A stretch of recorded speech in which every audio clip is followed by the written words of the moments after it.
What is up, video gamers? Hey, Intel. How you doing? Alrighty. So, let's do it. One of my favorite levels. It takes a long time, but it's very, very nice. Get out of here. YOLO. Aw. Try again. There you go. It's out of there. See ya. Wouldn't want to be, though, because then I'd be an idiot. Alright. Start with this bowl. Doing good, thank you. How are you? I can't complain, dude. I cannot complain. I am chilling. Playing Powerwash again today. So we are having it. We are vibing. As the kids say. How I didn't think this when you said mindless? Yeah. I mean, I thought about it the 2 days ago, and I downloaded it and everything, and then I was like, do I really want to do all that again? And then I was like, nope. So I deleted it. And then after stream, I re-downloaded it and was like, oh my god, this is so much better. What? Why did I not? What? You know, sometimes you just forget the good stuff.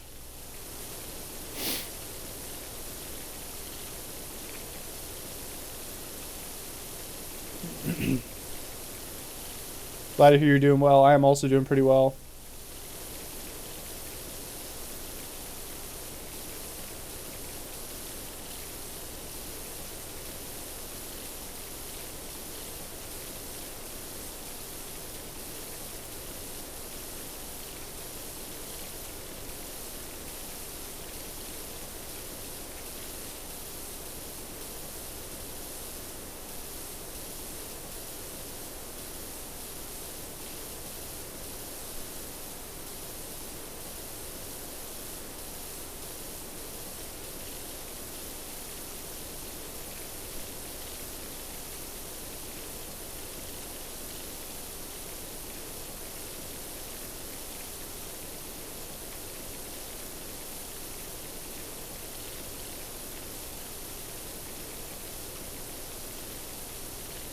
Slowly making my way through Black Mesa with a purple hat. Just got Gotham Knights Platinum. Nice, nice, nice. Do you have fun with it? You sound like you've been enjoying the game, which is pretty cool. Always makes a Platinum more meaningful. I definitely think, yeah, like enjoying a Platinum means that, you know, generally you're going to remember it more. There are games that I've Platinum that I've hated and just been like, oh my god, why did I play this? Oh, the bowl counts as this too? Wow. Keep playing? Nice. Nice. I'm glad you're enjoying it.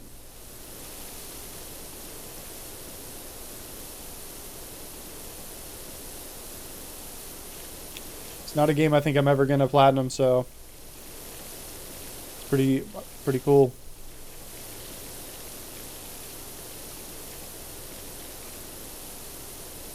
There we go. Yeah, I could clean this upper floor. Start from here. Mixed feelings with Gotham Knights? Yeah. I know a lot of folks did. That was, to me, that was kind of like, there were a lot of people that were like, what is this? This is just like every other live service game. Or played like that to them anyway. So, pretty interesting. Because, like, obviously, Suicide Squad was the latest superhero, or, you know, supervillain, I guess, live service, and everybody was like, wait a second, this is crap.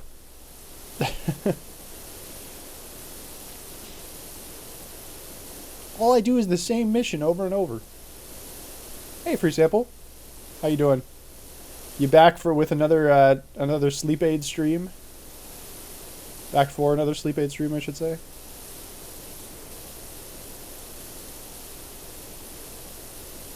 Rip.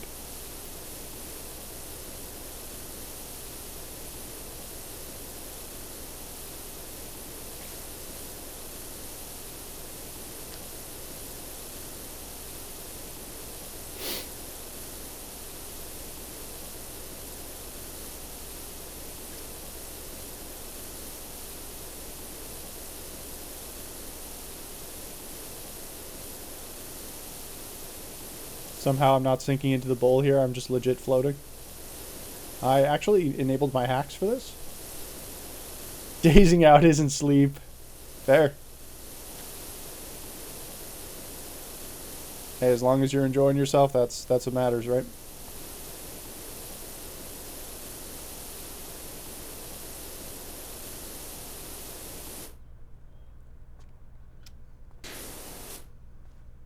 Make sure that none of this is touching the ground. I don't think it is, but you can never be too sure. So I went ahead last night and knocked out a lot of the really obnoxious trophies for this game. The ones that aren't tied to missions anyway. We still have all the ones that are tied to missions, obviously, except for the ones we've done. But yeah, it's so I did the 5 gold medals in challenge modes. I did the what was another one? I did the bonus job, you know, like do a bonus job. Did that. So we don't have to worry about those. We can just play through the game and worry about the levels themselves, which, you know, fair is fair. There are some pretty obnoxious ones, but like I'm going to do the fire station next, and that's probably I would say one of the more annoying trophies, level-based trophies, but it's completely doable, so. Yeah, the challenge ones are interesting, but like they're cool ideas, but they're definitely like it's just spam restarting until you get it right. Like there's 2 types of challenges. There's clean something in a certain amount of time or clean something in a certain amount of water. And so those are interesting, but mostly it's just, oh yeah, the other one I got was the one where you have to clean every piece of something to 99% or 95% without actually completing anything. So I got that. I did it on a golf cart actually, which is pretty cool because it took me, I did it on a later level because it was said to be easier in my first platinum attempt. And my God, it took me like an hour and a half, 2 hours. Whereas the golf cart only took me a few minutes, like 10, 15 minutes. So that one is easily my least favorite trophy in the platinum. Clean every component of something to 95 or greater % without actually finishing any of them. And then it dings once you get there.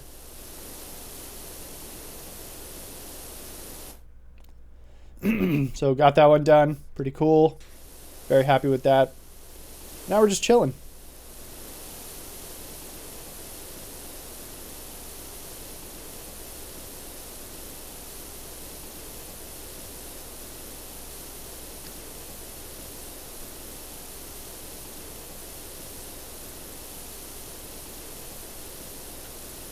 I could just do this, I guess.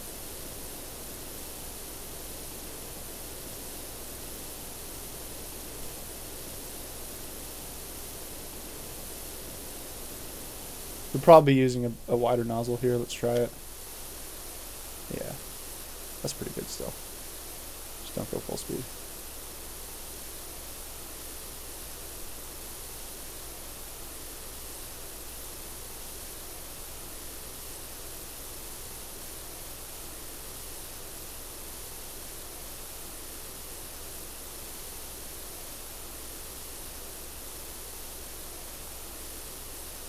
I lost 40 to 50 global rank. Oh no.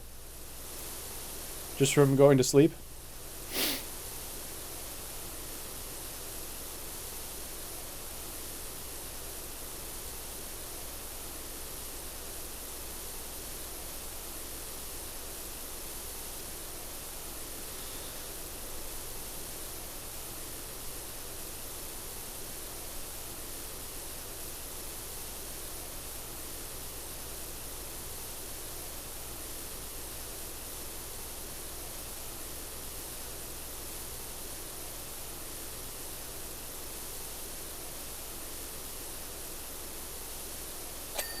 There we go. Look at that. Looking very nice already. Should we do the walls? I guess so. I guess it makes sense to do the walls.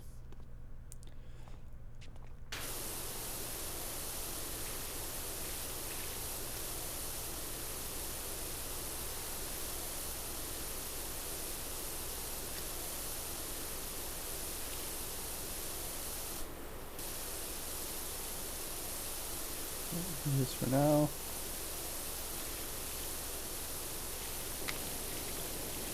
The graffiti.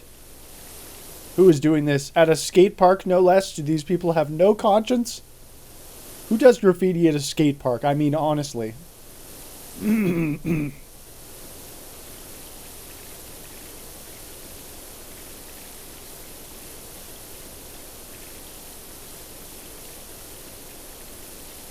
Must be the parents. True. They're trying to frame the skaters. You're right. It's all a vast conspiracy.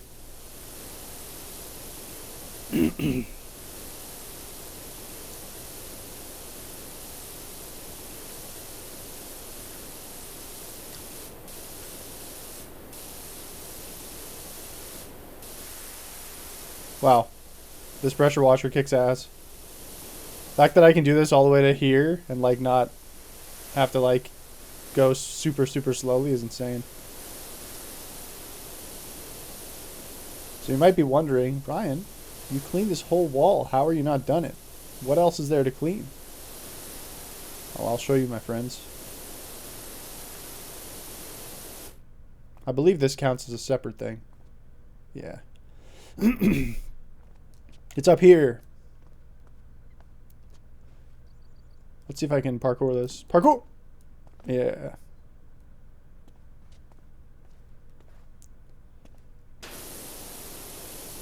That's one of my favorite things about this level is you actually never need your stools or anything like that or ladders. I should definitely be using a wider nozzle here just to make sure.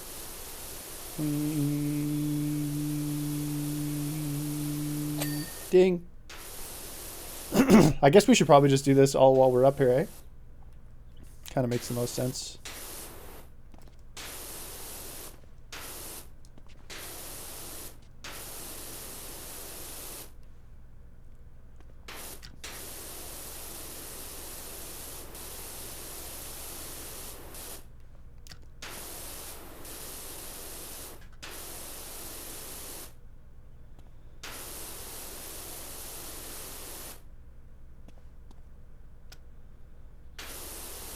What a cool skate park.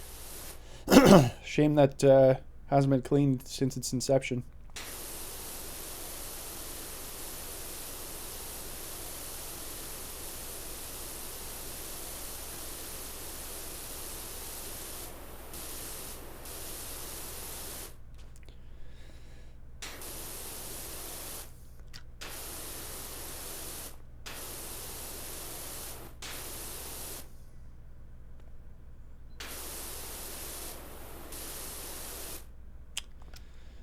Make sure we got all that. Pretty good. A little bit of graffiti. There we go. Alright, we'll get this side done and then we'll... I'm not talking about trophies? No, I know.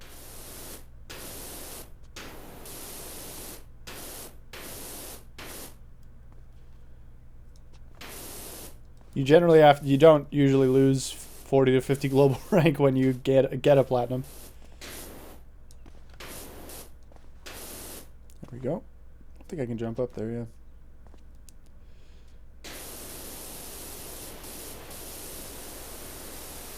I love that the railing doesn't have any dirt on it.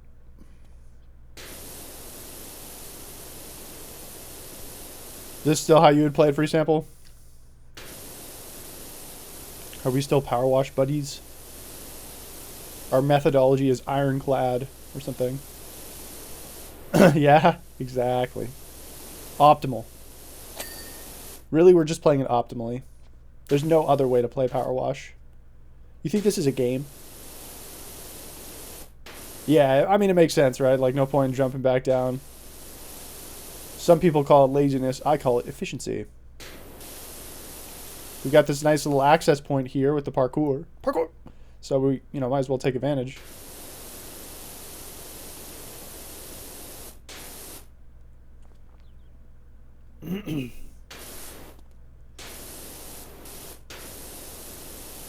Feels like we're kind of Powerwash geniuses, really. Do this because it'll be annoying to get from the floor. We are done with this section. Now we can do all of that all the way over to the loop. The loop. juicer.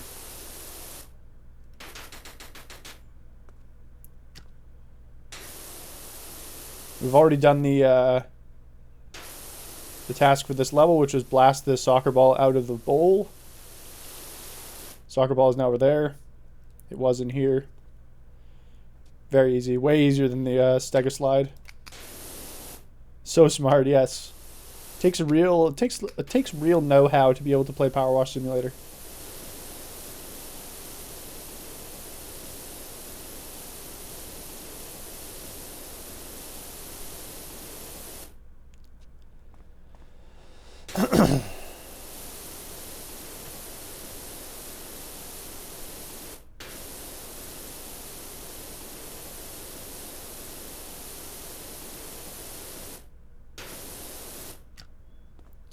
Yeah, this is, I think it's largely due to A, the yellow nozzle being a beast, and then B, I have the second best, I saved up for the second best power washer. So it just kind of like mows through everything at this point. So now I'm basically just going to save until I can get 5,000 money, which then I can get the best power washer. What's the Prime Vista Pro or something? This is the Prime Vista 3000, which is a very excellent model. Don't get me wrong. Hashtag ad. Prime Vista, you know they always make great stuff. But yeah, you need to buy all of the washers anyway, and you also need an increasing number of their attachments as you get higher. So I think with the first one you need 2 or 3, and then from there you need 4 on the next one, 5 on the next one, 6 on the next one. For individual trophies. So the game definitely gives you enough money to do it. And then you're free. Oh yeah, I also need to buy a cosmetic. Alright, we got that. We'll go do the other stuff later. So I think I'm going to clean all of this, and then I'll clean like this half. We could get like a really cool thing. Ooh, let's do that. Okay. I'm going to draw a line where I think roughly halfway is. And I'll make another screenshot. Maybe we'll just start from here. I'll make another screenshot. I think this is probably the halfway point of like the same style that I did with the subway station, where I did half of it and the other half is still completely dirty and I didn't touch it. So let's try and walk pretty straight here.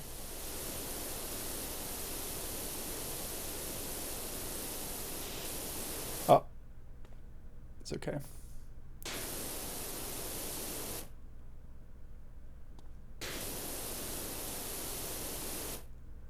We're going to make a cool screenshot. It's going to be worth. Okay, yep. Straight up there.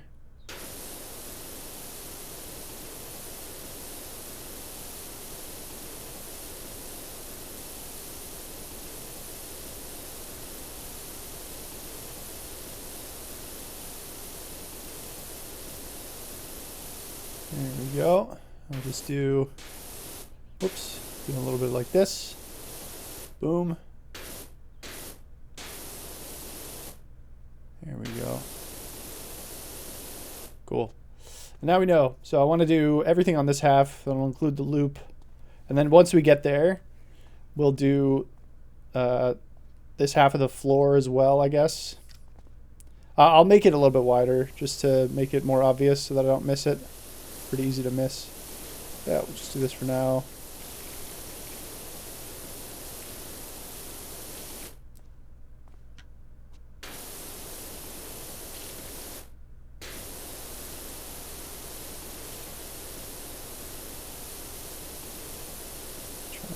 Nice and careful here.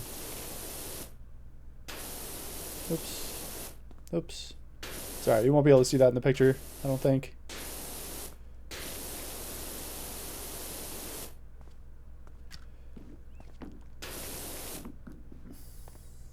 Maybe something like this.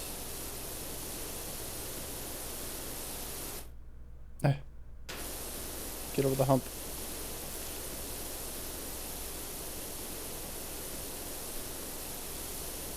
Okay.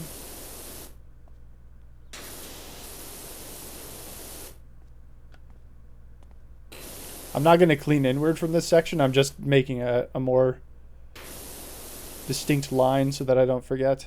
Because you know me.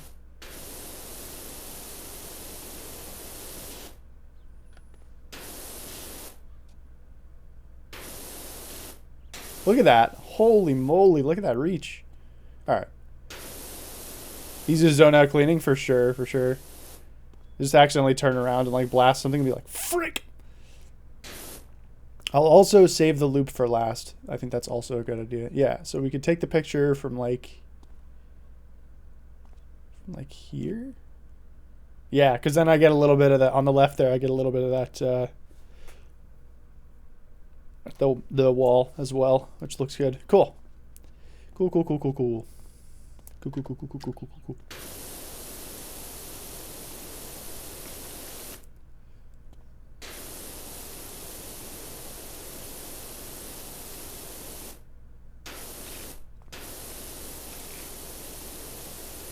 Scares.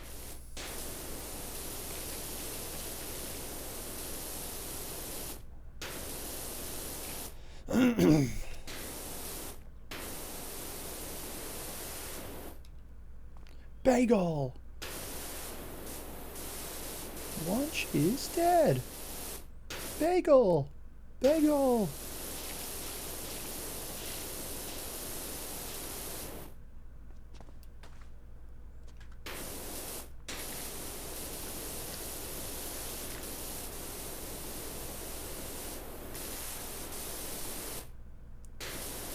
Guys. Where's the dirt? Heh. I found it.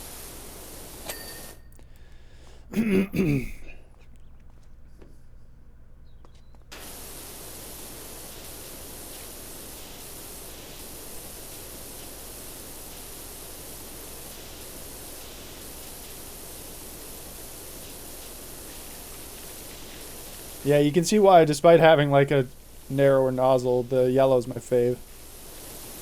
It just annihilates everything and from a good distance.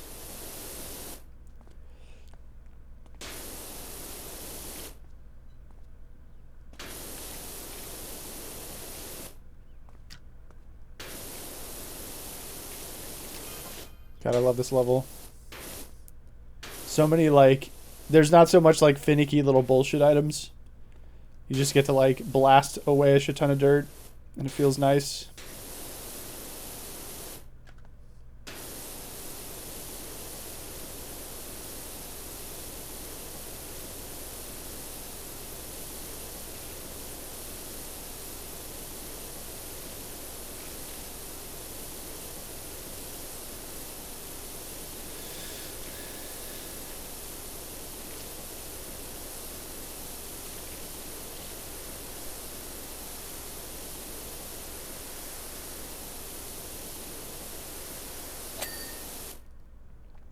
Sweet.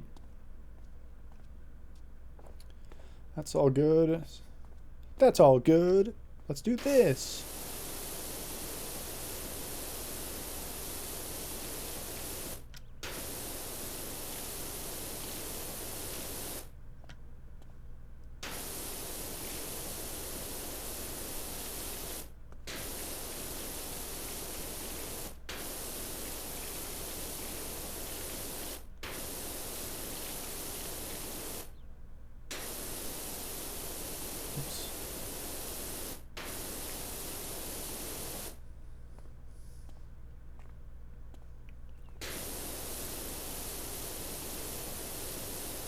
Coloring book stream would be tons of fun.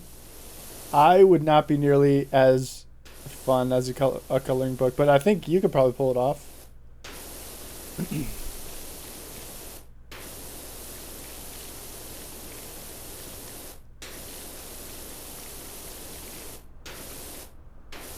Merlin has this thing. It's like a gem by numbers kind of thing. I don't know if you've heard of that. I used to have it like color by numbers, but like with tiny little gems that you put into their respective slots, and the slots are all numbered. Paint by numbers, yeah. Like I had ones when I was younger, and it was sand by numbers. I think I've talked about that, and that's pretty rad. I would do that again, but it would be really hard. Like I'd have to get a better camera. all that stuff. Completely redesign my space and then get sand everywhere.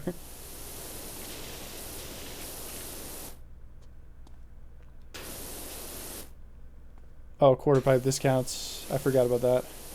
Forgot this wall counts as the quarter pipe. For some reason. Get it. Thank you. Very nice. Okay. Yeah, this line was a good idea for sure.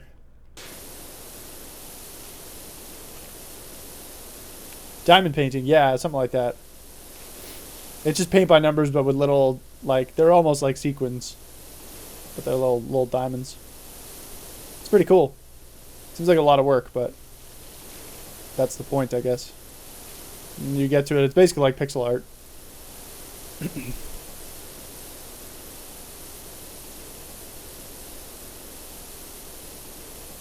Relaxing to watch and probably do, yeah, for sure.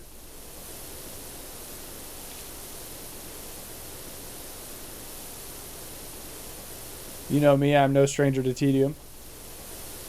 Been fucking trophy hunting for 2.5 years at this point.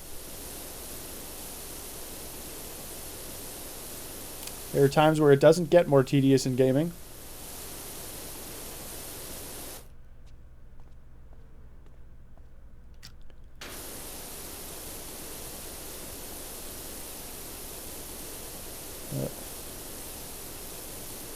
Easily with your camera? Yeah, that's true. I guess it's not exactly like high speed, right? Just need to think about lighting, but I have enough lights where I could probably put some in there. I have a really hard time. Like, the reason I have a really nice desk light. It's a Elgato key light. And it's a really nice one. But I have a hard time staring into light for a long time. Like, even if I'm not looking right at it, it still, like, bugs me in my periffs. So I have to, you know, find an alternate solution. Usually that's, like, behind me. So my light right now, I have it basically pointed up towards the ceiling and very bright, or way more bright than I would have if it was pointing at me. And so that's what I used to do with my old lamp too, was I would just put it facing the wall and have it diffuse and bounce back to me. And that way I don't have to stare into light forever. Our diamond painting, rest of time to platinum. Yeah, I mean, that's the thing, like Powerwash kind of does that too, but when I get into something, like, I don't really like to take breaks, which is kind of a failing of mine. But sometimes it's good. It's really good for productivity. It's not so good for if I have a rough day and I don't want to do it. Then I'm just like, fuck! ADHD much. I don't know about that. I think I like doing stuff.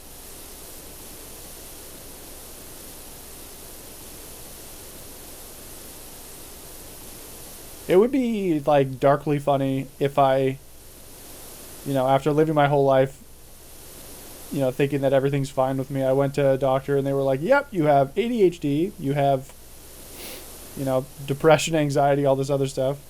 I don't think I do, but it would be kind of funny to me. Just be like, oh, well, that's a bummer. Sounds like hyperfixating? Yep. I mean, I definitely hyperfixate on stuff, but I don't think that's necessarily a sign of ADHD, you know?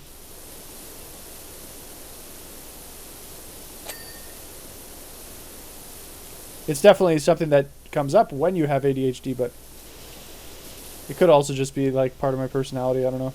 I'm not a doctor.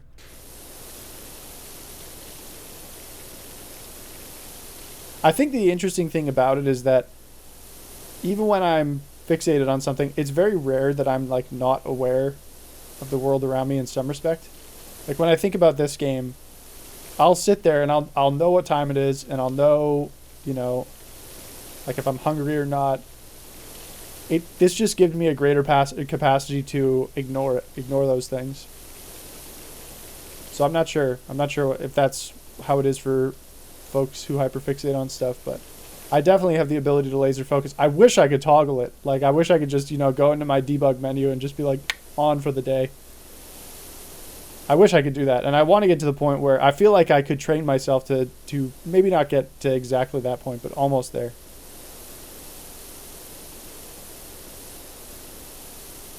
It's like 35. Oh, I'm not saying I do or don't have it. I'm not a doctor. I don't know.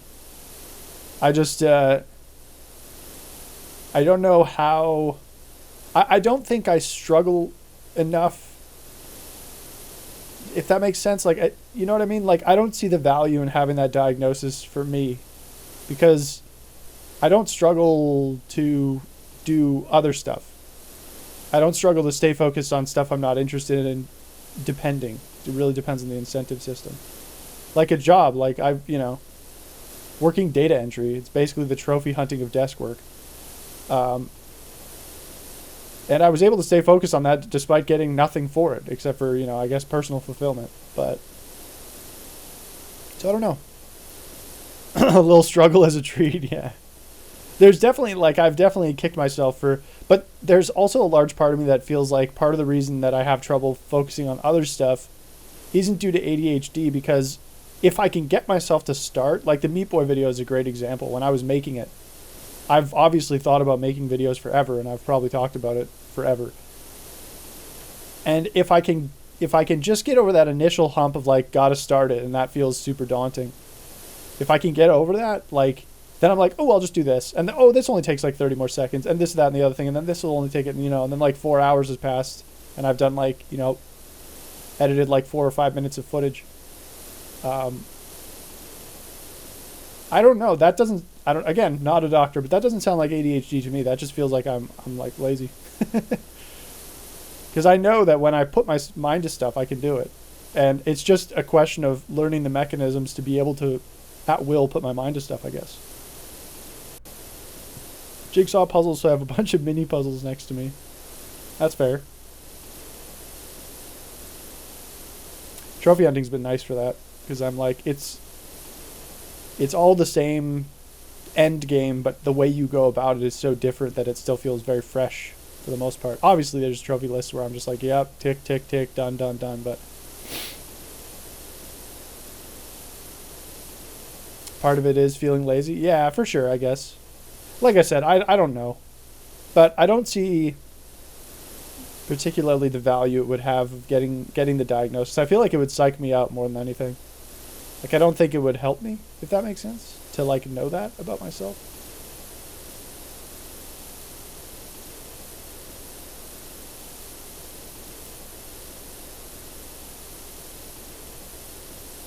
If I start, but yeah. But to be fair, if you think about even in the physical world, most of the time, the hardest part of any process is starting it. Starting your car is the hardest on the engine. Starting your computer takes up the most, power.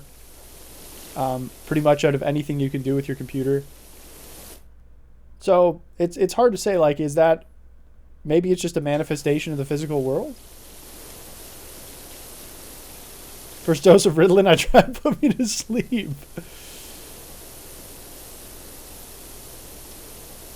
Do you have trouble sleeping, I guess? I've been having trouble sleeping as well, but that's just, unrelated, I think. I do not. Yeah, I guess there's probably more options than just Ritalin now, too, as well, which is nice for folks. Different medications for different people, they respond differently.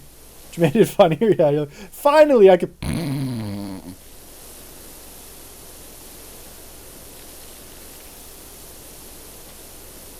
Like a cat. Can you recommend this game if it is not buggy? Yes, I can. I think it's very good. And I would recommend playing it. There are apparently a couple of buggy ones you need to watch out for still. Let me double check which ones. There's one for the buying all the soaps, that if you don't do it before the last mission, you get locked out of it and you can't do it anymore. But that's the free, it's $60. Your first job is $150. So if you wanted to get it out of the way, you just go to the store, you go to cleaning liquids, you buy one of each of these, and that's it. So it's pretty easy. They're $10 each, and every job makes you hundreds of dollars. So very, very easy. Delaying the inevitable. Yeah, so different guides will say that different trophies are buggy, but the recent patches have apparently stabilized a lot of things, so I'd recommend it. I think this game is really fun. If you're into this kind of thing, and like you were saying yesterday, this game is putting you to sleep. Sometimes we just need something mindless to do to occupy our minds before we go to bed. That's not okay. Well, Ritalin only stays in your system a few hours, so you don't have to take it every day. You can just... Oh, that's cool. I didn't know that. That is nice. Sort of like an ad hoc solution rather than like a you have to take it every day or your serotonin crashes or something.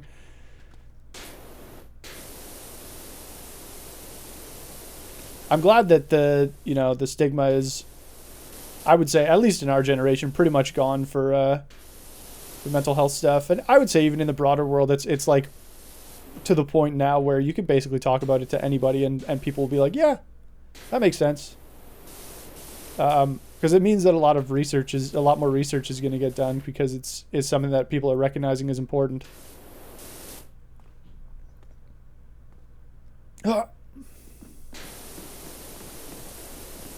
I've been really drilling myself to get better at just starting stuff and trying to get into a mindset where I know that if I start something, it's going to be a positive experience. Whether that's a new platinum or a new project off stream or whatever. And that's been really helpful for me, just being able to be like, all right, like, if I'm sitting there and I'm feeling lazy, I look at stuff and I'm like, hey, listen, remember the last time we felt like this? Last time we felt like this and we tried something anyway, it ended up being really good.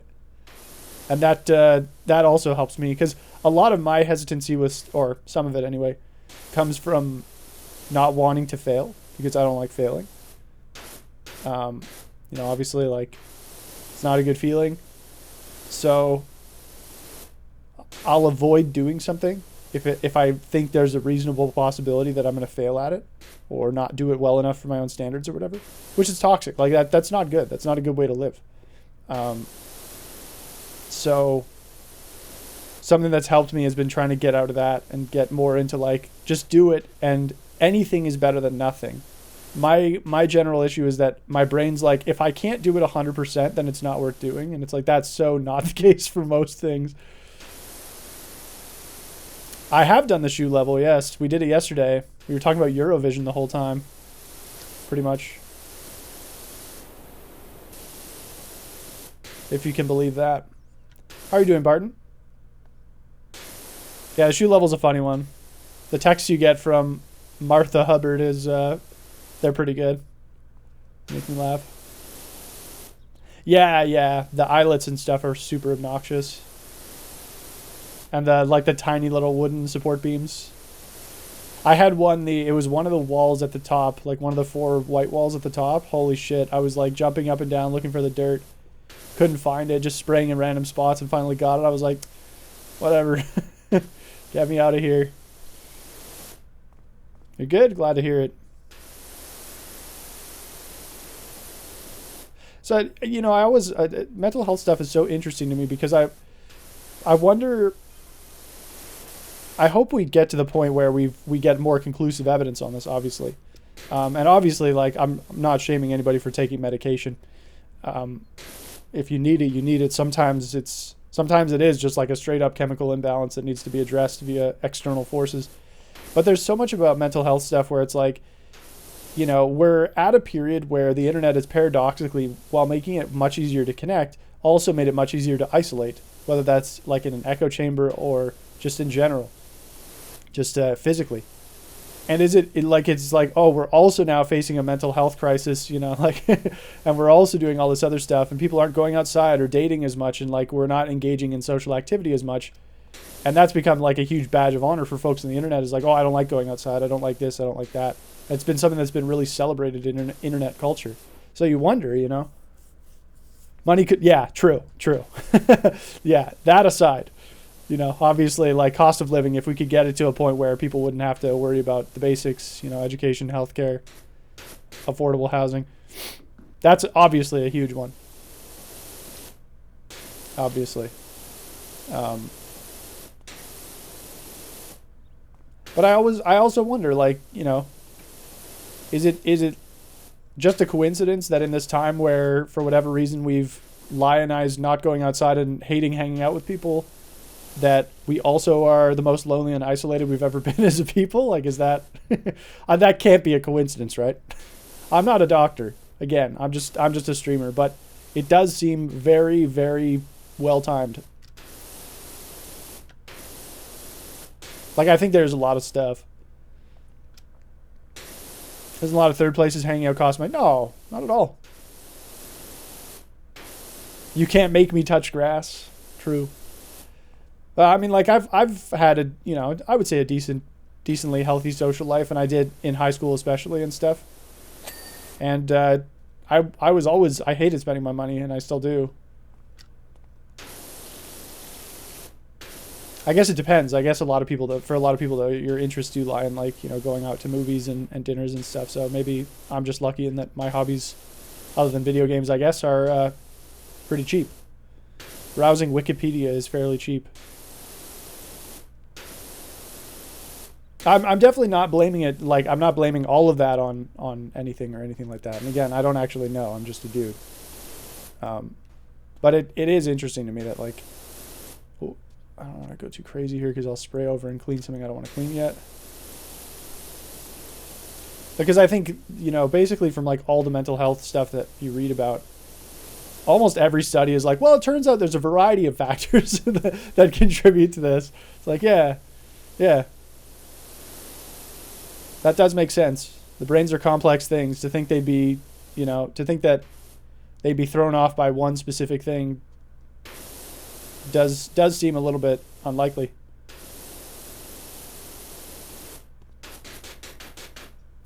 Places to meet and chill have been fucked up. So much seating places have been taken away. Yeah, that's true, I guess. But even, like, you know, I don't know.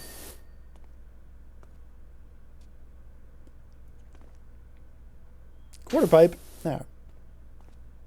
Hey, Carrot. I think it comes down to relations and friends, too. If people can't trust their friends, or if they feel like have no friends, they have friends with different interests. I'm not going to go do that so you have fun. Yeah, for sure. But it's interesting, right? Because it has never been easier to meet a like-minded group of people. At least online. Now, that doesn't translate to in real life, which is part of the problem. But, yeah, who knows? Honestly, like, it's such a... Ooh, please don't tell me this hits. I'm going to aim it like this. It's such a complex problem. I don't think there's, like, one easy solution to it.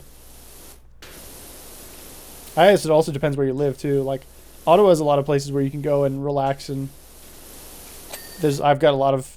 Some of my favorite spots in Ottawa are just, like, going down to Parliament buildings and walking around and sitting there. There's a lot of people, but generally speaking, like, nobody bothers you. Nobody comes up to you and is like, hey. You'll get the occasional person who asks for change or whatever, gives you their prepared speech with their, like, 18-year-old hospital bracelet, and they're like, I just got out of the hospital. I need bus fare. And you're like, all right, dude. Just be honest with me. You think I was born yesterday? Come on. You join communities and find solid friendships with similar interests and just understand you and you understand them. Whereas people IRL don't understand you. I wonder if that's part of it. Like, in order to have a successful friendship with somebody, do I need somebody with the exact interests as me? Do I need somebody who... I think there's definitely a certain amount of overlap, for sure. Maybe the internet spoiled us. And now we find it hard to talk to people who don't share our exact pattern of interest. Like, I'm sure we've all met the person who has one specific interest and cannot converse for the life of them about anything other than that interest. And it's frustrating to talk to, right?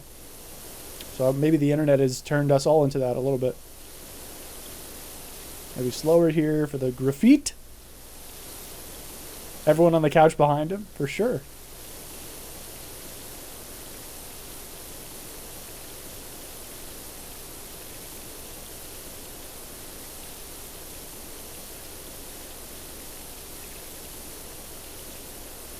Like my buddy Max, who's been my best friend forever. So again, this is not the best example, but he's still a huge hockey fan, right? I'm not into hockey. I couldn't give a shit less. But for him, you know, I'll look up stats and stuff so that I can chat with him about it because I know it's really important to him. And I like to learn a lot about random things so that if you know it comes up in conversation, I can engage with people and be like, hey, Like, I think one of the most underestimated tools for, social interaction is asking people questions. Like, it's the best.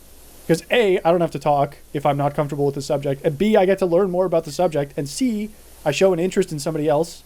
And that's really nice. Like, you go back to like when somebody at school or your parents or whatever was like, oh, what are you doing there? You got a chance to like explain your hobby to them. That feels amazing. And they're like, oh, wow, that's neat. And they like ask questions and seem engaged. That's cool as hell. Sit on the couch and pet cat bug all. That's okay. You're more than welcome to do that. That is an activity we offer at Spark City's house. Other activities include, but are not limited to, video games. And that's it. This is an exhaustive list. So I guess the activities are limited to that.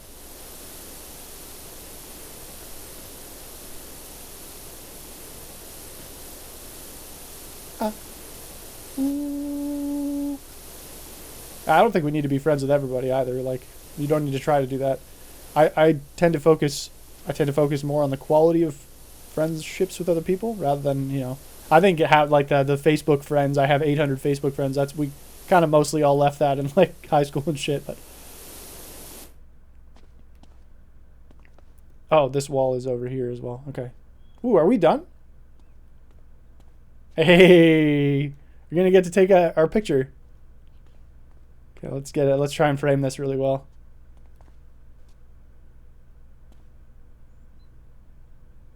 I get that lined up. There we go. Cover up my little deviation there. That looks pretty cool. That's a good screenshot. There we go. The duality of man. We'll call it.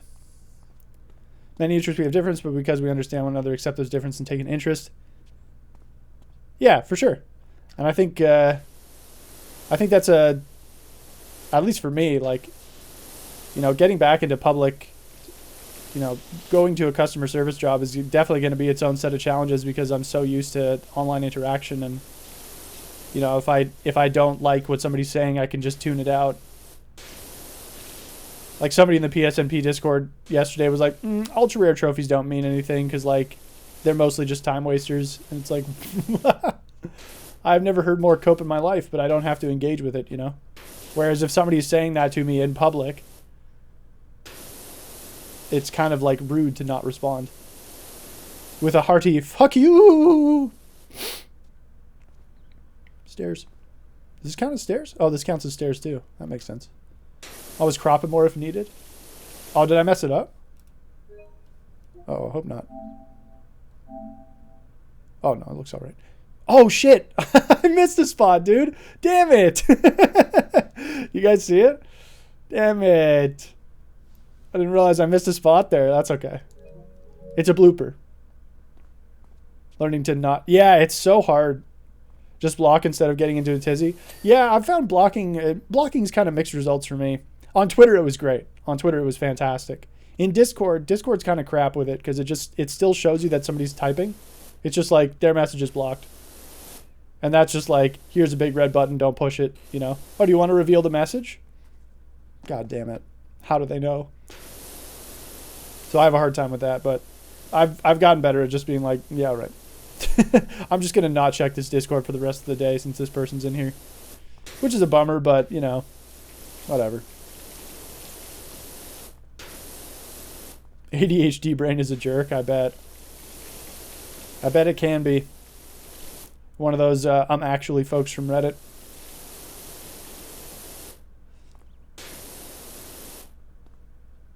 Online, you're behind a screen with many face filters, voice mods. Many not entirely true to themselves. Don't feel comfortable. You don't have any filters. The anxiety of their judging me. Again, though, like I think that a lot of that got exacerbated by the pandemic. I'm of the opinion that social interaction is like any other muscle or habit. Like, the more you do it, the easier it's going to get, So the fact that we basically didn't have to do it, and in fact, we're encouraged not to do it. In the moment, like a lot of introverts were like, yes, finally my day has come. But in the long term, I think we see it with children especially. Obviously, it's not great. the long-term effects of that are suboptimal, you might say. Also, someone is wrong on the internet. Yeah. Yep, for sure. Like I said, I think Twitter's blocking is much better because they're just like, we won't show you anything. This person might as well not exist. Like, cool, perfect. My own fantasy world.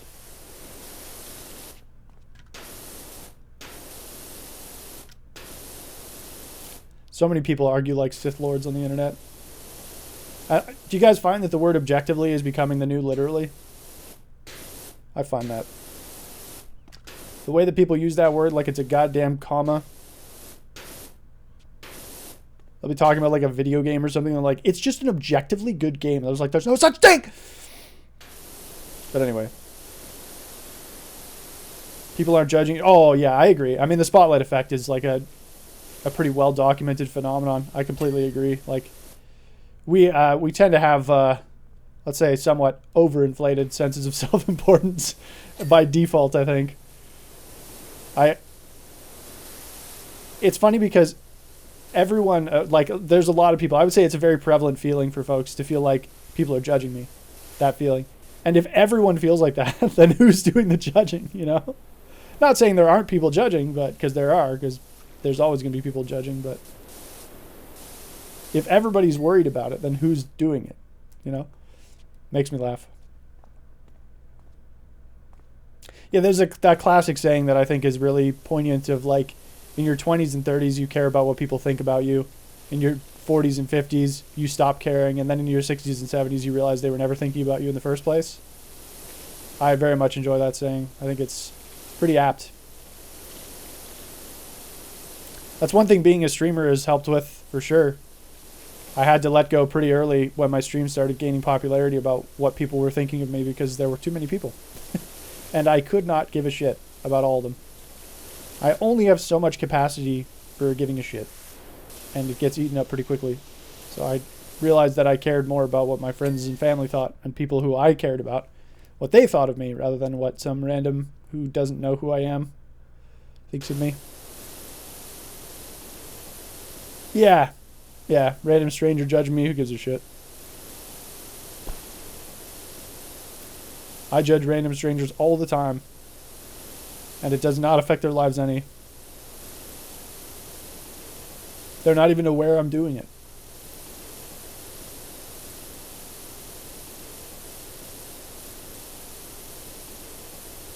It's hard though, man. It can be hard to shake that feeling.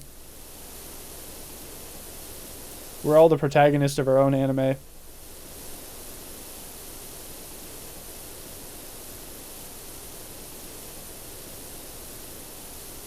Ooh, where's the end? There it is. Another thing is people now want it to be ADHD because it's trendy. And like, it's not trendy because people are interested in it. You see the dopamine side of things and you don't see the hurt, burnout, downsides, people that deal with it. It's not fun. People pretend they are for views, and it's insulting to those who do have ADHD because you can tell when people are faking it or say they have it.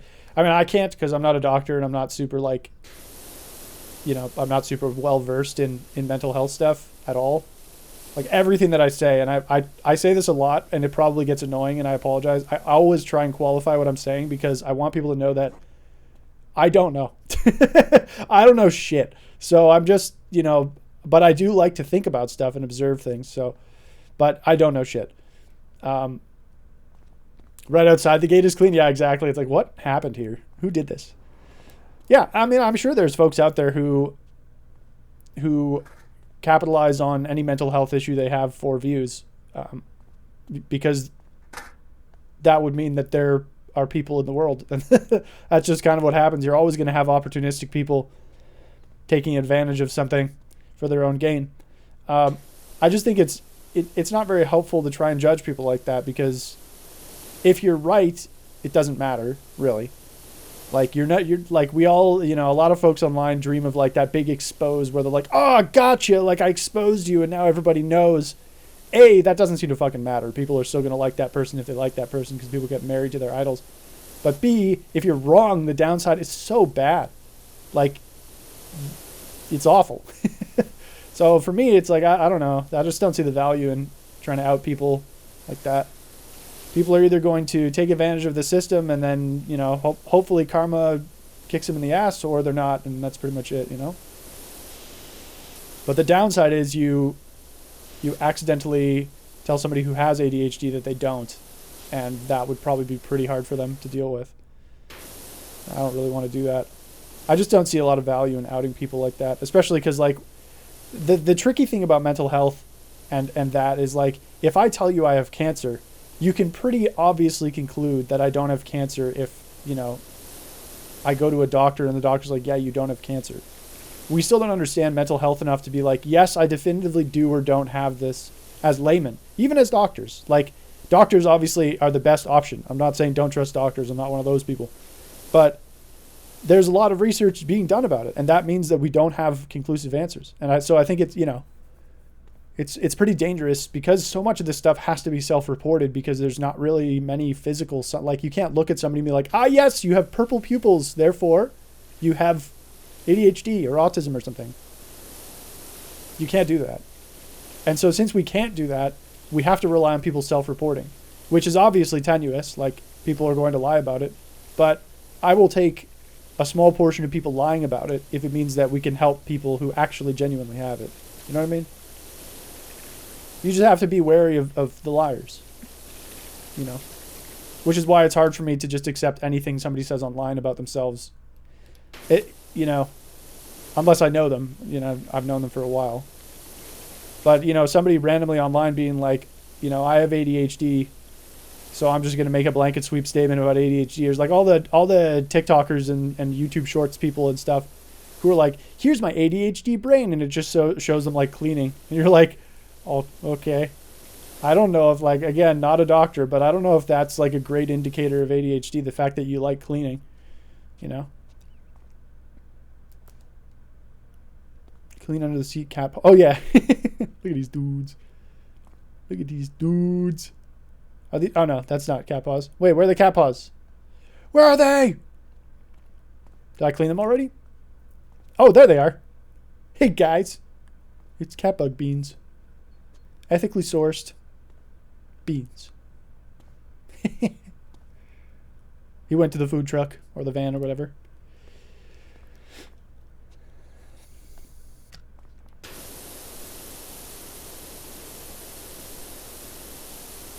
It's a fun game, and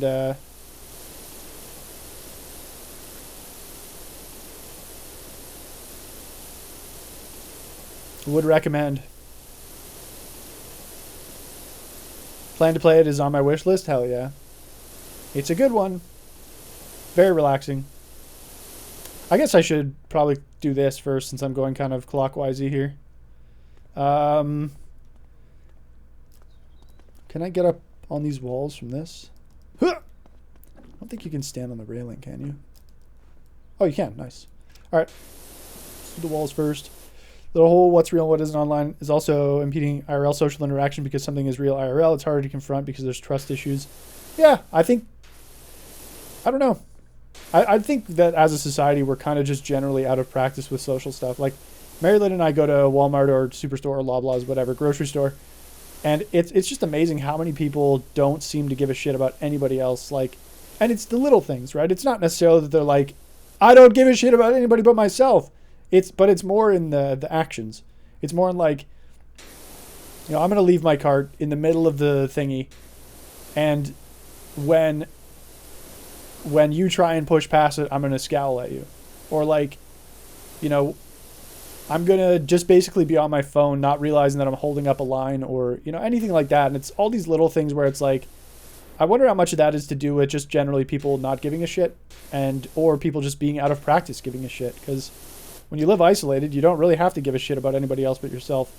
As long as I can shovel nachos into my face, I'm good. You know?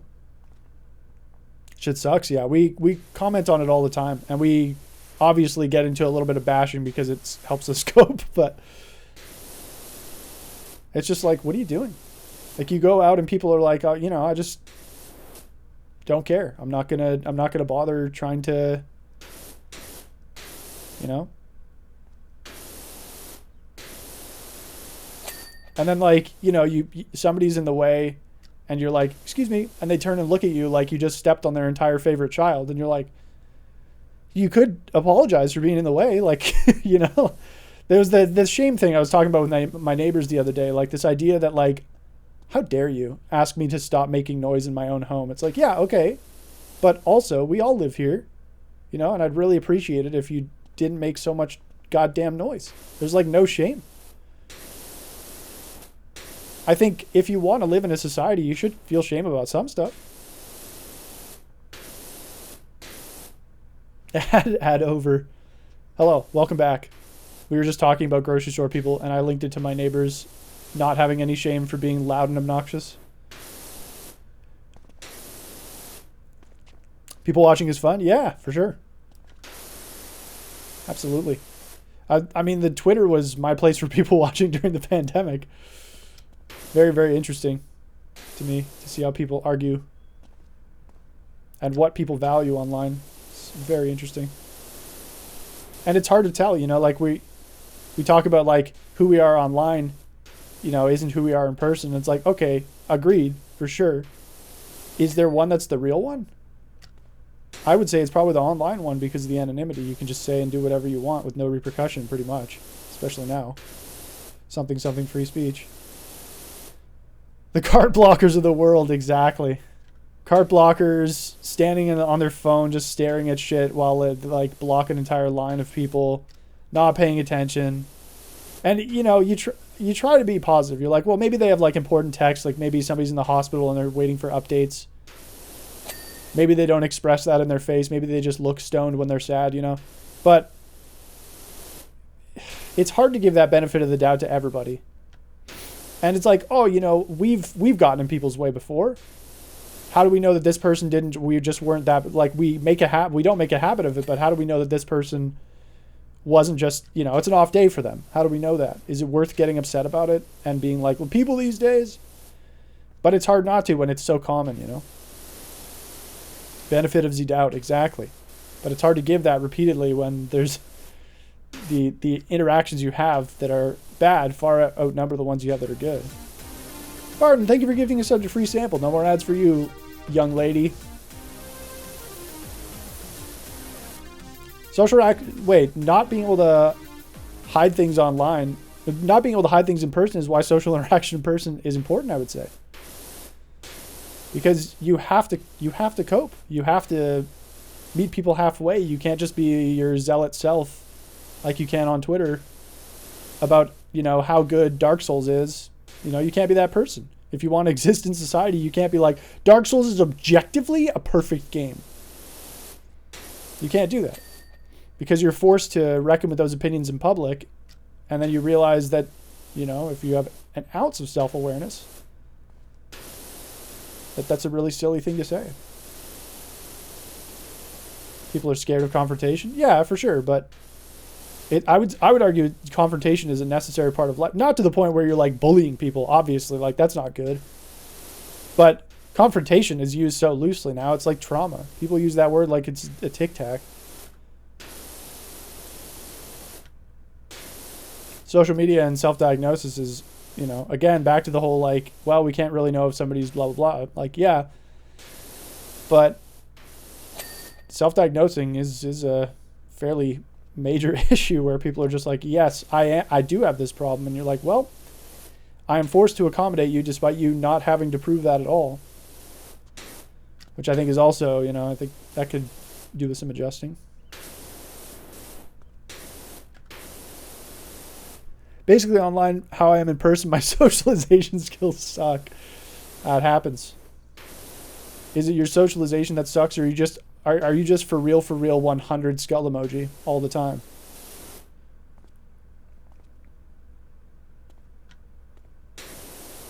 I keep it real. You guys ever notice that like people who have to say stuff like that about themselves are usually the ones who keep it the least amount of real? Been called a hammer. What does that mean? A hammer. I am unaware of that as a way of identifying somebody. When keeping it real goes wrong, caught in 4K. One tool in my toolkit, confrontation. That's fair. My chat was messed up. Oh, did I miss it?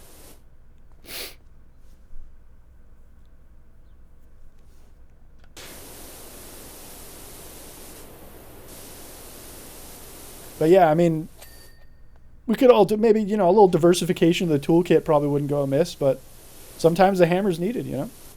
Sometimes you just got to smack an idiot. Not to death. And not literally. But if somebody comes out and goes, man, blues music is basically just a copy of 18th century Baroque music, sometimes you got to bring the hammer down. Hey, Nikki. Wow, no hello for me. It's fine, I'm only in tears. Unless you did and I missed it, which is more likely. Yep, you did and I missed it. Well, back to your live, citizens. Show's over. Yeah, my bad. Get wrecked, nerd. She's got the receipts. I'm doomed. There goes my Twitter account. I'm canceled. Oh my god, cancel culture. Oh, it's so funny.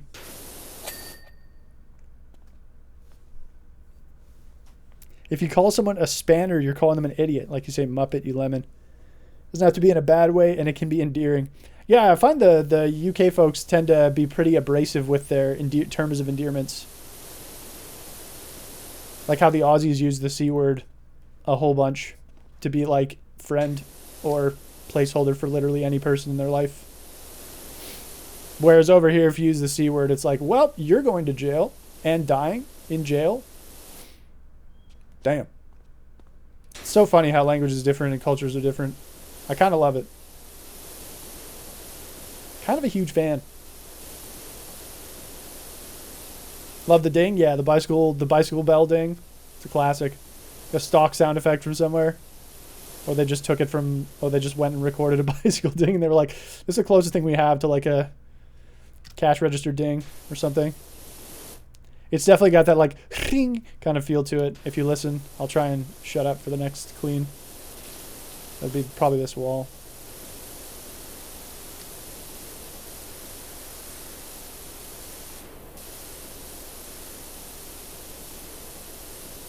Yeah, it'll be this wall. Like it's jingling the bells around inside or whatever. However the old bike bells used to do that.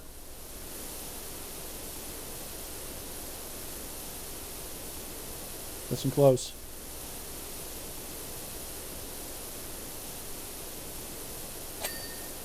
Yeah. So good. I love it. Love it!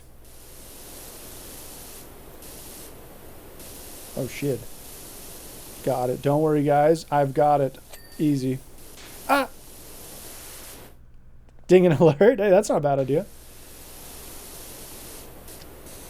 I think you can turn off the water sound effects themselves, so it'd be pretty easy to do as well. Like the game has like a surprisingly customizable sound effects setting or menu.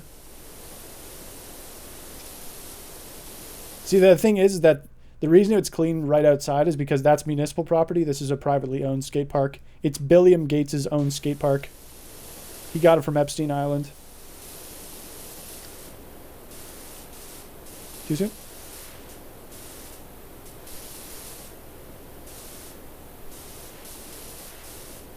Oh no. Oh no. Nice. Nice. I'm cleaning evidence. Oh, true. Anyway.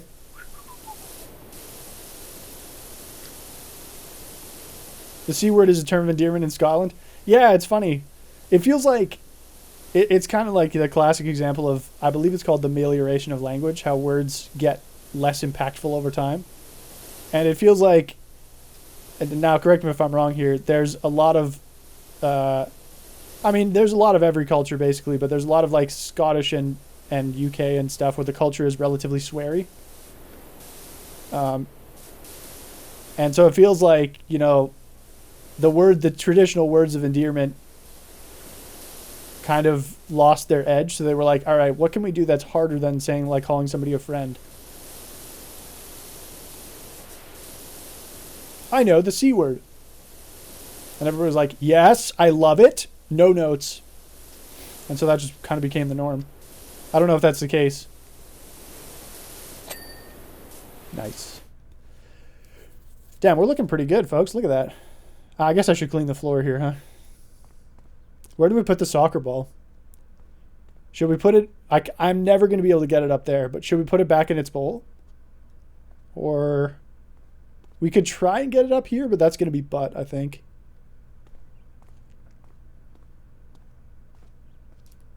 Truck Simulator role-playing stream. Euro Truck Simulator. Me being Euro and truck driver.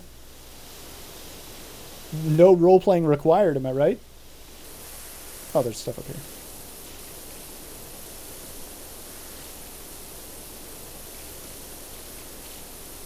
Interesting that the stuff in the sun seems to be harder to pull off, or the stuff out of the sun seems to be harder to pull off.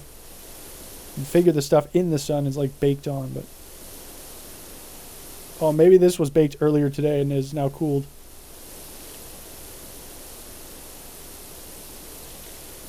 I need a fun character to roleplay as. If I was going to do that. I wouldn't want it to be like a stereotype. Like a K-Kona type of person. $690. Yes. All is right and correct in the world. Stuff deteriorates in the sun. That's true. Did you know, I learned this the other day from watching Wired, the YouTube channel where they have like experts come on and answer questions about their field of expertise. There's a thing in the ocean called a mantis shrimp. And I don't remember why, but either to swim, no, I think it's to attack something or defend itself. It whips its tail so hard that it superheats the point of impact in the water to about, what was it, like 10,000 times the surface of the sun's like temperature? Just like a mini nuclear reactor. Obviously, it cools pretty quickly because it's a small area, but that's wild.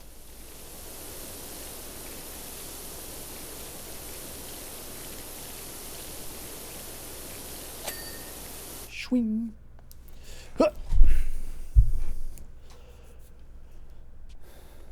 Yeah, Wired.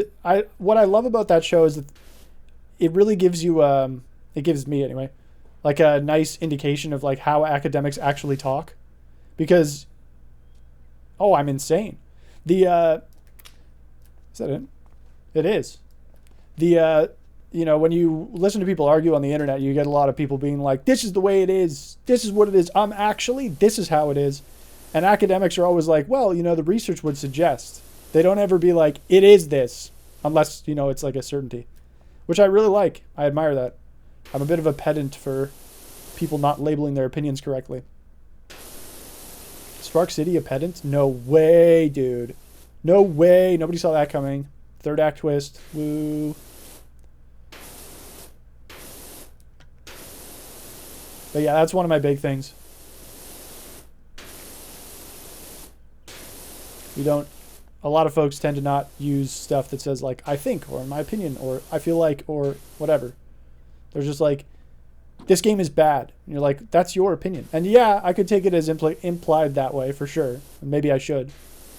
But also, the way you defend that opinion, like die on every molehill that you've made out of this mountain,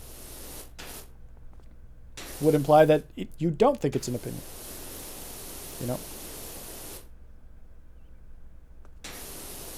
I just changed the Wikipedia page and now I'm right. I love that Wikipedia is like now widely considered a pretty reliable source. Like maybe not academically, but all the concerns that people had about like, oh my God, like Wikipedia is editable, so that means that it's not reliable. And now everybody's like, well, actually, generally speaking, it's pretty good. Pretty good. It's like a nice thin geeky line that tends to keep it pretty pretty grounded in at least some form of reality. Ding. In this VR thing for cleaning that does something like this. Is it Viscera Cleanup Detail? Because that came out years ago, and I think they ported it to VR. This sucks, and I didn't like it. Yeah, exactly. And then if people want to still get mad about that, I mean, well, there's nothing you could do. But it does feel like it's so obnoxious to go through a conversation where everybody's just yelling at each other because people are like, it's this way, it's that way. It's like, if you just said, I feel like it's this way, then nobody can be mad about that. I mean, they can, and they will. But, like, nobody, it's much more reasonable to be like, no, I feel like, this game is not very good. Or I didn't like it that much.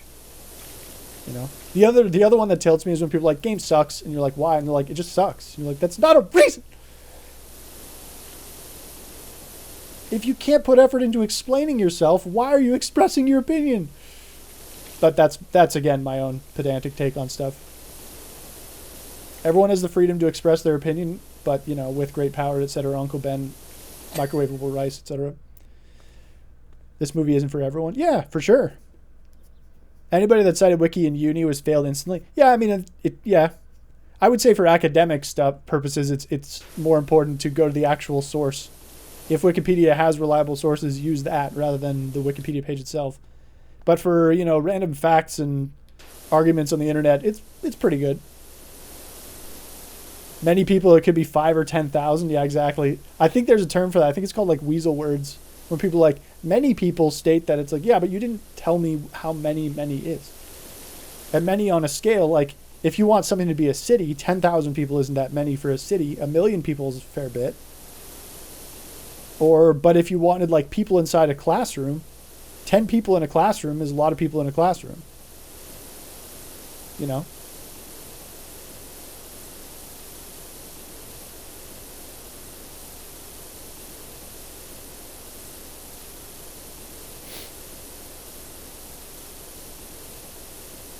It's just, yeah. And I think a lot of that boils down to a similar thing I talked about earlier about people just not giving a shit enough about other people. I don't have to justify myself to you. Like, yeah, but, I mean, if you wanted to... Why is positive feedback the only feedback you're accepting of your opinion? You want everybody to compliment you, you want nobody to disagree with you? That's kind of weird.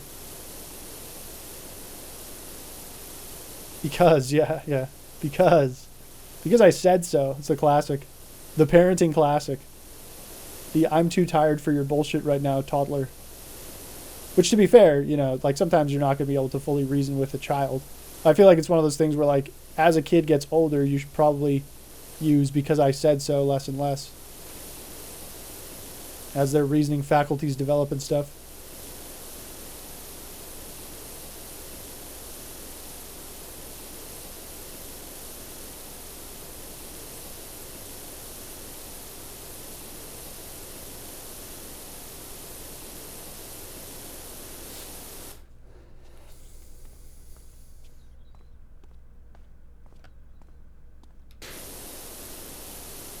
Well, guys, I'm glad we've solved all of the world's problems here on my stream. Hashtag Spark City. Glad we all understand how easy it is.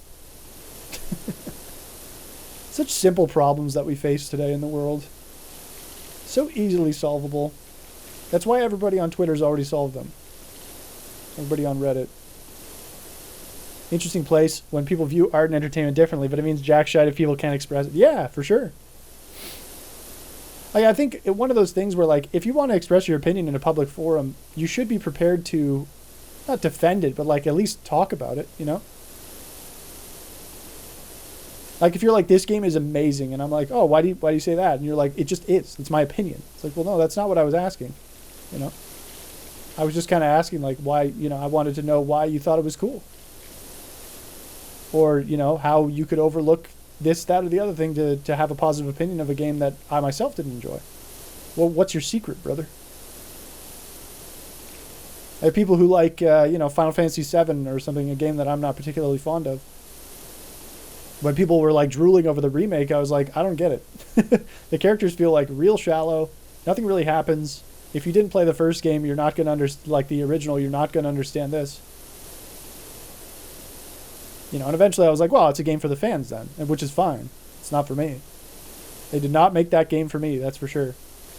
And that's fine. But, you know, people were always like, well, it's just like the love story is so good. I'm like, Cloud just literally falls into these girls' lap and they instantly fall in love with them. How is that good? Like, what? Am I missing something? Am I dumb? Am I just pathologically unaware of the goings on? Yeah, Red, to your point, I think, you know, the whole like with great power comes great responsibility thing for me was only half a joke. Like, we all have the right to free speech and our opinions and right to association, all that stuff. If you live in a Western country, that's generally the case. But I think as a result of that, you should exercise those powers, because they are extremely powerful, with some form of restraint.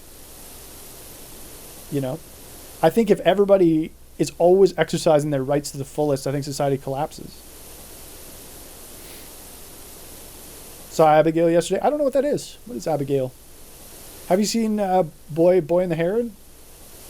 I haven't seen it, but it's a Ghibli movie, so I figured you'd be all over it.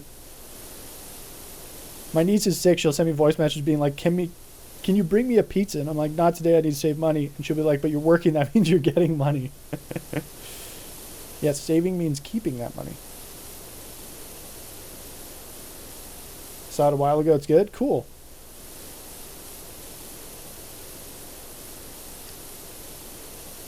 It's so funny that like Miyazaki, like his son made a video, like made a movie for the studio, and Miyazaki was like, I cannot retire with this guy running this. I just can't.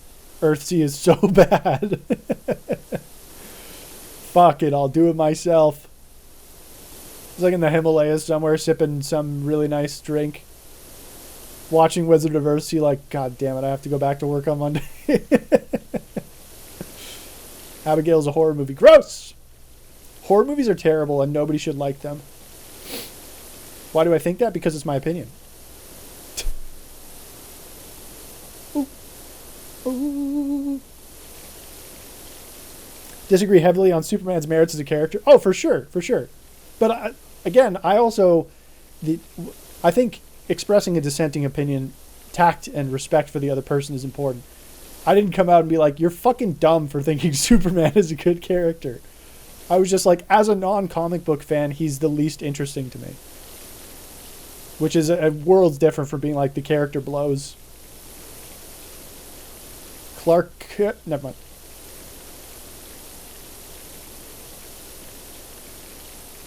There's, I forget what animated series it is. It's Justice League, I think. It's a Crisis on Two Earths or whatever. And they introduce Owlman as Batman's counterpart. And he's like this fully nihilistic villain. Have you seen that, Red? I think it's so fascinating, dude. It was such a fascinating villain arc. What's hard is being an artist and studying art and music film, and that art is subjective. When dissertations are marked, they get failed on opinions. Yeah, I mean, I've always felt that way. Like, my English mark in high school, you know, like, was like all 4 years. It was like 74%, 84%, 70%, 95%. Like, I don't think my mechanics fluctuated that hard over the 4 years. So something else happened, you know?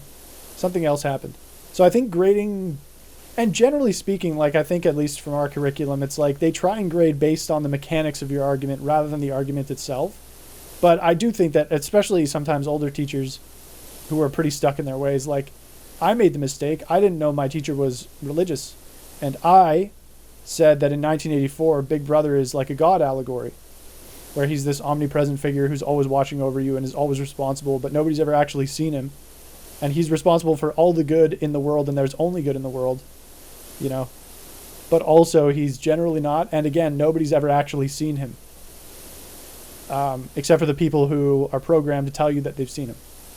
And I was like, man, I feel like that's a pretty good argument, and I failed it because my teacher was Catholic.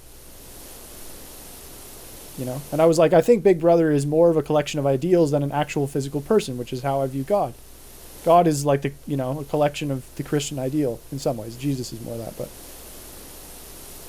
I was like, that seems like a pretty good argument, especially at like 16 years old. No, failed it. Got a C+. Then the next year, I got a 95% in the class. And crazy enough, I started that year with the same teacher. She retired halfway through the year and we got a new teacher. My mark went from a 70 to a 95 in 6 months. How does that work, guys?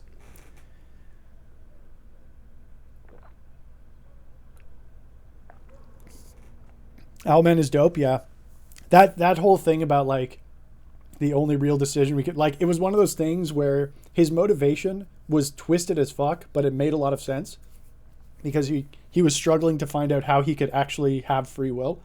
And then the ending too was so good, where he's activated the bomb, he's going to destroy all of reality, and Batman teleports him to another world, and the bomb's about to go off, and he could abort it, and he just looks down, he's like, it doesn't matter, and the bomb goes off, and you're like, wow, what a way for that character to go. It's exactly, it makes so much, it was so well written in my opinion, because he was a nihilist. He was like, when he found out that there were parallel, for those who don't know, when he found out that there were parallel Earths, he realized that every decision everybody made led to the creation of two worlds, one in which they made that decision and one in which they didn't make that decision. And he was like, therefore, free will is an illusion. That was his conclusion out of it. And so his only case was to blow up Earth Prime, the first Earth where the very first decision was made, and therefore collapse reality onto itself, because in his mind, that was the only thing you could actually do that had any consequences, because you would end reality. And so he's doing this, and Batman fights him off, and blah, blah, blah. They have this whole conversation about like how they're the same, you know, classic sort of tropey, we're not so different, you and I kind of thing. But then Batman teleports him out to a different world and saves reality. And again, the bomb's about to go off, and Owlman's looking at it, and it's got like the abort yes or no command on the screen, and he just looks down, he's like, it doesn't matter. And it's like, wow, it was such a powerful moment for me. I thought it was really cool. And then the bomb goes off and kills him, because he realizes that even if he does that, there's going to be a world where he doesn't, and he dies anyway. And for him, that was really, it was too much. He couldn't do it. It was futile. And that is called falling prey to nihilism. I had an argument with my English teacher in high school because I wrote an essay on how I interpreted a book, and she failed me because she said I didn't understand the book. Yeah, for real. Yeah, the animated DC clips that I've seen, it's like, wow, this show was kind of sick. Bye, Cat Prince. Bye, Catbug. Evidence of Catbug being erased. He was the one who committed the murder. OJ was it? No, never mind. I won't even say that. Yeah, the idea that you disagree with somebody's argument to the point where you find, like, if you had presented the argument badly, if she had been like, well, you know, you really needed to be more clear in this, that, or the other thing, or maybe you didn't have enough supporting evidence for your blah, blah, blah. That, to me, is a much more accurate thing of, well, you just didn't get it, bro. Fail. You just don't get it. You're not a literature girl, you know? You just don't get it. It's like, that's such a, because I said so. In the same vein as that for me. I think especially as a teacher, you got to be willing to encourage a student to look outside the box.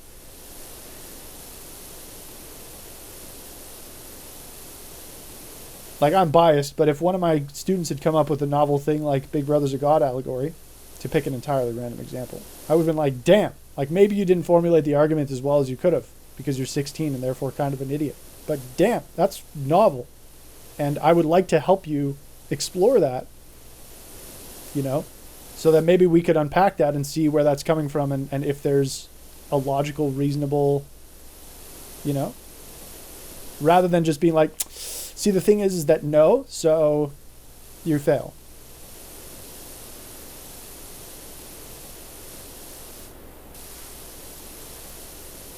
Better written than got an A, yeah. Yeah, who knows? Who knows, honestly?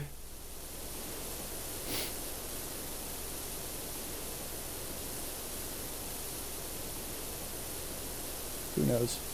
I can't believe you didn't get it, bro. Is an acceptable reason to fail someone. Yeah, welcome to trying to grade the subjective.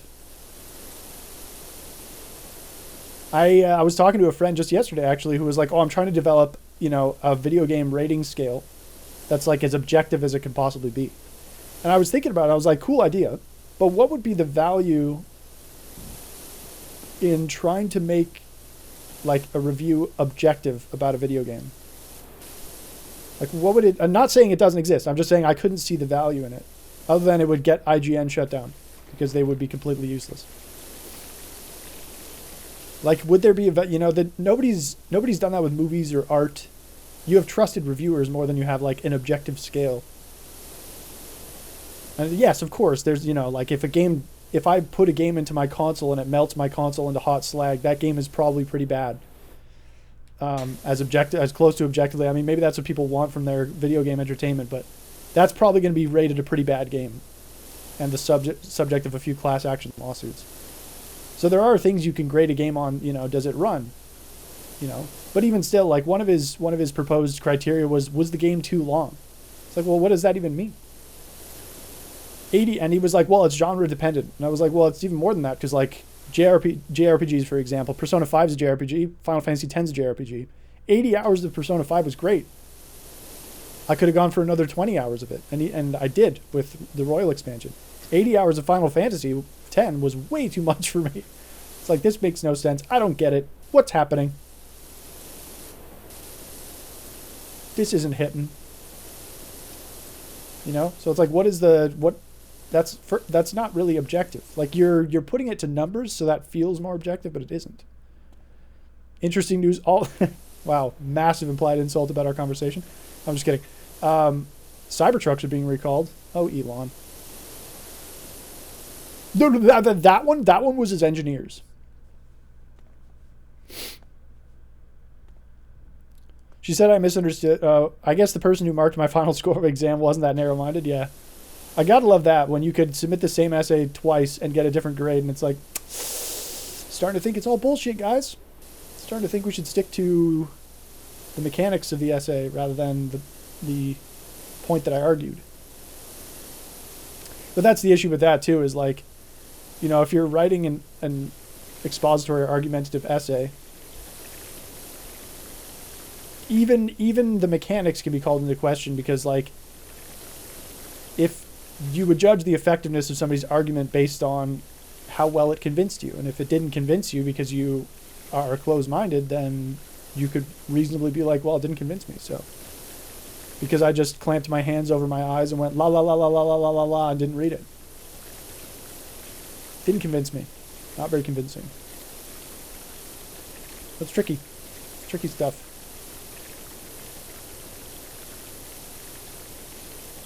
I think for English, you might even be better off, like, for some things, doing away with grading. For some things. Maybe for, like, expository assignments, like, you come up with a different grading system. One thing that was super interesting, we had in grade 10 history, which is Canadian history for us, our teacher was like, okay, we're going to learn about this topic, this historical event. And we did. And we loved it. And then he was like, okay, so now we're going to debate about it. Like, who was in the right, who was in the wrong, blah, blah, blah. So pick your side, like, what you think, who was in the right, who was in the wrong. So we do that. And he's like, cool, now you're going to argue for the opposite side. And it was like a really cool exercise in, like, having to hold multiple points of view at the same time. And I was like, damn, that's pretty smart. That's really stuck with me. Pretty fucking smart. General relativity, fucking genius! Surely. Where is it? Sounds fun. Yeah, it's good. Eye test versus... yeah. Yeah, all the people who hate, like, sabermetrics and stuff are, like, why are they all boomers, dude? You're like, oh, it's all about the eye test. I mean, Moneyball, that scene in Moneyball where he's talking to the scouts for the first time is such a good one for that.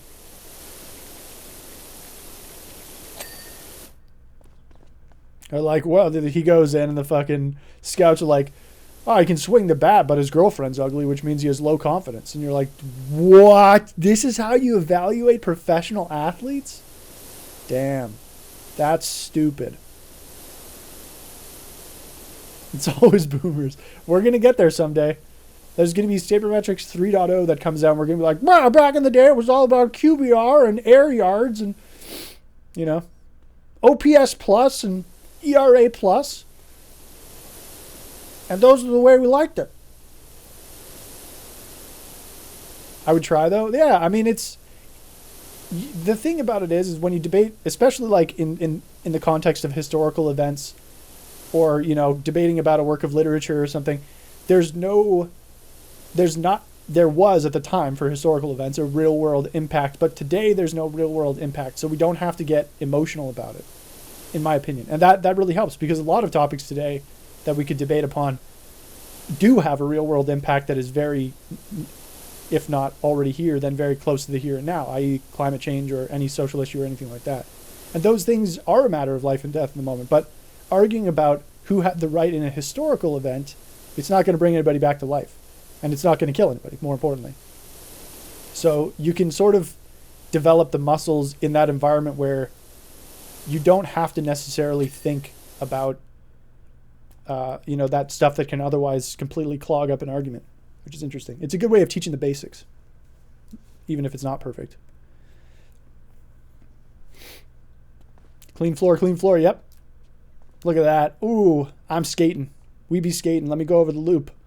Ah, wow, amazing. Okay. Let's go and finish this up. We're almost done, 94%. Hey, Nordstrom.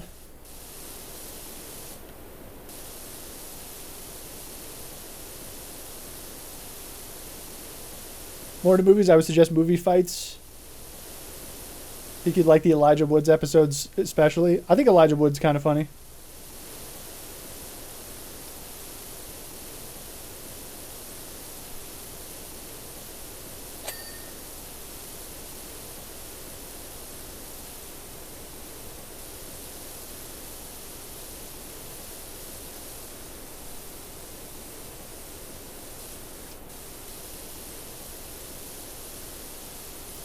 Great debater in the context of movie arguments. Hey, nobody's a great debater at everything. And I mean, you know, as a reasonably famous actor, I would expect that he's well versed in movies. Well, let's get these railings done first, I guess. Yeah, looking back on it on the level and being like, remember when this was disgusting, and now it's not. PogChamp. Craigasm. My dopamine. It's at an all-time high. I knew it. So buggy along these like curved surfaces sometimes. Okay. Other side. There it is. Railing. Oh, is this did I clean the top of these? I did not. Parkour!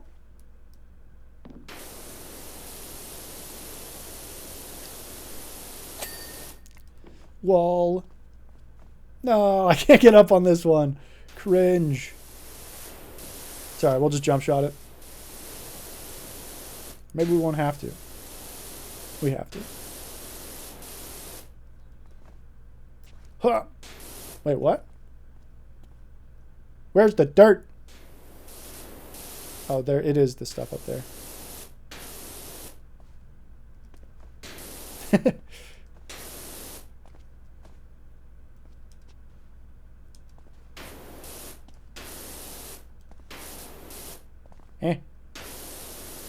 Whatever. Come back to it.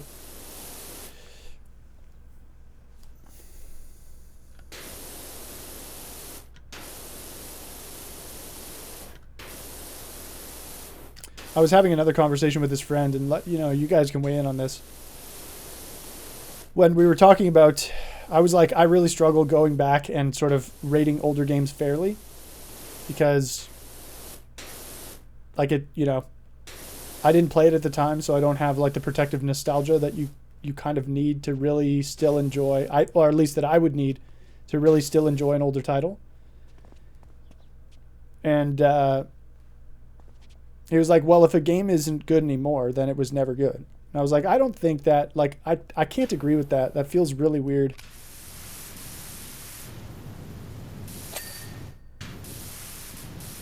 Where is this, by the way?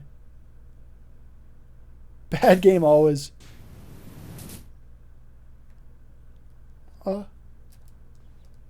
Ah! Oh, there it is. I see it. Can I hit this from here? Wah!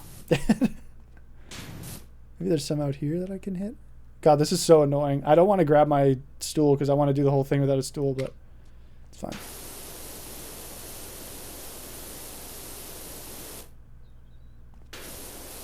Oh, I didn't finish the railing over here? What am I doing? Art and movement is crap, bad game, always bad. Well, yeah, I mean, and that was his argument essentially, was like, as soon as something comes out that does it better, that first game is retroactively made worse. And I was like, I mean, I could see the logic there.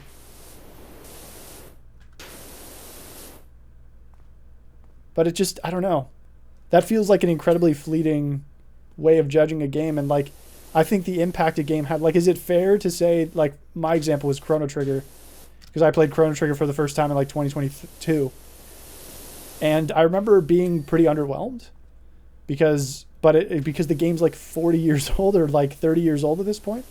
So I was like, yeah, is it fair to judge that game by today's standards when it informed a lot of today's standards? When its DNA is present in so many different games? Like, is it fair to be like, well, it's not as good.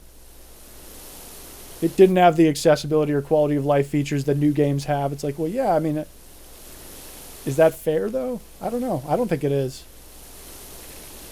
So I can't reconcile how did it hold up with how was it for its time. So I never really feel like I have like a solid opinion. Seinfeld is unfunny, trope in full effect, yeah.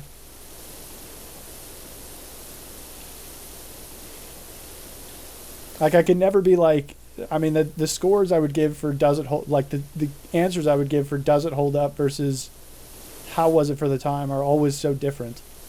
And they only get more different with time. So it's like, but is the answer then to just erase that game's impact from history? Because like I Control-C, Control-V, all of, I ROM hacked Chrono Trigger, but gave it autosave. So does that make the original shittier by like relatively in the grand scheme of things? Like, I don't think so, because I didn't do most of the work. Somebody had to innovate and come up with this like crazy game and all these mechanics and all these characters and all that stuff. And all I had to do was copy that and add one quality of life element, and all of a sudden my game is just better. Like,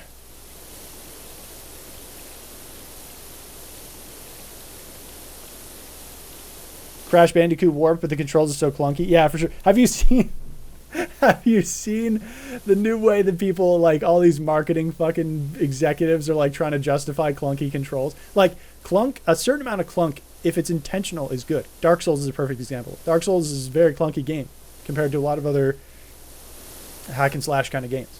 It's clunky compared to those games. But now they're calling it frictional gameplay. Like, dude, just call it clunky. Like, it's fine. All you have to do, if you don't want clunky to be a bad thing, is either change the controls so they're not clunky, or make the game so that designing it around clunk, a certain amount of clunk is intentional. I mean, I say all you have to do. That's not like super easy or anything, but don't just try and rebrand it to solve the problem, Don't just try and be like, well, it's actually called frictional gameplay. Shut up. No, it isn't. You're just rebranding. You're just changing the word. All you're doing, and in 5 years, you won't want to call it frictional anymore. You'll want to call it some other thing like abrasive, or something that's gentler, so that, oh yeah, it's this one.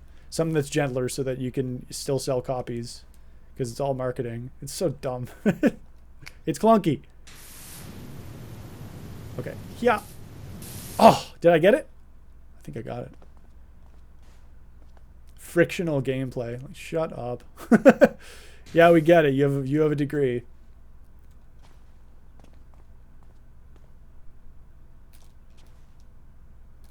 Where is this? Nikki, I need the rage.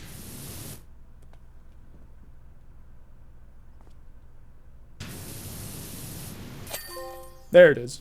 Raking it in. What's that? 50 stars in career mode. Nice. Oh, Ultra Match! It's Nikki's favorite part of this game. Yeah, time lapse. I'm sad I goofed the stairs there. You could even see it in the time lapse, but that's okay. It's still a good screenshot. My other one wasn't perfect either. I'll put that in the, I can't pull it off my thing right now. Sticky gameplay, yeah. It sounds worse, but it's the same thing. Do we do Fire Station? I think we do Fire Station. Let's dive in. So, the trophy with Fire Station is one of the more obnoxious ones. I'm already raging for you. Actually, you know what? Let me see. How much money do I have? Okay, so let's go here. And we definitely want equipment. And we want the Prime Vista 3000 short extension and the long extension. 3000 soap nozzle we don't need yet. Grab you. We have enough money to grab you and grab you. Wonderful. Prime Vista. We'll also get the spinning nozzle because I like that. Okay, cool. I definitely need these. So is it the scaffolding I'm not allowed to use? What is it? The ladder? So I have to clean the whole fire station, but I also have to clean this giant building without ever touching the scaffolding or the ladder. So I cannot, I'm not even going to pick them up because I don't know if that'll avoid it. What do you have for dinner, Nikki?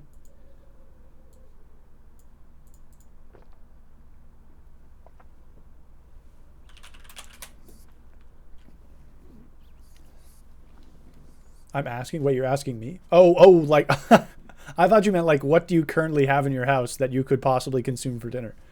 I was like, huh, I don't know. What? I don't know what's in your pantry. What the hell? But you're asking what should you eat for dinner? McDonald's. Good luck. Tacos. Tacos also good. Yeah, without standing on the scaffolding. Okay, so I can pick up the scaffolding, but I'm not going to. I could use the ladder. Wait, the ladder makes this so much easier, doesn't it? Tall order. Free to play, extra long extensions. Oh, you can't unlock the extra long extension until shortly after completing this level, so it's one that can be hard to get the first time playing through.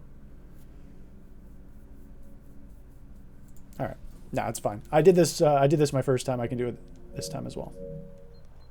All right, let's do the. Should we do the fire station first or the building first? Let's do the building first.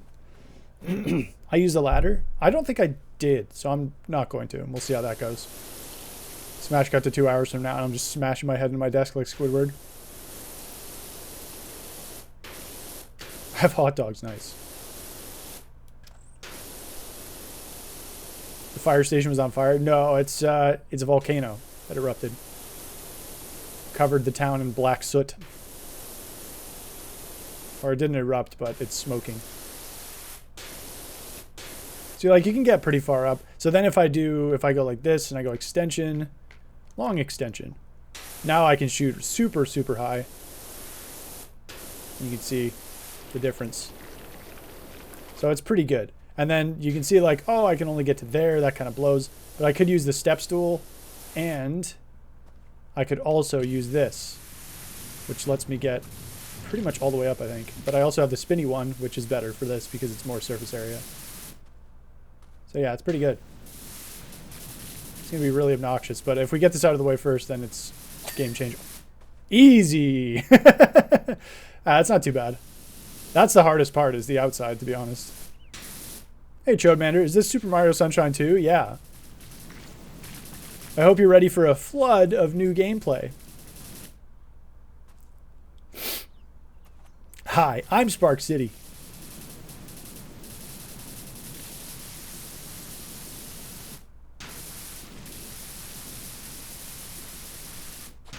Hello. Hello. Hey, don't look at me like that, for example. It was a good joke. Okay? Okay. Okay.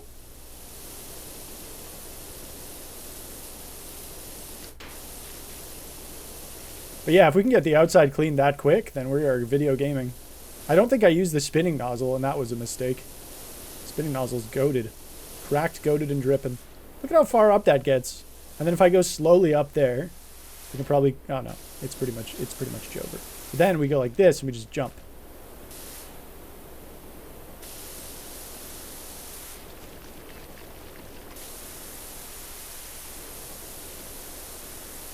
Definitely not the most fun level, but once we get this clean, it'll be nice and easy. We could just go clean another building.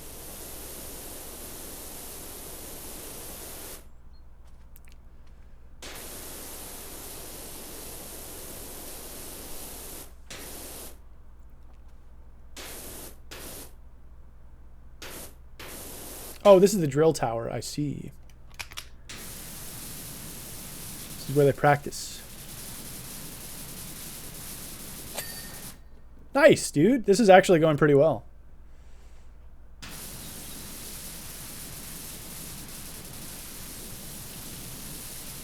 I'm pleasantly surprised at how well this is going. Yeah, we got all that. Nikki's malding right now. It's like, this is... Stop! Oops. Wrong button.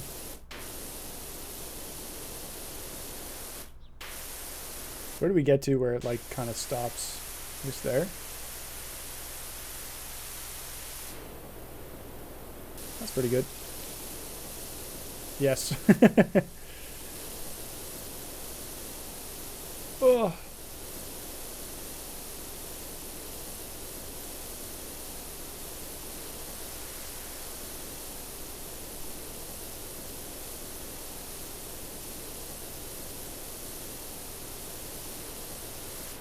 Okay, now we do the patented jump method. Jump around, Pwee! Jump up, and get down.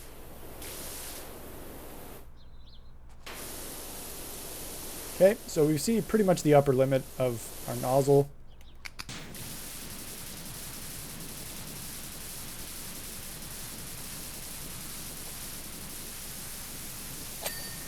Hell yeah, dude. That's actually... This is way easier than I remember it. And this was one of the last really obnoxious ones that I could think of. Wall frame. Oh yeah, okay, here we go. Let's clean this. It's going to be still annoying, but the fact that I just did an entire side of the building is pretty nice. Power washing ASMR. Hey guys, welcome to Spark City's ASMR course. Today we're going to be spraying water all over a large building. It's just as fun as it sounds.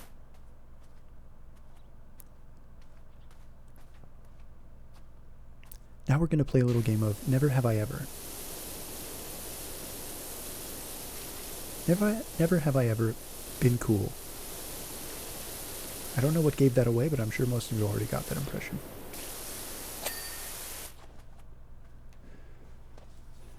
Strategy got better? I guess so. Must have.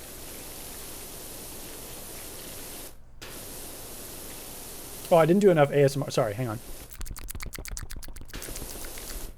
And that is the sound of disgusting.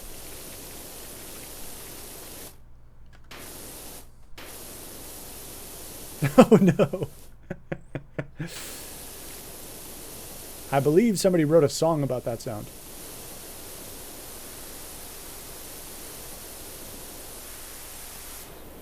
A 3-letter song. You got it. Low by Flow Rider.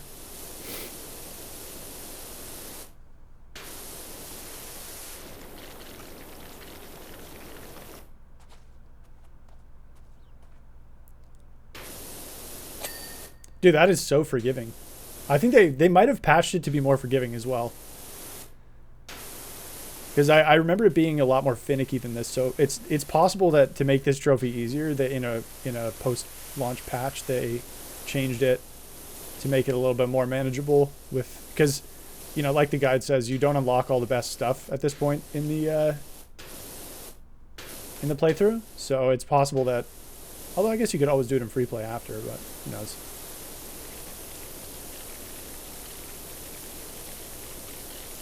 I shouldn't be cleaning this one yet. I have that whole back of the building that's not clean, but could be PS4 is easier.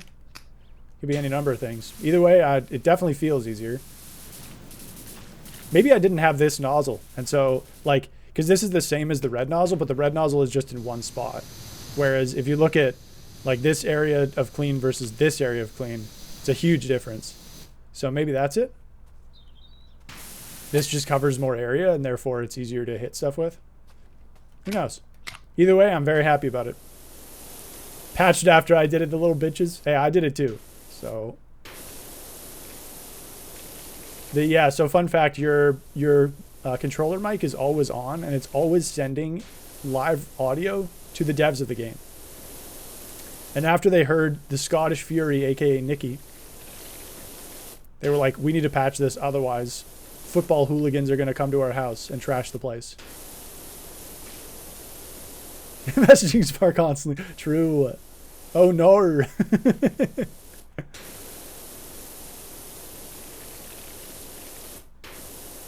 Oh no.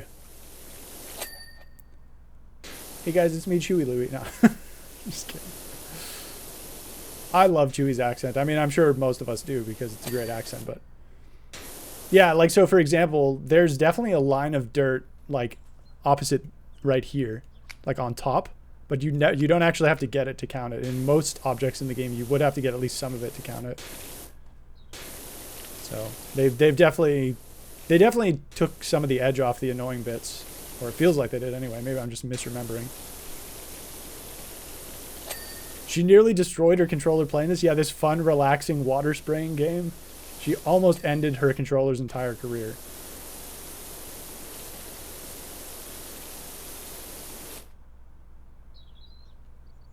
Gross. What have I done? Gross. What have I done? Get it. Okay, we are getting it a bit. All right, there we go.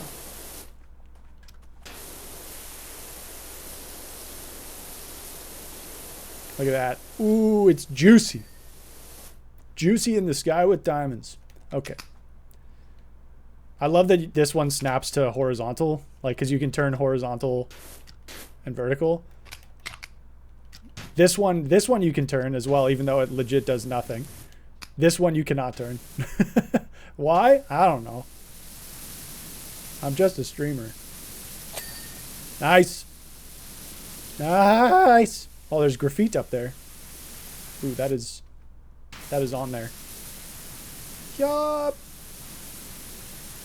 Only person who did not find this relaxing at all. True. Is our game made to match people? No, why? Well, I got some disturbing footage you might want to take a look at. That should be good, right? Hell yeah, brothers and sisters, mins. I believe. Let's see. Can I clean this here? I think I can get this from the top, which is Pinteresting. I think I can get that from the top because you can sort of like go out on the ledge. Worst to worst, I could also grab the little, what do you call it? The step stool, and it should get me just enough height.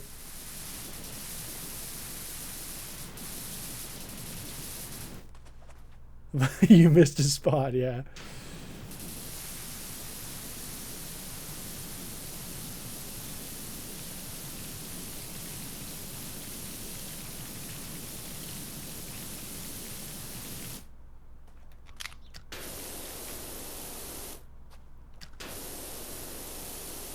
You missed a spot.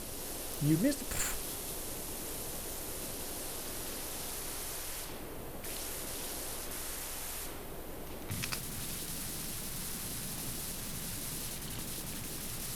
There we go. That's pretty good. Madge. Less than thrilled, that's for sure. That's how we found ourselves playing this game.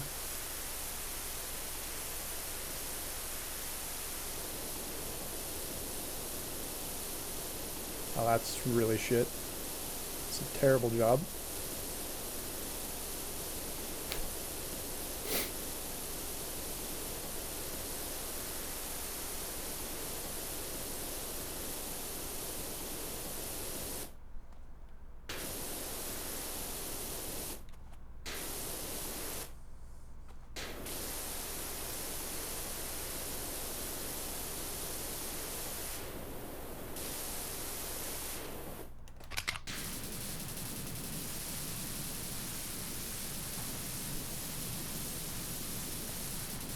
Oh, yeah.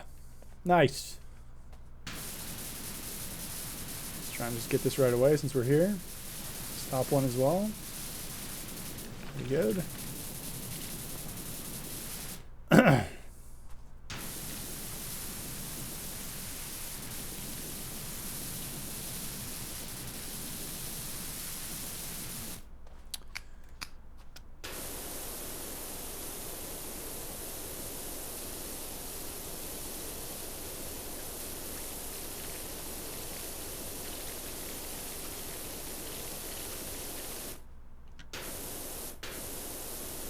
Swap back to auto fire. I can feel my hands starting to get tense.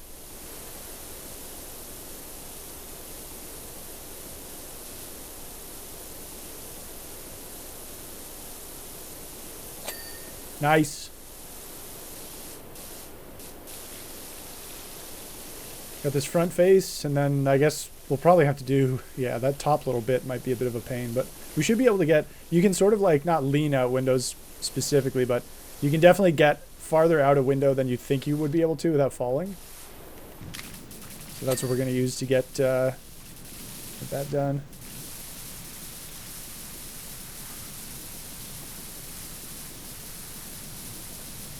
Pretty good. So between the roof and the the lower windows, we should be able to get these last two ones clean pretty easily. I'm pretty happy about this though. Getting this out of the way early was a good call, because then it makes the rest of the fire station a lot more of a joy to clean, because it's just large, flat, open areas. Not too many like weird little dinky things. Actually, I still got to do the inside of this, which is a pain in the ass, but that's okay. This is really the challenge of the trophy for this stage. So if we can get this done, then we're cruising. Gonna clean? Oh, it is. It is.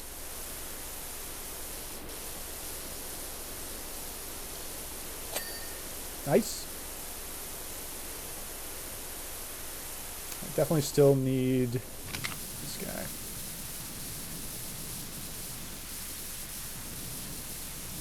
Yeah, this, okay. So they are divided into, there we go. Nice and slow here. This nozzle is an absolute beast. The schnoz.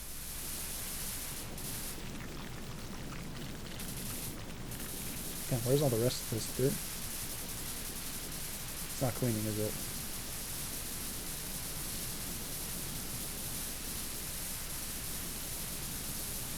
Might be enough.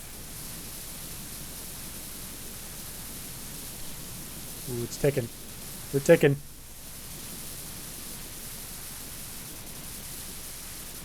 Rack 'em, stick up. Yeah, sword into that snake. Woo! Jafar, he's our man. If he can't do it, great!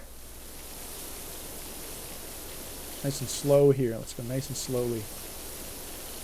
Take your time. In the power wash game, there's no reason to rush. Unless you're doing a time challenge, in which case, fuck! Look at this line of dirt. Garbage. Get it out of here. Ah, nice. This is, I believe, the last trophy that I would consider super, super difficult.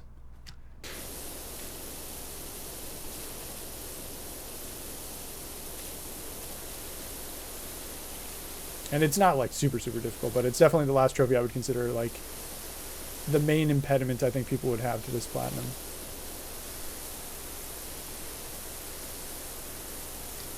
Now we probably want to back up. Yep.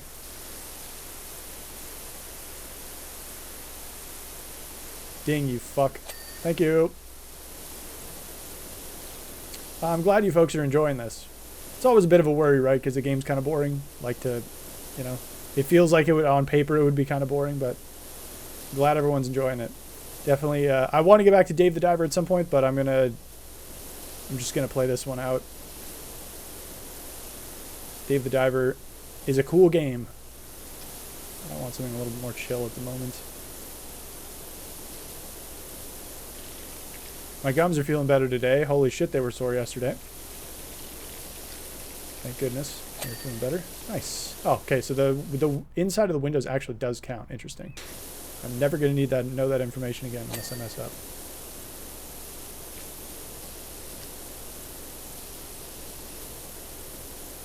Yeah, I think I also did this without the ladder in my first attempt because I think there was a bug at the time where even the ladder would disable the trophy.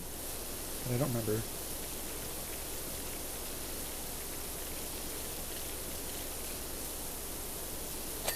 Thanks.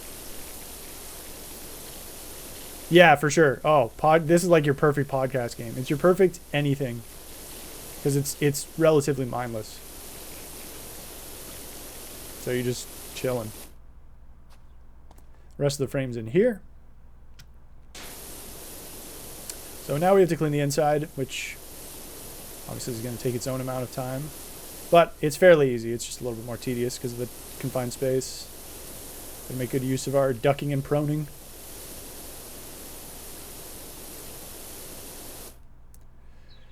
But yeah, this game is perfect for a lot of background stuff. It's like a really good decompression game. Really good. Really fun to play. Very satisfying. Good teaching tool for the value of like breaking stuff down into smaller bite-sized pieces. Shows the value of that. It's really a Sigma male game if you think about it. Sorry. Maybe I shouldn't joke about stuff like that, but it is pretty stupid.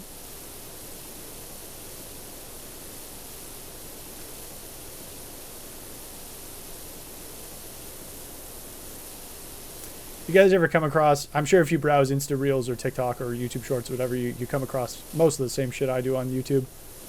But the random like super motivational where it's like, oh, like super profound music, like usually that theme from Interstellar and like something Abraham Lincoln said one time. But damn. That's pretty cool. If only I hadn't seen this video 8,000 times already.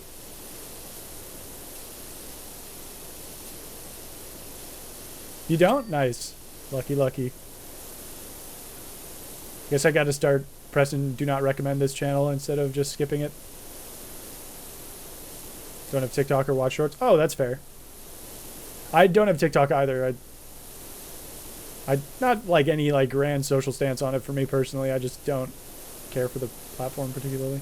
Oh wow, so this wall is the entire inside wall all the way up. That's kind of cool. I thought they'd break it down into sections.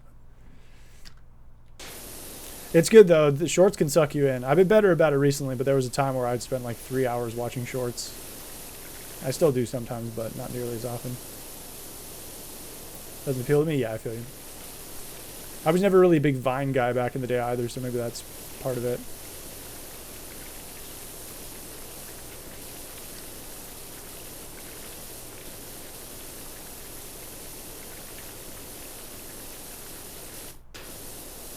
Oh, I can, at least for now, and I probably do want to do this, let's use stubby gun. Back to the stub. We don't need the distance anymore, and that means that if I'm using the long gun, that means I can't get as close to walls, which in confined spaces obviously sucks. So we're going to avoid that. You get the top of this, yep.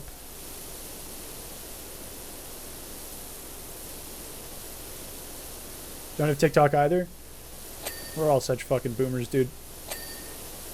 It's funny that like so many of my regular viewers are like in their 30s, you know. It's kind of cool. I kind of really dig it. Nothing against the younger folks, obviously they're welcome in too. But like a lot of the VIPs I have and all that stuff, they're in their 30s.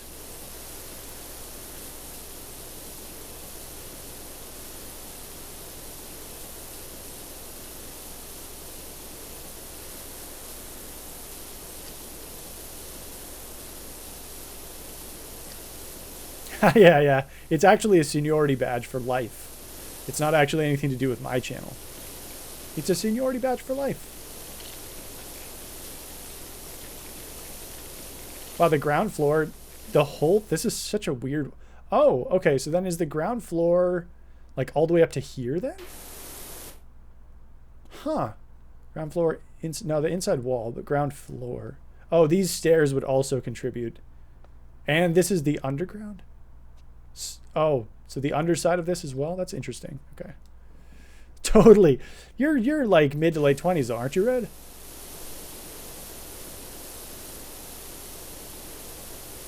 Answer wisely.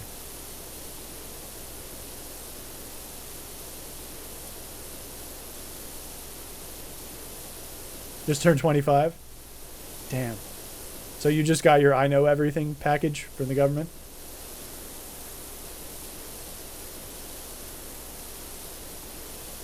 That's alright. There's exceptions to every rule. Nobody's perfect, you know?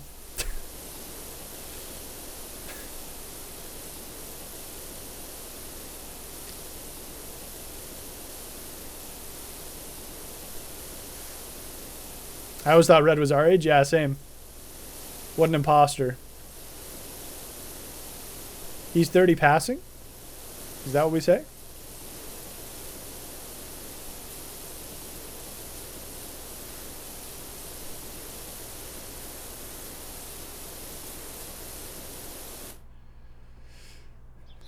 Red, use a walker. You can't just say that with no context. What the hell? Well, welcome to your 30s. What? Known Red for years, never had the age discussion. It's very important to me. I can't be friends with anybody who's a prime number. That's why I hate myself. 31, gross. It's okay though, because I'm like less than 2 weeks away from being able to like myself again. The vibes of an old... He's an old soul, as I believe they'd call him. A geese, others might call him. Okay, so it looks like each floor is its own section.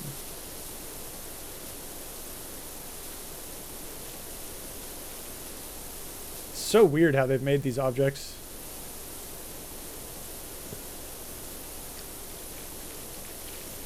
Actually unplayable how they've made them.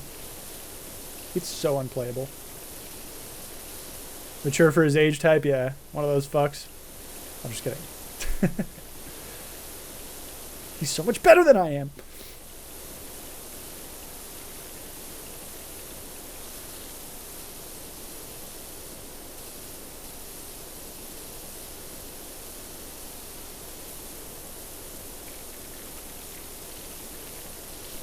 Always saying, okay, Dad.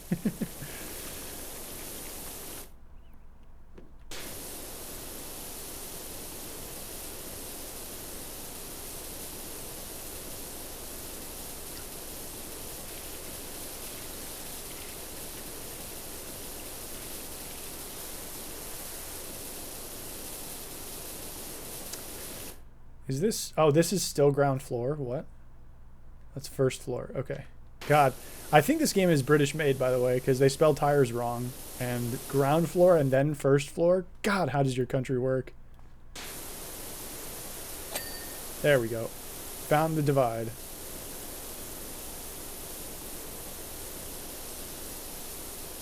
Hey! I said British made.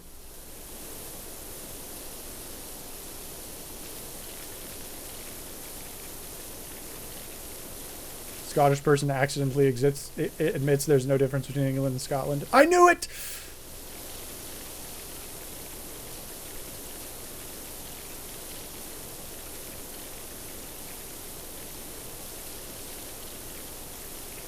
All the Scottish independence folks just absolutely Beyblading in their graves right now. Wow, that's 20%? Sag. Still spraying your jet around. So Harper Shaw is my friend, I think. She finds an RV for herself because she wants to go, like, travel in the world with an RV. Travel in the country or whatever. So you find an RV and you clean it for her. It's pretty cool. You can see she's trying to figure it out right now.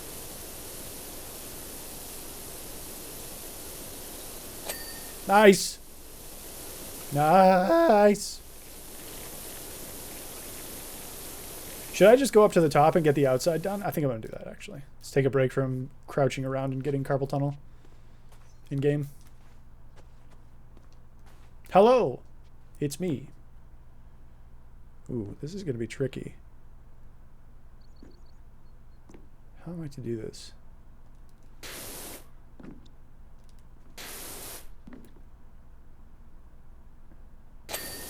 Nice. It's this panel that's going to be really obnoxious, though. Yeah. See just how hard it is to get an angle. This stupid ass ledge is blocking the way. Dun dun dun dun dun dun. Power washing. Dun dun dun. Can I? Oh, is this good? No. Get some of it. All right, let's try from down here again. Damn, dude.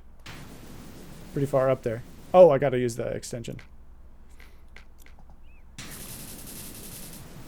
Can I clean this? Kind of.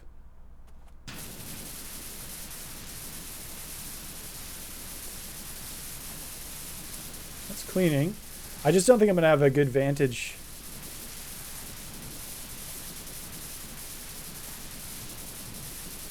It's just not a good enough angle for a lot of it.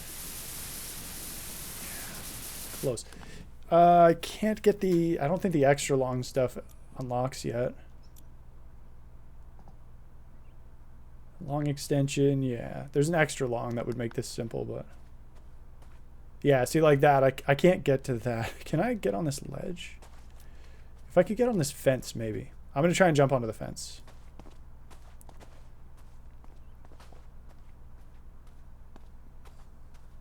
"21 when I started watching you. How old does that make you feel?"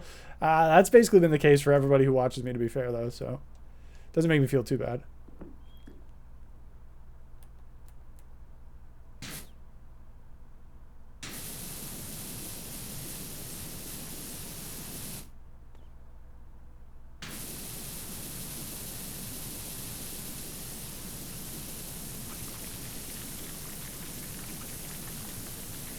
I guess I don't need the long extension here. In fact, I probably don't want the long extension.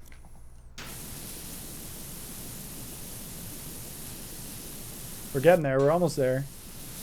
I can probably do this on the other side. Wall. Is the inside of the wall? No, no, it's inside wall. Okay. Let's try and see if we can get it from over here.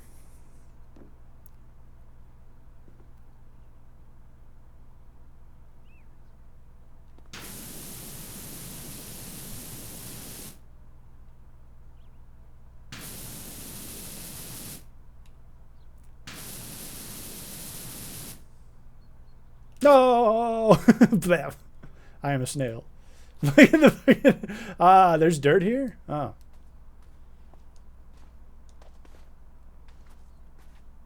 Maybe Nikki wasn't here? Yeah.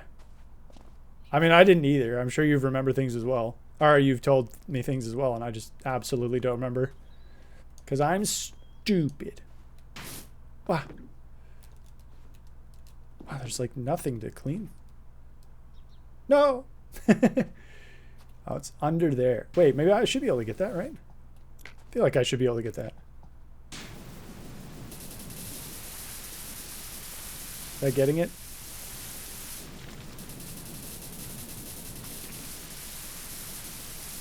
Oh, it is slowly but surely.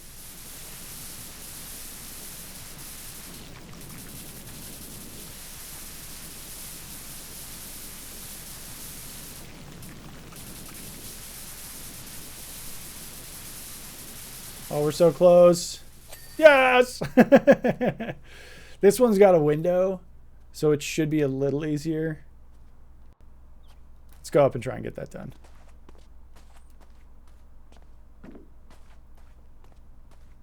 I think I actually want to be out this window.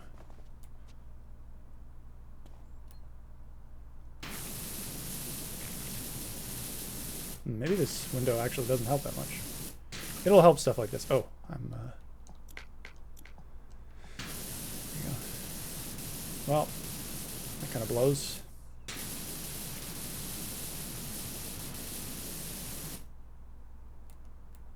Oh, hello. Damn, the gun not being able to switch shoulders to aim over is like obnoxious. I can clean this side okay, but then this side's gonna be annoying. Alright, let's go up top, see if we can figure this out. Okay. Try to crouch jump, doesn't work.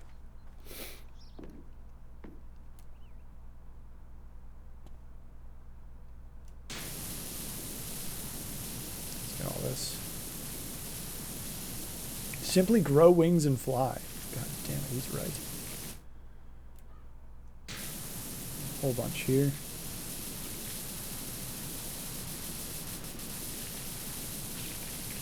Yeah, get as much as we can here. That's 2/3 right there. Maybe even 3/4. Get a bunch more here, and this is the harder side to shoot from as well.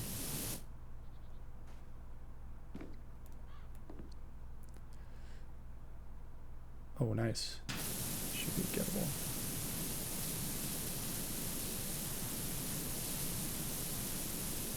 Fuck, I mean, this might be actually better right now. There we go. Clean. Just need a little bit of space here so I can see stuff.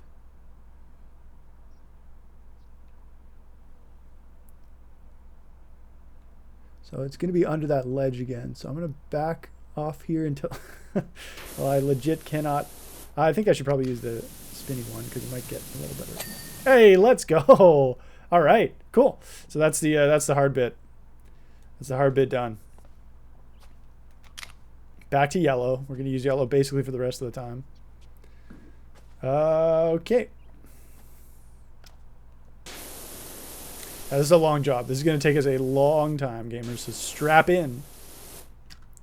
And strap up, but do not, under any circumstances, strap on.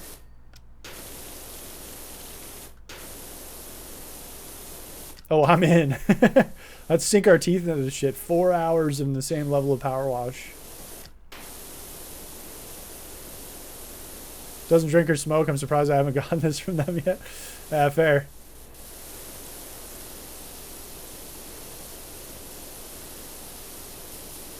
I feel like when I was younger, I looked younger than I was. But now that I'm like 31, I probably look 31. I feel like I look pretty 31. Dead inside, tired. Rockin' Ron's. I ordered McDonald's, Hallie. Rockin' Ron's. Is that like a regional thing? Because that is amazing. Just wasting all this water. Maybe 47? Gross, prime number. Ew. I'm sure my biological age is 47, all the bullshit I eat.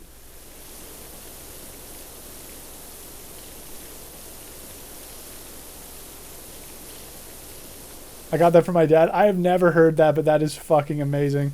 I am stealing that and calling it to Spark City.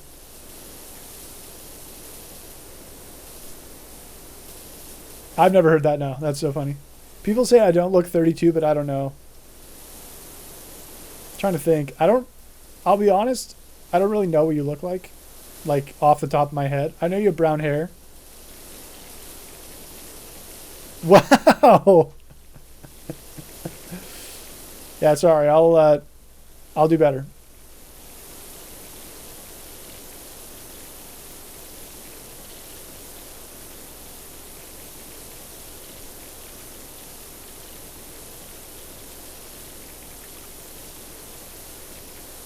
Am I supposed to? You have an unfair advantage in our friendship of knowing what I look like. It feels not fair. I'm just kidding. Okay. I feel like it's one of those things where it might sound like mildly insulting at first to say like I don't know what you look like, but then it's like the alternative is I know exactly what you look like. And I feel like that's worse. Correct me if I'm wrong there.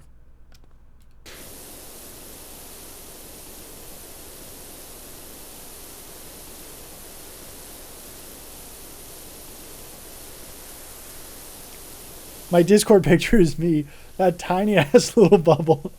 And my bad. I'll do better at forensically, like, computer enhance that shit.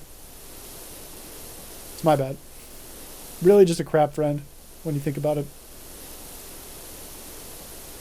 Did I get the bottom of this? I did. It's looking pretty good. I gotta get this though.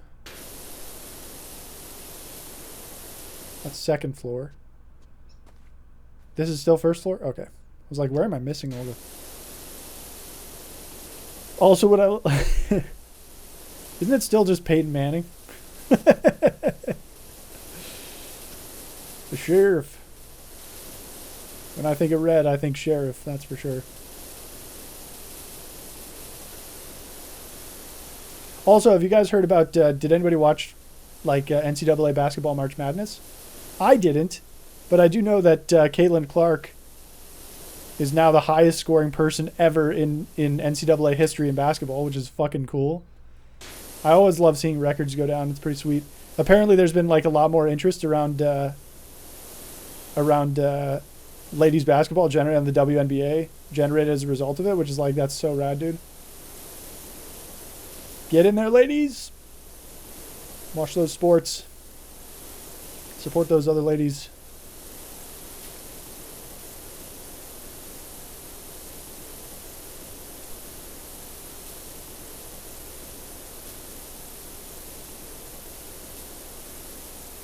Caitlin Clark brought a lot of attention. Yeah, she got drafted first overall. I mean, of course. She didn't win the national championship, but, I mean, highest scoring player in college history, men or women, is like, that's fucking wild. The record been held since like, God, was it the 60s or something? So cool. Love to see that, dude. And it's amazing that there's so many like dominant lady athletes in the, you know, female athletes in the world. Like the first one I remember being like completely ensnared by was Simone Biles. Holy moly, what a talent. Having never watched gymnastics in my life, I was like, whoa, holy shit. And then everybody's like, yeah, humans aren't supposed to do that. And I was like, that's what I thought, but I figured this was normal. Nope. She's a beast.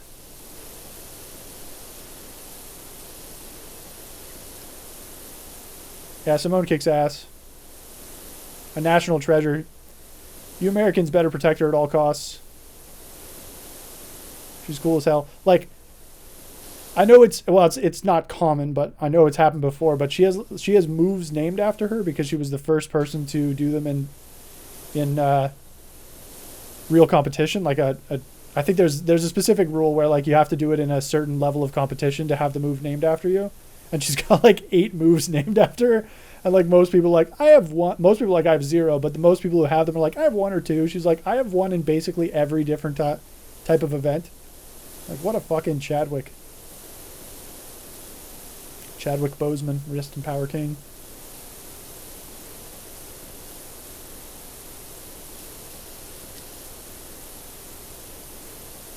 You'll love to see it. I talked yesterday about the how the Canadian women's soccer team is like the best soccer team in the world. Like, wait a minute. What? Canada winning at soccer? What? Let's go, ladies.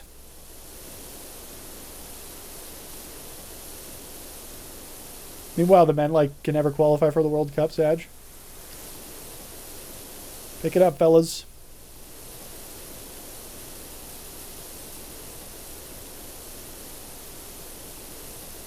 I'm kind of excited for, not saying these folks don't exist now, but I'm kind of excited for when you know, as lady sports get more popular, and hopefully that also means that more ladies are getting into the sports and watching them and stuff.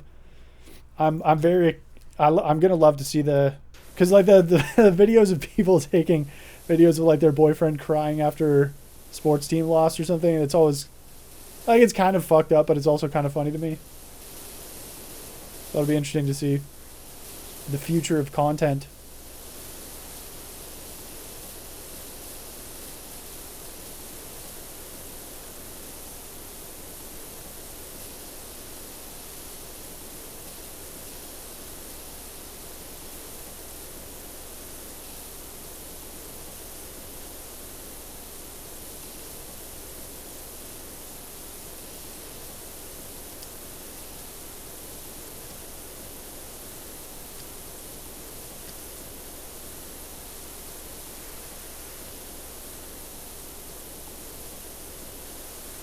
Sports ball.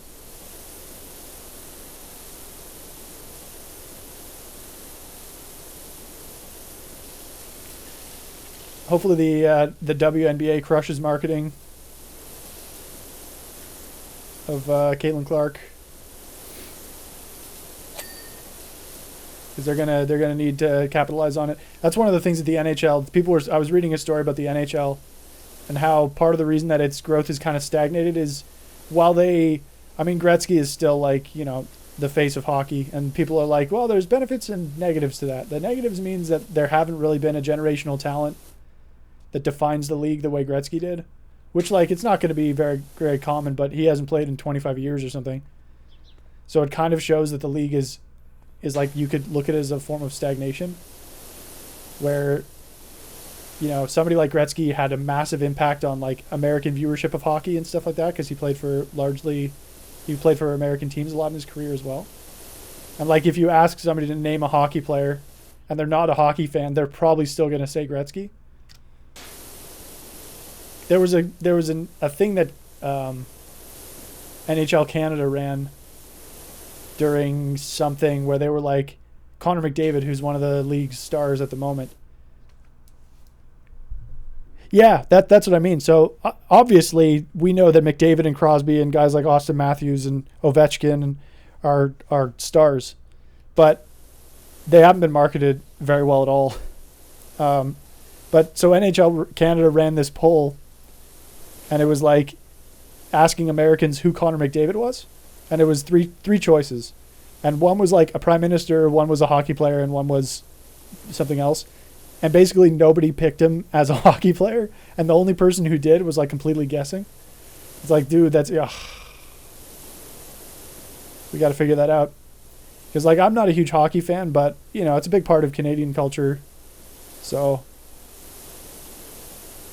it's one of our big contributions to the sporting world. So it'd be nice to see us take it a bit seriously.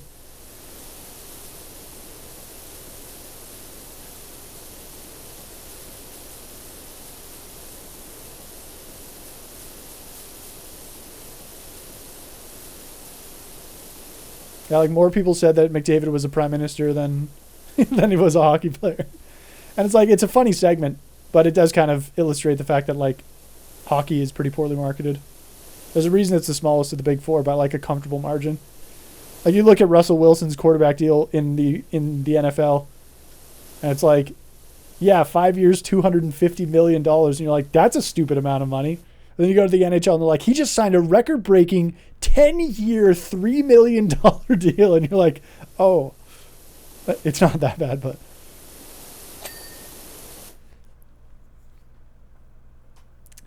Homie scored 153 points last year. Dude is a real shot at being top 5 all time. People don't know who he is. Yeah. Yerp. You can't count on every player having like a bombastic social media presence, like a lot of the guys in the NFL who have self-marketed.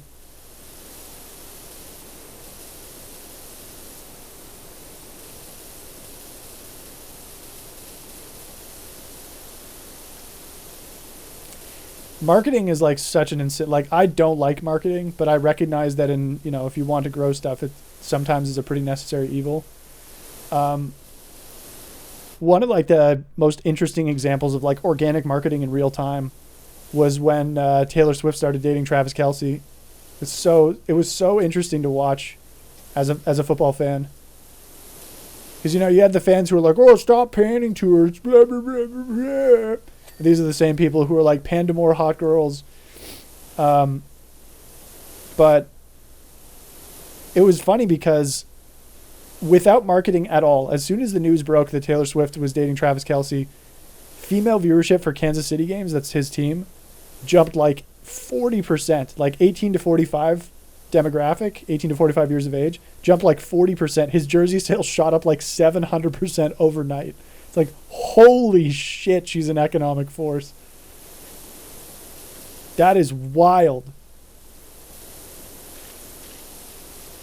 And, you'd kind of be dumb not to capitalize on that if you're the NFL. So I don't mind seeing her at the games and stuff. Like, because even if you're sick of seeing her, you have to know that this is good for the sport as a whole. More money in the sport means the sport hopefully gets better. You know?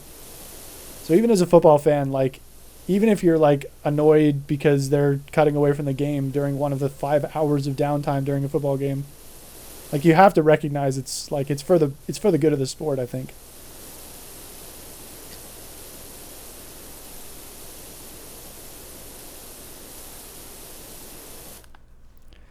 McDavid is also boring as hell, so it's kind of hard. I mean, just put his highlights on, man. Get him involved in stuff. How do you feel about this, Red? Like, does McDavid have an obligation to market himself? I would say, like, on an individual level, no, but it's one of those things where it's like, if you care about the game, you know, you could absolutely make the argument, like, if he cares about the game, it would benefit him and the game itself in the long run to lean into that more. But I understand, not, you know, if you're a private person, like, it's the nature of the beast. So I wouldn't say he has like a responsibility to do it or a moral obligation or anything, but, you know, if I was somebody in that position who loved the game, you know, and wanted to, and ostensibly, given that it's my fucking career, wanted to see the league succeed, I feel like I'd bite the bullet a bit. But I am also not a generational hockey talent, so what the fuck do I know?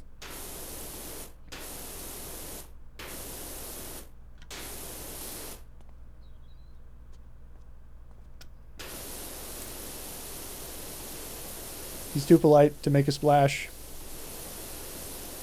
The Taylor Swift subreddit had a game thread for the Super Bowl. Dude, you know, was one of the fucking funniest things was hearing these like right-wing podcasters being like, it's a psyop. Are you serious, man? Like, are you actually serious? God, we need a new hashtag. I'm 14 and this is deep state or something. Because that is like one of the most ridiculous things I've ever heard. That's like what kind of people are worried about the strength of weed. I'm more worried about like, how are these guys getting copium that strong? You know, it makes no sense to me.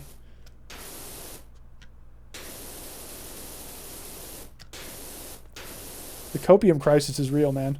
It's a psyop. So what they were, if for those who don't know, I'm sure all of us have heard at least some of this, but if you haven't, during the Super Bowl, leading up to the Super Bowl, a bunch of right-wing podcasters got on their podcasts and were like, it's a psyop. Taylor Swift dating Travis Kelce is a psyop by the U.S. government. Short for psychic operation. It's designed to manipulate the masses. They were like, it's a psyop because during the Super Bowl, the Chiefs are going to win because it's scripted, and then Hillary. Taylor is going to be like, vote Biden. That was their so fucking dumb. They're going to use it as a mass influence. It's so dumb, man. I would guarantee that all these guys failed creative writing in school. So how the fuck did they get so good at it all of a sudden? Oh, God. Maybe I shouldn't be laughing, but it's just so goddamn hilarious to me. It's a psyop. Holy shit, that's funny.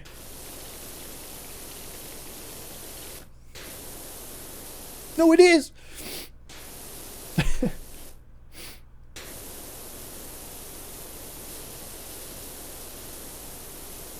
Apparently there's like she's such a force, Taylor is, economically, that some economists have created like a Taylor Swift index, because like when she goes to cities, the economy booms for the time that she's there.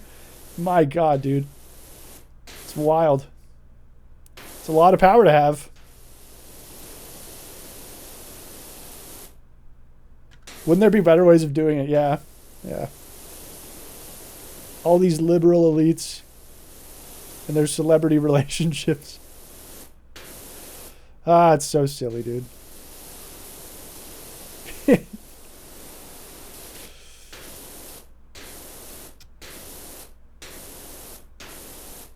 Anyway, that's my little spot of hilarity for the day.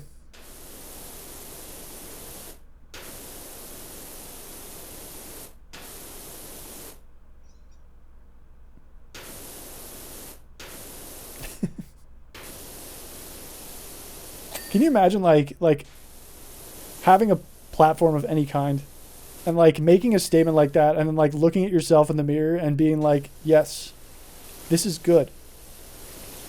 This is what I was put on this earth to do. Comment on celebrity relationships.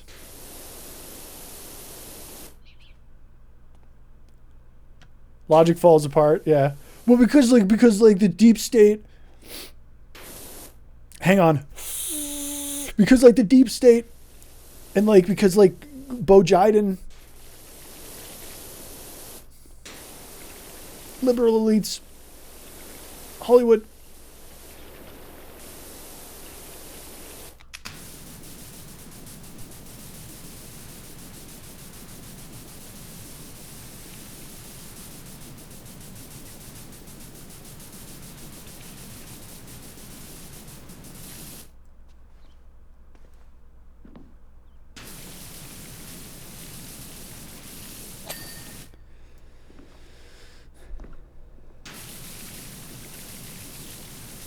Like, imagine being that mad at Taylor Swift that she didn't sign something for you at her last Eras Tour visit. That you feel the need to bring, you know.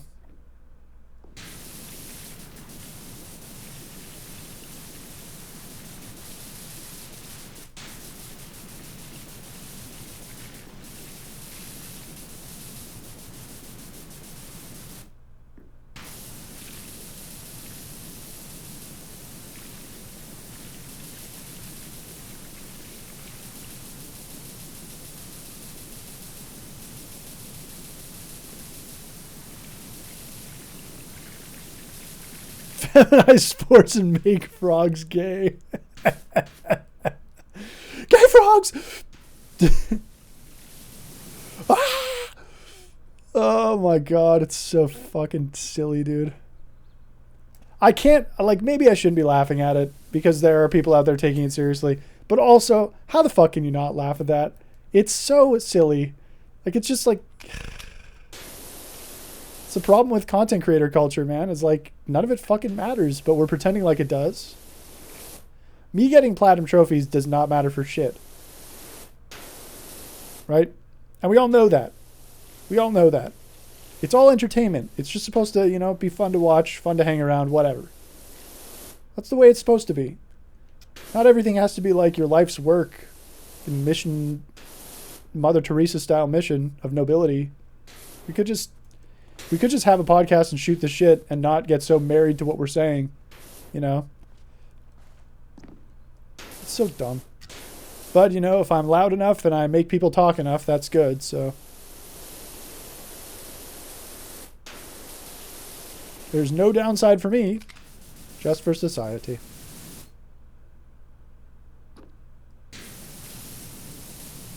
Who cares about society, though? I'm rich. I got that Squarespace kush.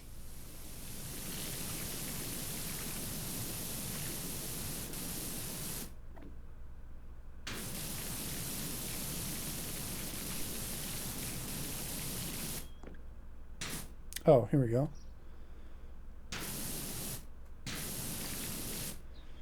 This counts as the ledge, I guess. Feminize the sport. What does that even mean, dude? What does that even mean? It's a buzzword.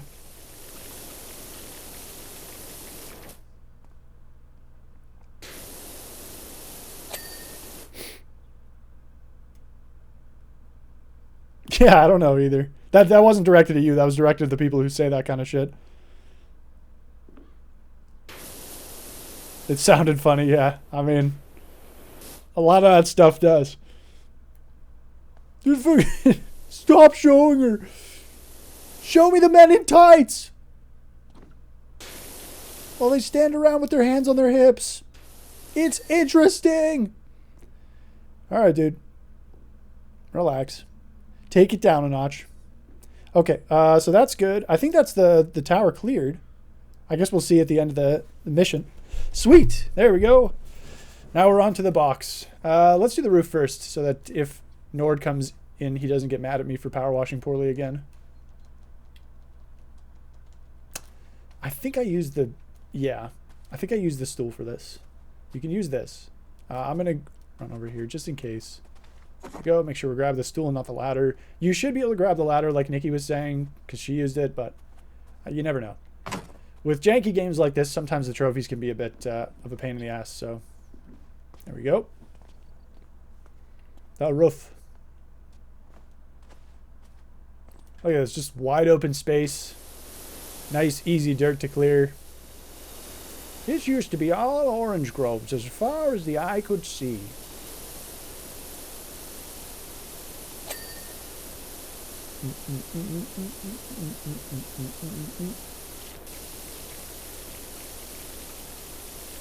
It's a psyop, dude. It's all a psyop. So I try and, when I read the news, I try and read from a variety of news outlets because I feel like that's the best way to gather, you know, any synthesis of the facts, is you have to synthesize it from between the lines of whatever pundit is being like, this is ruining our country. And I was reading, this, it's called National Post, it's a conservative outlet, popped up on my thing, and it was doing a horoscope, like it was your daily horoscope. And I was like, that's interesting, I didn't know they did that. And horoscopes are just the best. It was legit something like, today's a day to get out and be social. Like today, you know, you're going to further relationships with friends and blah, blah, blah, blah, blah, blah, blah. And at the end it was like, but if you don't want to, that's fine too. And I was like, so why did you say that? You just undermined your own, what the fuck? Today is a good day. Maybe not though. Horoscope.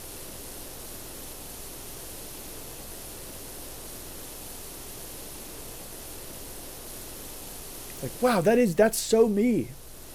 And the day is going to be that way because of the month I was born in. That's me.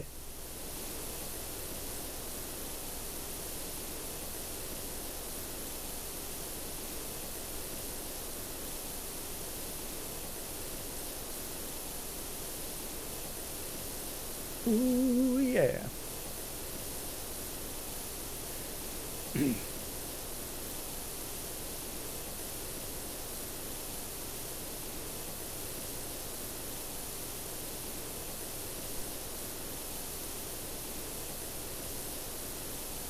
Born within the same time frame, have exactly the same kind of day worldwide. Yeah. Yeah, I mean, it's easy to point at horoscopes and be like, that's silly. In our more enlightened time. But you know what? You know, like Myers-Briggs, with that INFP, ENTJ, or whatever the fuck? I feel like that's horoscopes, but for people who are interested in science. Like, they know that horoscopes are bullshit, but they still love having that thing that's like, I can explain all of my behavior with a 4-letter acronym. And I won't have to change anything about myself because, well, I'm an INFP. So, too bad. This is just who I am. This is why I do this. Sorry for the triple homicide, but I'm an INTJ. I'm an ENFP.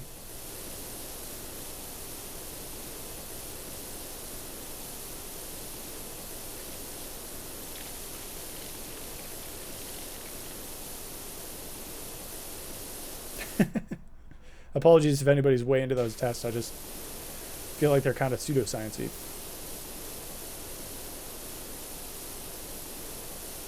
But I think you know, when you think about like horoscopes and the personality tests and stuff like that, I kind of like, I definitely think it's silly, but I don't think it's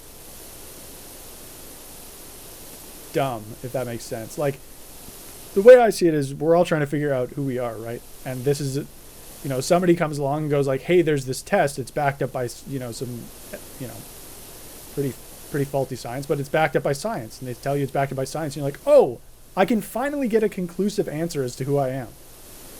I can finally explain why I am the way I am. It's very tempting. So like I or at least I feel like I get it. Maybe that's not why people do it. But the folks who like really, really justify all their behavior by it, I feel like that's what they're missing. They're defining their sense of self by this because it's really hard to define it otherwise. Maybe I'm overthinking this. But.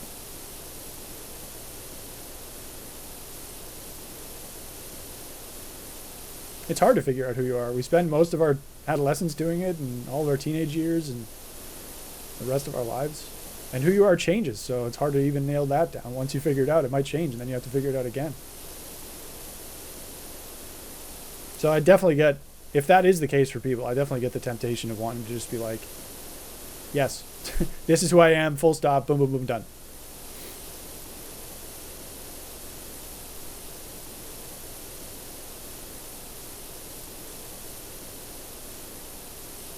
I figured it out.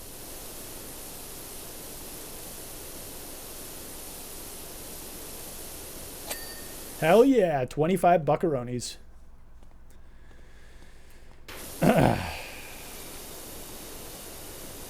Good old horoscopes.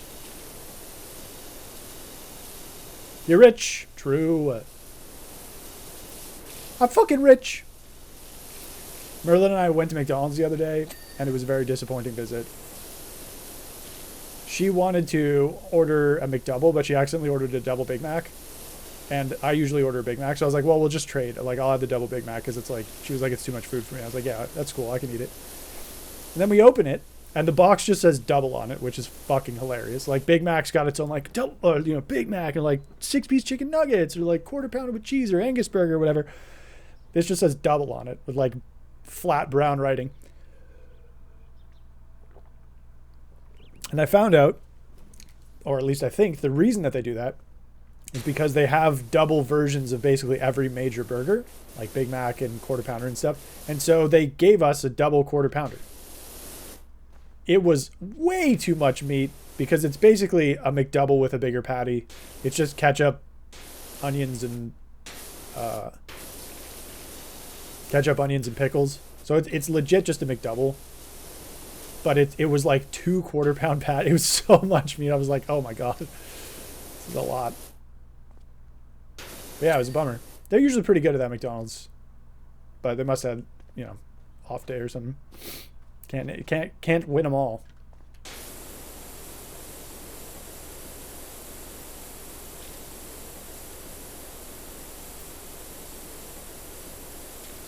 But yeah, my life's really hard. My McDonald's order didn't come out right. Where's my Live Aid?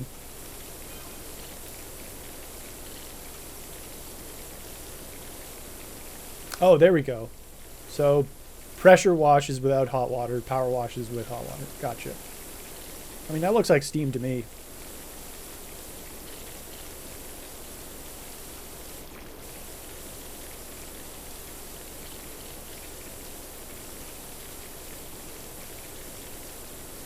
Yeah, I mean, it happens, right? I think they're priced the same, so it's not like they scammed us out of money. Just somebody saw the wrong double. It's like, frick it. Maybe it was their first day.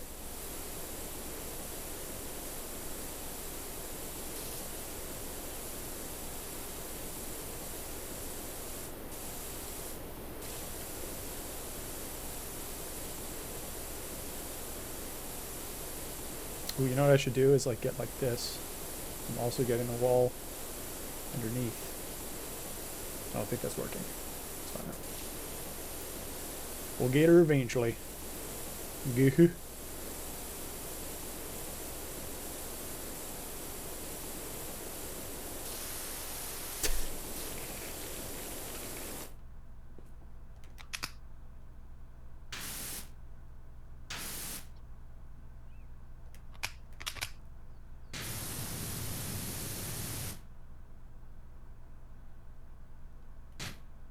There we go.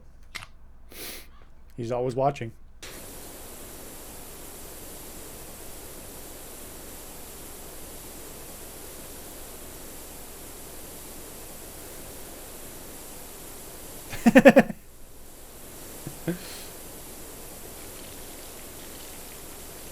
Hey guys.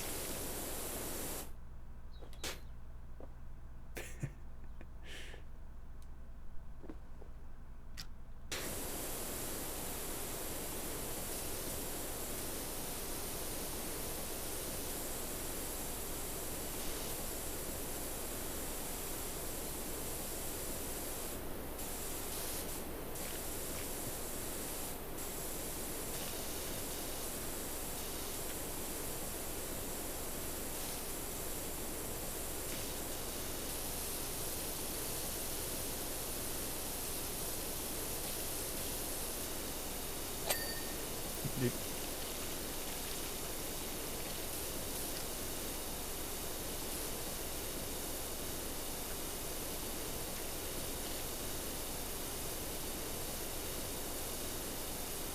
I got my first free meal at McDonald's the other day, actually, since I downloaded the rewards app. It's not bad. It's pretty. I haven't worked out the exact amount of cash back you get for it, but I got a free Big Mac meal, which is pretty sweet. Saves like almost $15 at this point.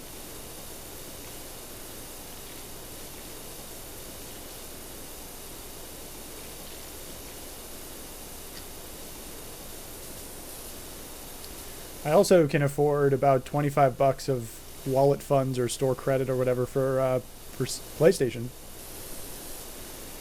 I have a decent amount of points. My membership for PlayStation Plus just ticked over, so that was like $200. I was like, oh, forgot that was in April. Yeah, pretty cool. The rewards also flipped over, but there's really nothing on there that I really want to spend my points on. Cuphead's DLC is there, but it's 2,000 points, which is about $5 of store credit. So it's definitely a deal. It's better to buy it on the app, but $25 is pretty nice. Being able to buy anything is pretty cool.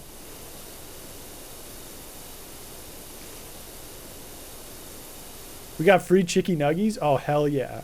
Are you guys on that using the app too? It's pretty nice. I gotta say, like free rewards apps are kind of sweet. People are like, oh, they're making you go there more often. It's like, yeah, but if I'm going out for fast food, I'm going out for fast food. If I'm choosing one place over another, it's because of what they offer. You know? So it's like if I was going to go to Wendy's anyway, and I go to McDonald's and I get what amounts to, you know, let's say 4% cash back or something, then it's a better choice for me. Because both of those places are delicious.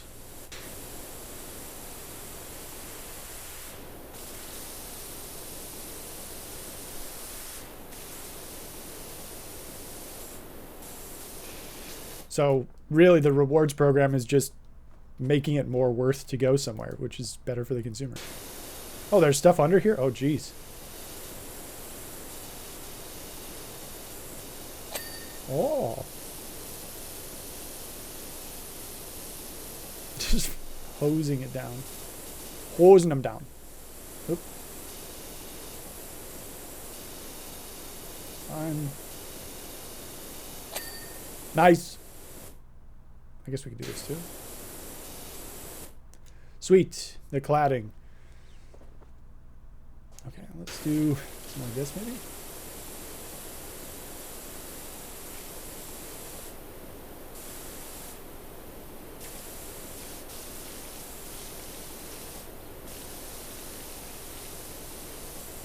Ah, shit! No! Well, while I'm down here.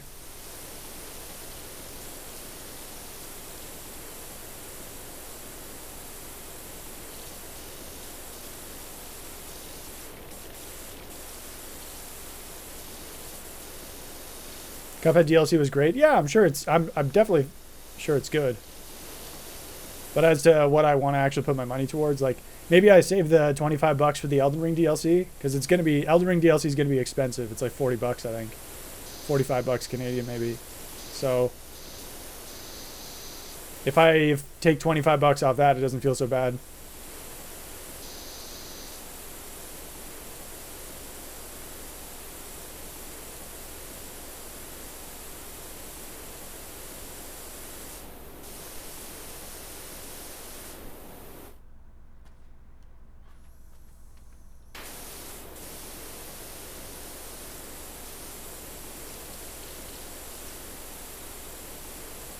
You better ding from this.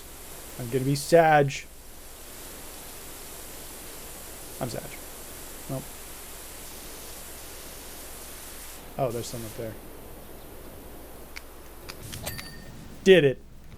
This kind of looks like the old McDonald's a little bit. DLC prices have skyrocketed. I mean, Elden Ring, like, if there's one company I trust to actually deliver on a $40 price tag, it's From Software. Because I don't think I've ever bought one of their games, and like especially recently, like in the Dark Souls era, and have not enjoyed it. So in my mind, that's worth like a little, like I'll take a risk on a risk I'll spend a little bit more on their stuff because it's actually, the quality's been proven to be very good for me. Like, I really enjoy it, so I don't mind.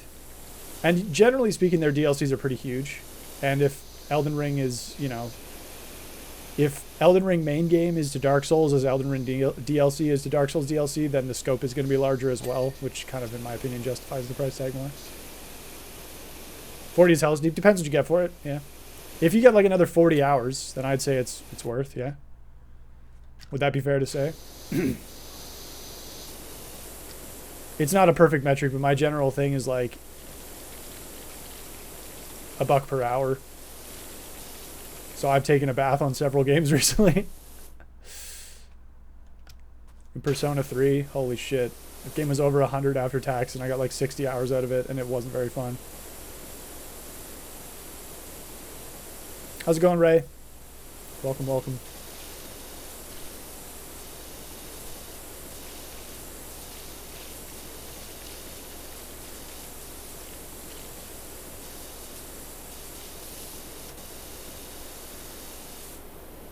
But yeah, $40 is hella steep. Yep, agreed. I can absolutely understand why that would put people off the purchase. Completely agreed.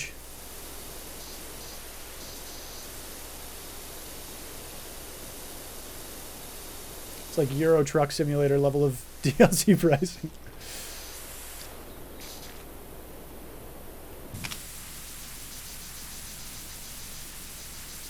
Oh my god, it's not cleaning it at all. It's now cleaning it. Nice and slow. Com needs a restart? Alright. See you in a bit.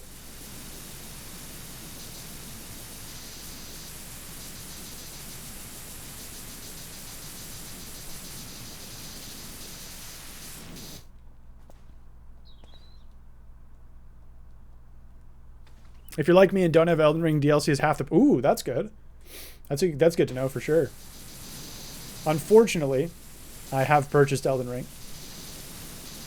Which is a sentence only said by hipsters. Because you can't not like that game. It's illegal. In my subreddit.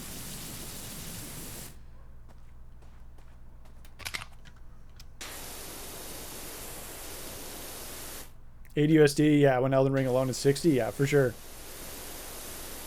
I was very happy that Elden Ring came out at the...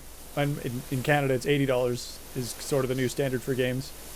When it came out at $80 price points, especially when the week prior Horizon Forbidden West had come out at $95 or $89.99, so $100 after tax. So I was really happy when Elden Ring came out at the $80 price point instead of the $90. A lot of games have been doing $90, $93 recently. Like when Forspoken came out and it was it's fucking $93.49. You're just like, dude, what? Square, you'd have... I think those balls might be swollen at this point. They're so big. You might want to get that checked out.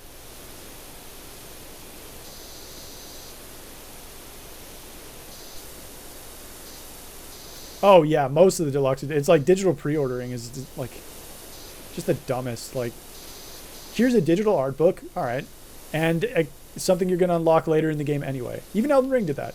They were like, here's the digital art book and a hat that you get later in the game. Yeah, you're like, dude, I still don't understand why people would pre-order digitally. And somebody, I was talking to a friend about this the other day, and they were like, well, it's more for like preloading. And I'm like, it's fucking 2024. Started at midnight. It's not going to still take you that much time to download the game, you know? Even Call of Duty Ghosts or Call of Duty Black Ops 8 or whatever the next one is not going to take that long. Window frame. Ooh, window.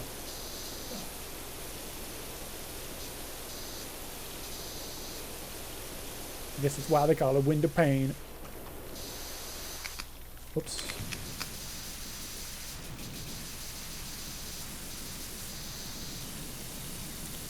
You're gonna get here and let me burn. But that's all right because it's really not, but that's fine. Wanda. All the frames looking pretty good too. Okay, cool. Let's get this wall finished up. Yeah, I mean, if you're into the game, like, I'm sure deluxe editions are worth it, but, like, I don't know, I can't imagine spending an extra, like, $20 in this economy because you wanted, like, some pictures that surely you would find online the day after anyway. I guess supporting the developer, but when that developer is, like, Square Enix, like, holy shit, why? Yeah, microtransactions are their own kettle of fish. I don't think they're inherently evil, like, especially if a game's free to play, but it is getting pretty tiring. Like, I think Helldivers 2 has done it pretty well, where it's not they've tried to make it so it's not unreasonable to unlock premium currency while playing, unlike the EA model where it's like, sure, you could play for 400,000 hours. And also having the CEO of Arrowhead Games, which is Helldivers 2's developer, go on record and be like, if you don't want to buy the DLC, like, that's okay. Like, buying the game is what we care about the most. And it's, anything after that is just a tip. Like, having somebody actually come out and say that, I think, is commendable. So if you really like the game and you want to show more support, feel free to buy the DLC. If not, thank you for buying the game. As opposed to the sort of more typical, like, Ubisoft model being like, buy everything as soon as you open the game. Like, Immortals Phoenix Rising was so awful for that. It's like, I haven't even stepped into the game. You've already hawked both DLCs at me. And then I go into the game and you've still got icons on the map. It's like, well, these are DLC only. Better pay for the DLC if you want to see what these are. Fuck off. It's so obnoxious.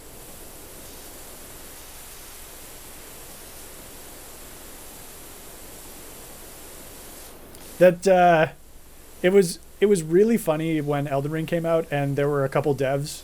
There was somebody who worked at Guerrilla, who's the studio that makes Horizon, and I think maybe some Ubisoft devs or something. They got on Twitter and they were like, Elden Ring's UI is so bad, and somebody made a picture of, like, what the UI would have been if Ubisoft had made Elden Ring. Have you seen that?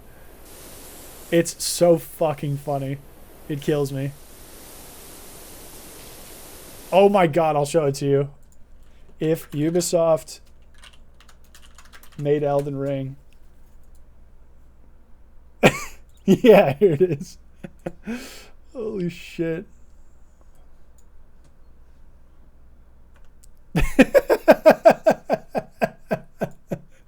This is what it would look like if Ubisoft made Elden Ring. It's so fucking funny. Just fucking giant hotbar. Tarnished. Maybe I should investigate that cave. Level up. Press this to open your journal. Eagles collected. Talk with... Fucking giant mini-map with icons all over. Press X to activate. Tarnished sentence. I don't know why that gets me so much. Oh, God. That's so funny. A to jump because it's context only. Message of the day. New items are available at the Elden shop. Oh my god.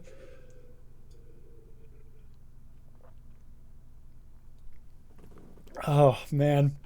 Holy shit, I'm fucking crying. That's so funny to me. Oh. It's so aggressive. And the part about it that's funniest to me is, like, it's obviously a bit of a caricature, but if you've played some Ubisoft games, it's not that much of a caricature. It's not, like, crazy, wildly exaggerated. It's pretty similar. One criticism I have about Disney Dreamlight Valley, the whole time it was in early access, they said about it going free to play on release. Then they released it and were like, lol, actually. And then put so much premium stuff in the game, which you can only really access if you're willing to spend money on Moonstones. Because Moonstones are hard to come by in the game. So it's not free, and there's... Yeah. For sure. Like I said, I've not played Helldivers 2, so I can't speak to how easy it is to farm the premium currencies. But the fact that, the freemium model works well for a free-to-play game, because especially a live service game, like a Fortnite or something like that, because they have costs. They have to keep that game running. They have servers, upkeep, devs that they're still paying to support the game, all that stuff. No problem with a freemium model on a free-to-play game. And basically the only thing you unlock from the cosmetics or from the stuff is cosmetics. You're not like overpowered. It's not pay to win. But if you're asking $40 up front for the game, you probably have data to say that most people aren't going to spend $40 on the microtransactions. So you're asking for that money up front from everyone, not just the people who aren't going to spend it, but you're asking for it from everyone. And then you're still going to hawk microtransactions as time savers, which is always a funny thing because it's like, yes, on the surface, that makes a lot of sense. I would like to save time. But then you're like, I'm paying you so I don't have to play the game. The Skull and Bones gambit. You can get Moonstone chests daily, but they give only 50. Most premium stuff is 2K plus. Yeah, that's 40 days. If you can only get one a day. You can submit Dream Snaps, but you get 400, 600 on average. I mean, 400, 600 is not terrible, but yeah, I mean, if you're not willing to play it every single day, and you don't want it to turn into a job, then yeah. I don't know. It's a bit of a mess. Like, if you're going to charge money for the game, at least make the microtransactions cheap. But this is Disney we're talking about. Diz, I own everything, and if you try and do anything with it, I'm going to murder you, knee.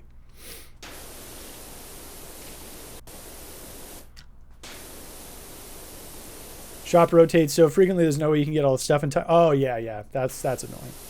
That's just like they're capitalizing on FOMO, which is the worst. No better time to learn to budget, though. It's a skill that'll save you some time and stress in life. Does my income exceed my expenses? If so, yes. Good. If not, make change.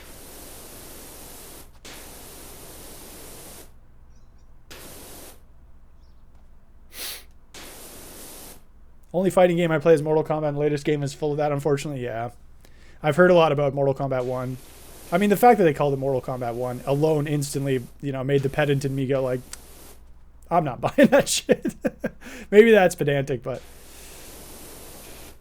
I'm sure it's a perfectly functional fighting game, but it was only a matter of time, though, till fighting games moved more towards that live service model where the line between, buying extra fighters as DLC and unlocking new fighters every so often as part of the track for the season pass or whatever. It's unfortunate. And the season ends, they'll put skins and gear in the shop that were once free, but now you have to pay. Ugh. I don't like that. It's funny, they never announce these systems when they're announcing the game. It's all about, we revamped the story and the gameplay's crazy and look at all these new features we're adding that are basically from the old game copy-pasted. They never talk about the monetization strategy, even though it would benefit consumers to know it.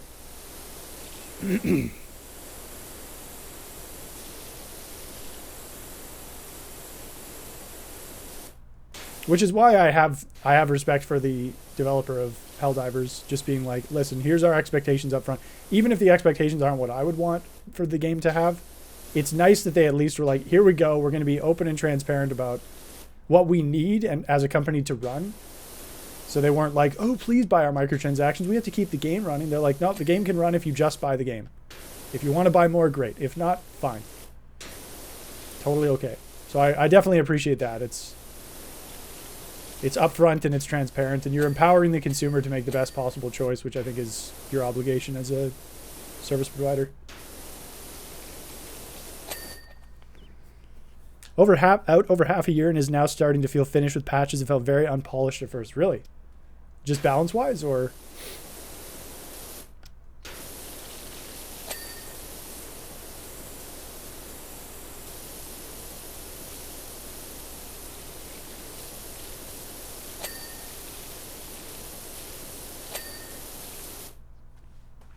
I still got more stuff to do on the roof, but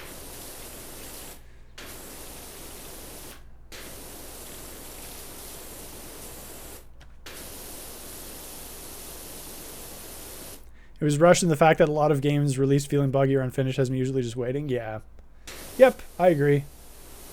The thing about the waiting thing is like I feel like that's the best compromise between still being able to play the game as a consumer or fan of a series, and not encouraging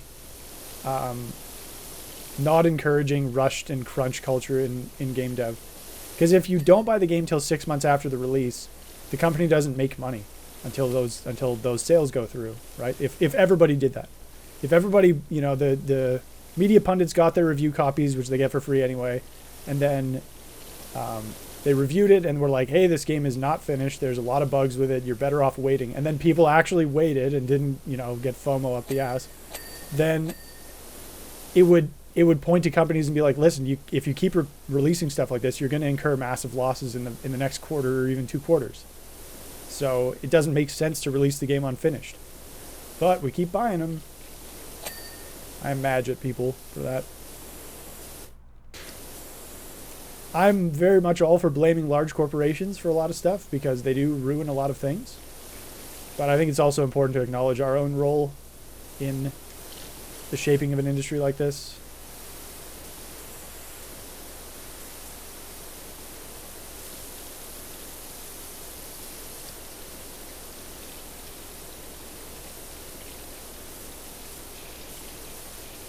Because that's the best way we can force companies to do what we want to do what we want them to do, as we all know. So when people are like, well, I shouldn't have to, it's like, well, yeah, okay, that's probably true. You shouldn't have to, but you do have to. So like, we shouldn't have to be the people monitoring these corporations to not make shitty predatory practices, but we are the people who have to do that. So we better start acting like it. That's why, like, generally speaking, especially recently, unless I know for a fact that the game is going to be good, like, or I guess I shouldn't say no for a fact, but I have high probability, like, I have a very reasonable, what am I trying to say? I'm having a stroke. I have a good reason, I have a convincing reason for myself to think that a game is going to be good. Like, I bought God of War Ragnarok on release, don't regret it. It was a good game, it was polished, it was finished. And I did that because I liked God of War 2018. And that felt polished and finished when I played it. The next Horizon game that comes out, I'm not buying it on release. Because Forbidden West was fun, but it wasn't anything more than Horizon Zero Dawn 2, which I kind of was hoping it would be. I don't know how they would have done it, I'm not a game designer, but so that's largely unhelpful criticism, but for me, it was just more of the same, which is not worth paying $100 for me. Even though I'm a fan of the original game. And I did enjoy Horizon Forbidden West. We'll do this in a bit.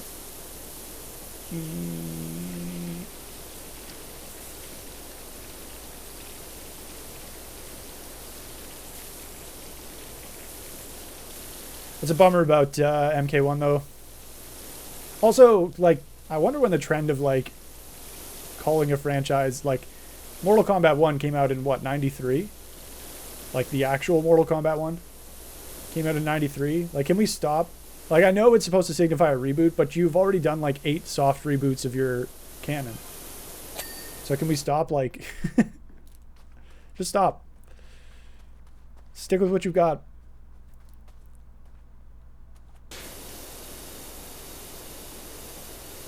Because now it's Mortal Kombat 1 2023. Or 24. Whenever it came out. God of War 2018, another example. They could have just called it God of War, and it would have been hilarious. But no! And I get it, they rebooted, they moved locations, it's a pretty big deal, but, like, could you not have called it, like, just given it a different subtitle? God of War Norse? God of War IKEA? I don't know.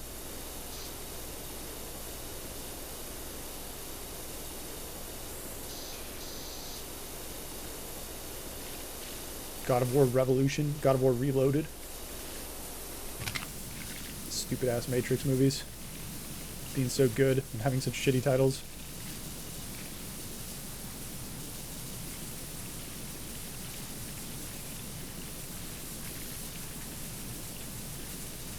There you go.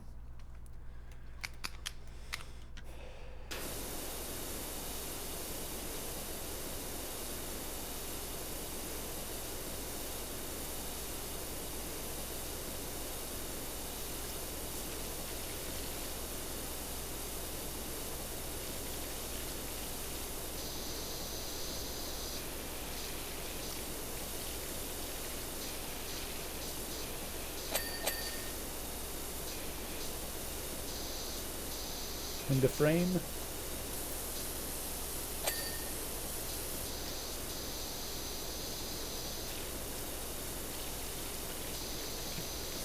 I guess that's why they call it window frame.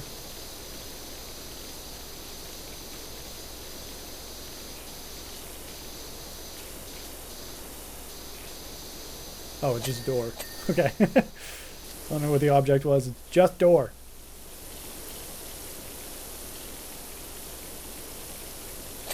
Nice.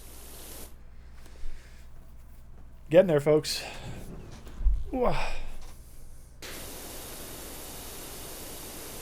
Hey, there's a smiley face here, too. Get the fuck out of here. Forgot I still have stuff on the roof to do. I'll do that after this wall. John Wall.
I gotta get back up here. Well, maybe not. Maybe I can just do this.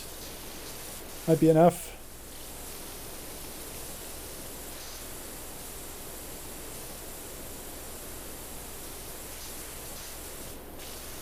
Ooh, it's so close. So close.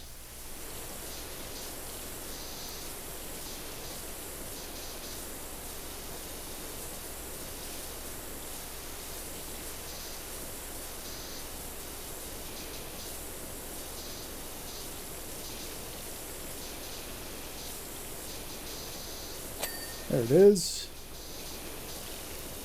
There it is. Nice. Looking very spiff. And it's ruined. All right, let's go finish the roof.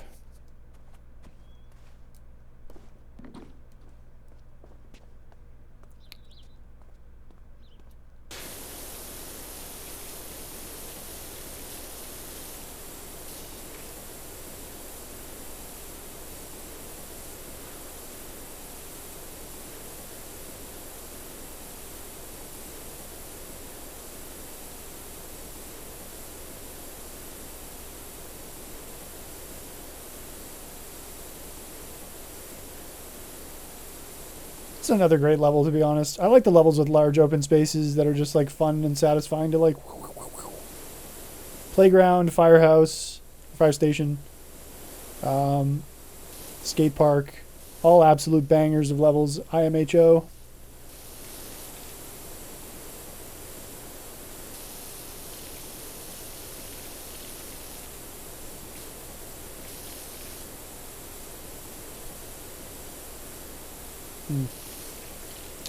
Too far away from the wall there.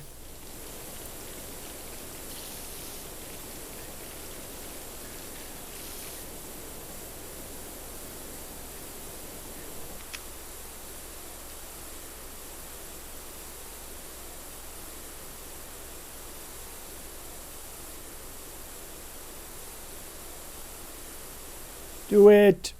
No! So on the outside here? Yeah. There we go. Pretty close. Oh, that side's also not done. Okay. Let's do this.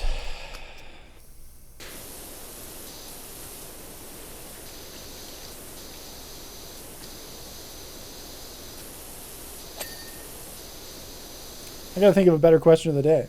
I haven't thought of one in a while.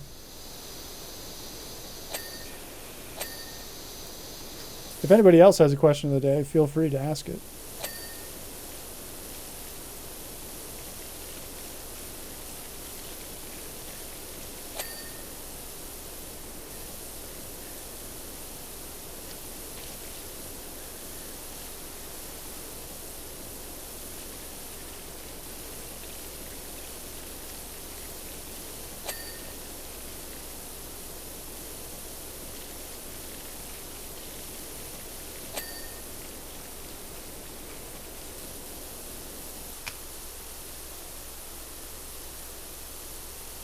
Damn it. I'm stuck. Shouldn't have had those donuts. Beep.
Hell yeah.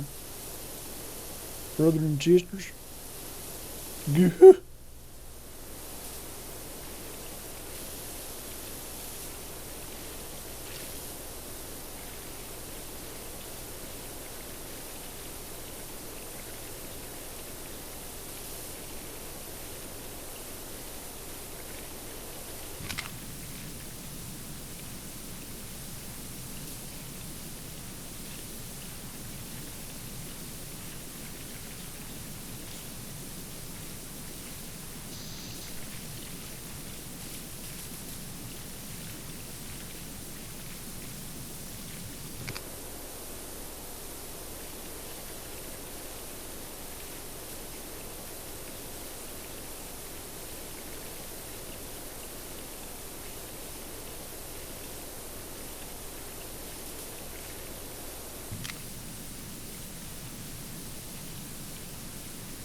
Nice.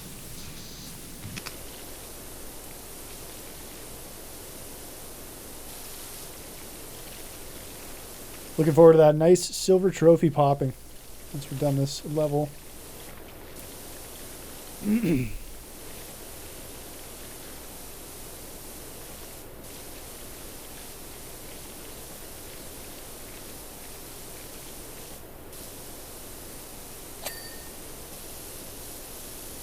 Oh, I didn't do the top part on the other side. Oopsies. Oopsie poopums.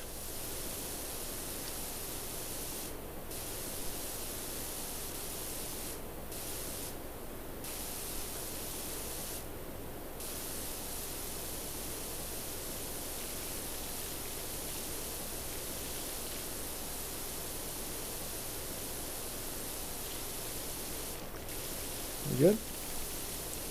I didn't do it here either. What an idiot I am. What the fuck I am.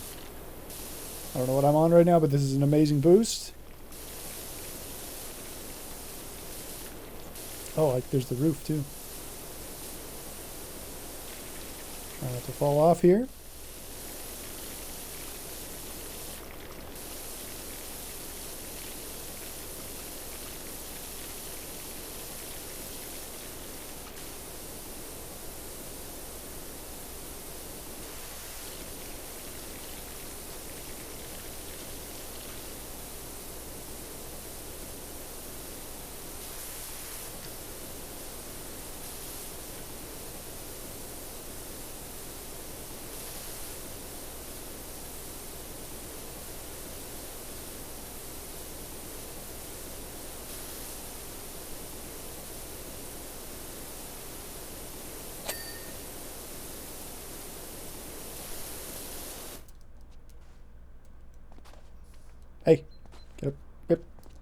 Get up there. Yeah. Yep. So the trophy is cleaning that guy without ever stepping on that guy. So we are... that guy looks... I might have missed something in there, but he's pretty clean. And I got all the hard stuff of it done. Like all the stuff you have to jump and be stupid for. So... should very well be. I just need to finish the fire station proper. And should ding the silver. I haven't used the ladder even either. So.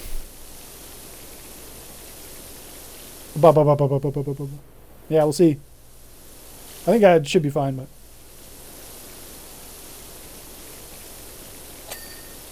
Thank you. So many people letting every inch of their house become disgusting before they try and do anything about it. I think the in-universe canon reason is that there's a volcano nearby that it keeps belching ash. Spoiler alert. Might be able to actually see it on this map. Can we see it yet? No, I guess not.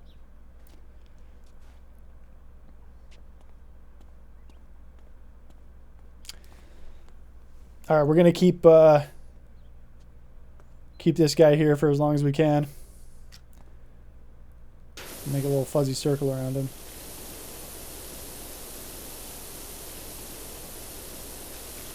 That's pretty good. Let's clean outwards.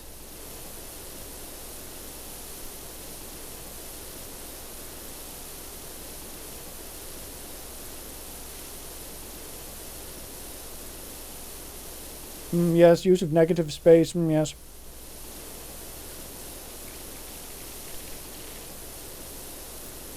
Ash only covers some of the place. Well, to be fair, we don't know that there's not other power washers in town who are just, you know, beating me to these jobs. But yeah, no, it's obviously because it would be harder to render. But actually, this game's story is flawless, and I'll not brook any argument to the contrary. I was deeply affected by Powerwash Simulator's story mode. Can't wait for that video essay in 5 fucking years. Powerwash Simulator, an epic for the ages? Question mark, question mark, question mark? At least that's how I remember it. Yeah, I think so. I mean, what are the odds there's some sort of weird memory effect where we all remember something differently from how it turned out? There's not even a name for that. Speaking of things that don't have names. Nelson Mandela... No.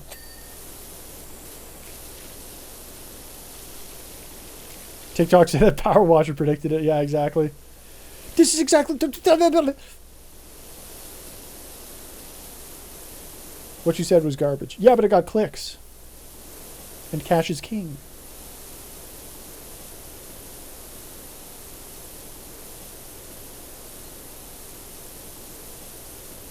Perfect.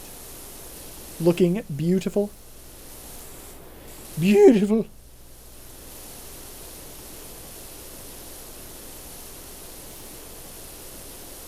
When The Simpsons predicts all these things happening, yeah. Like Nostradamus predicting 9/11.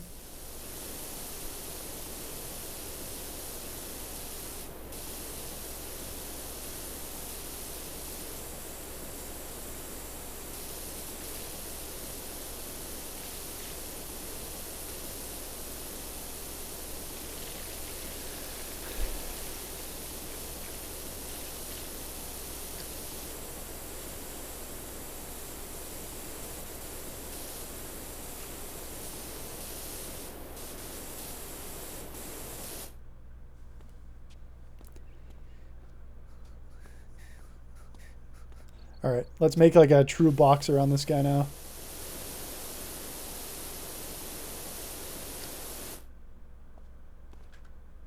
Well.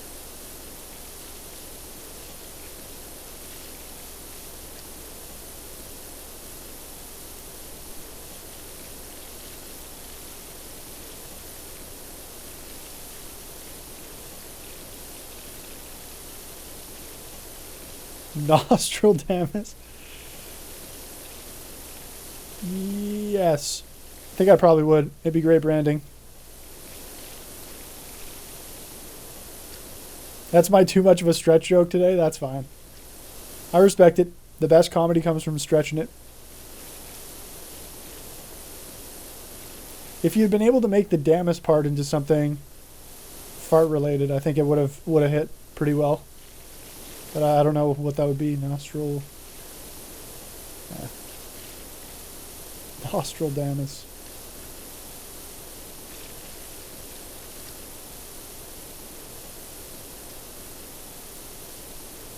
I watched every single episode of The Simpsons from 20 and finished in October, just time for the new season release. Over half the episode that predict things don't exist. A lot of that is AI. That's interesting. Look at his bum chin. A very desirable trait in some places. Some time periods. Nostril damnus. Yeah, but like... Damn isn't really like a... You could say like bad smells or something, maybe. Because like damn doesn't really have much to do with farts, I guess. That's my notes for the joke. For your incredibly serious joke that you spent all of your time on. That you put so much effort into. I'm sorry to be a hater. I have a lot of authority to criticize other people's puns because mine never miss. I'm bowling a perfect game, pun-wise.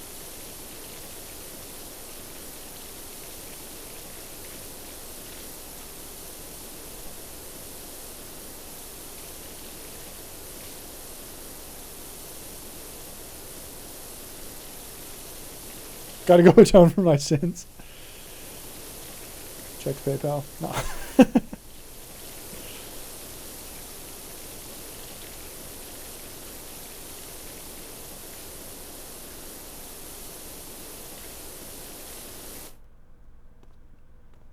You've accosted my mind for this. And I do not appreciate it.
Nice.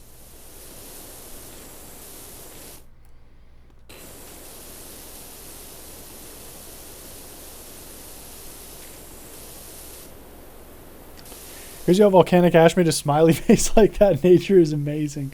True.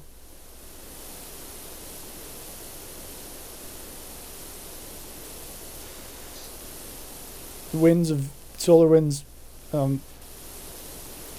chemtrails,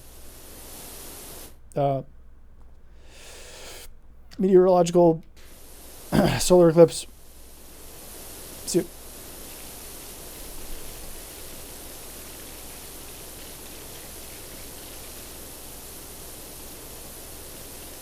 chemtrails. Look at that dude. I'm leaving him for the end. He's the last thing I'm cleaning.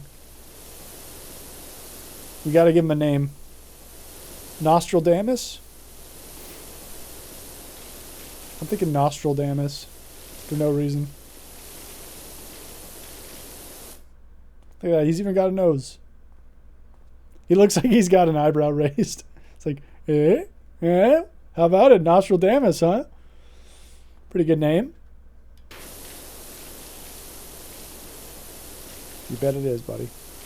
Damn, that's a good name. Did you come up with that? I think so. It's either that or somebody extremely handsome, but I'm not sure.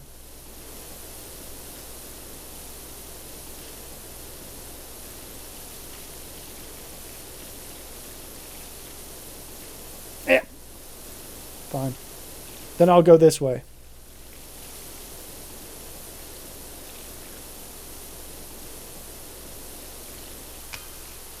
That's a little faster. 80? And no text message? This game sucks.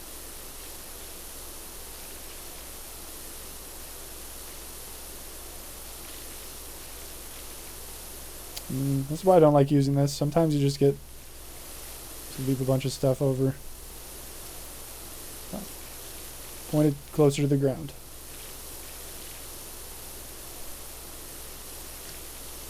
And the roof is big enough that these little speckles I'm leaving behind won't mean much.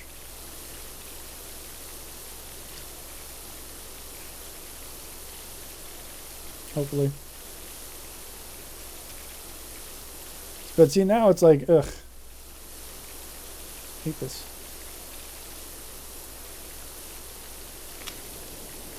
It's so small.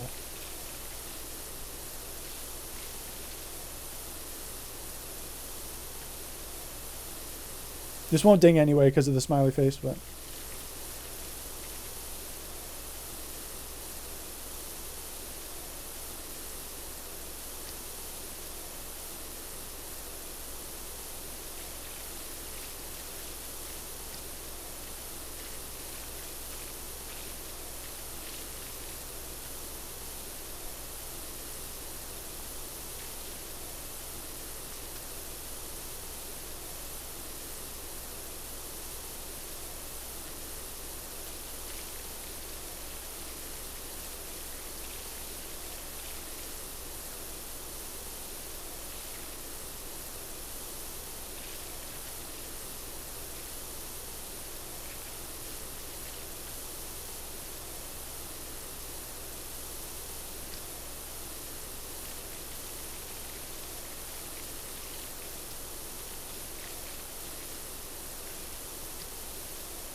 La la la la la la.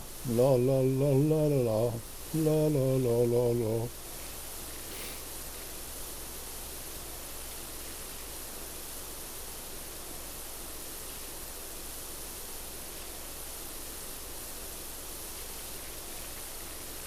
Bum bum bum bum bum bum bum bum. Do do do do do do do do do do do do do do do do. Beep boom boom boom boom boom boom boom.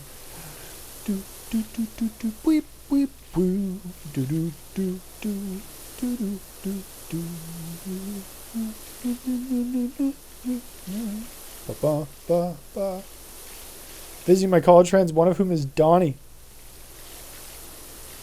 And bringing the tart cherry beer from my local brewery, which conveniently is called Shut Up Donnie.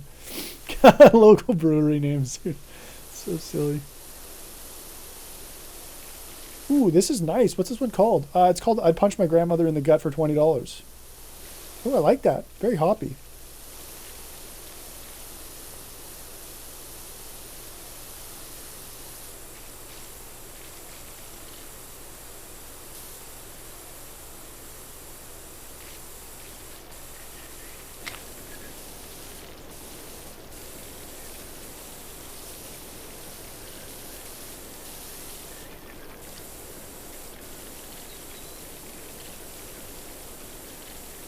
Obviously barrel aged. Like my hatred for her. Just kidding, my grandma's great. Don't hate me.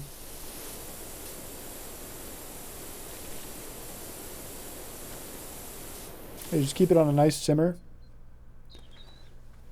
Took a bit, but back. Welcome back. I guess I should leave this somewhere close by. Like there. Oh, I'll do the sidewall first. I think this one's also pretty gross.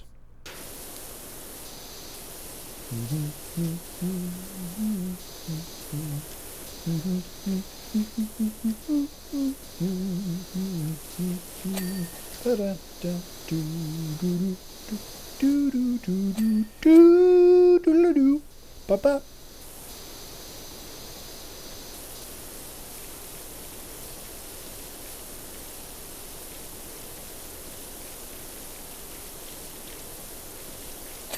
Oh yeah. Oh yeah.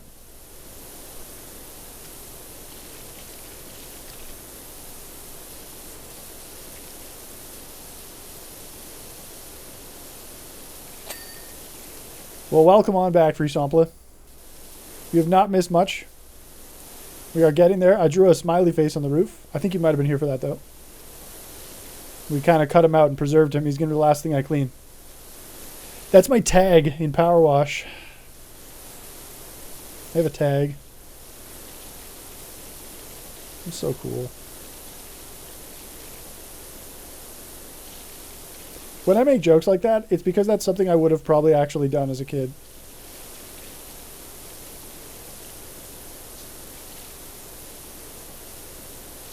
Would have been like, in this single player game, this is my secret signature move that everybody knows.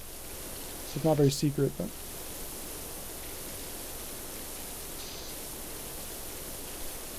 This will make me cool. Spoiler alert, it never did.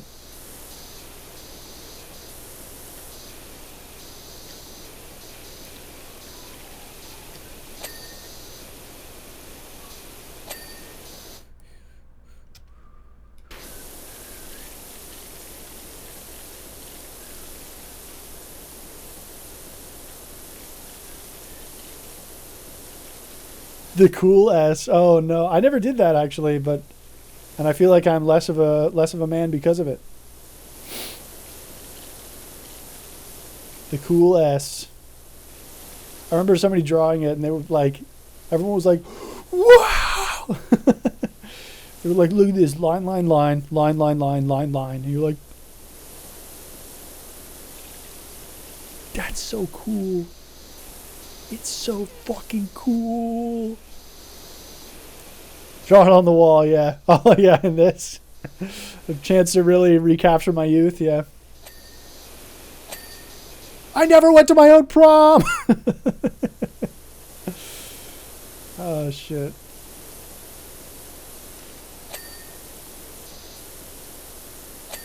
There we go. Okay, let's try it. Do I have enough space here? Maybe if I get close to the wall, yeah. Alright, let's try over here. Fuck, I don't... Okay, it's like... Boom. Oh, you know what, though? Ooh, it might be hard to do the diagonal ones. It's like this. And then 3 more down here.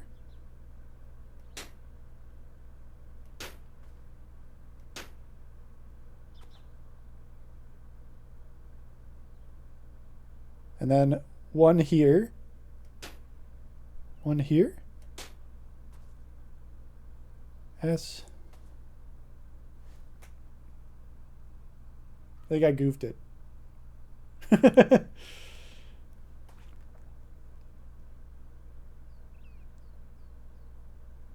I need this guy.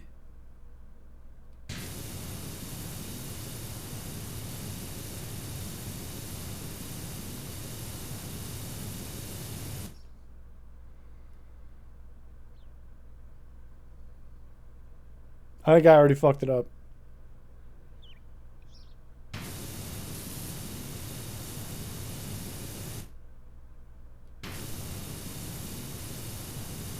Fuck. And this one goes to like here. This one goes to here.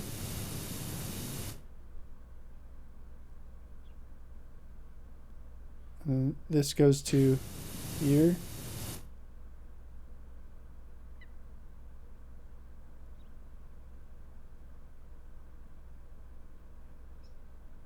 So it goes to here. There we go. Perfect. His lost youth. My inner child, no! I didn't go to my own prom! Oh, shit. Oh, we have too much fun here. That's the real reason I'm going back to work. No one man should have all this fun. It's not that bad. Like, if you look at this. If you look at it from this angle, it's actually not that bad. See?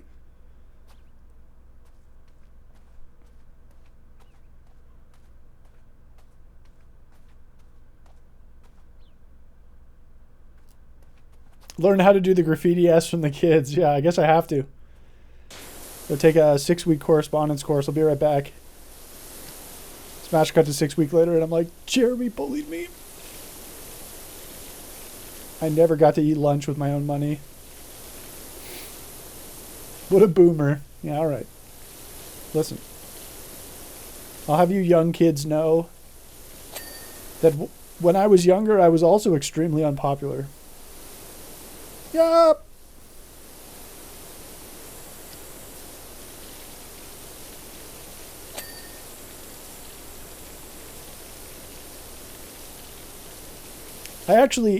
My older brother, who's in grade 7, actually invented the cool S, just by the way. So you're talking to cool S royalty here. And I know he invented it because he told me he did, and he's in grade 7. Same, and I can still do the cool S. Well, not all of us are friggin' cool, Nikki, okay? Nobody's perfect.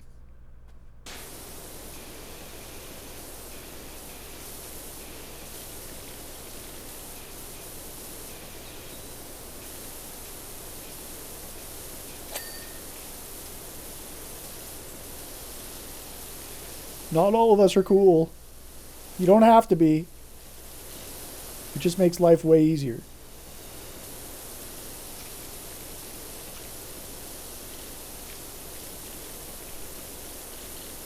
King.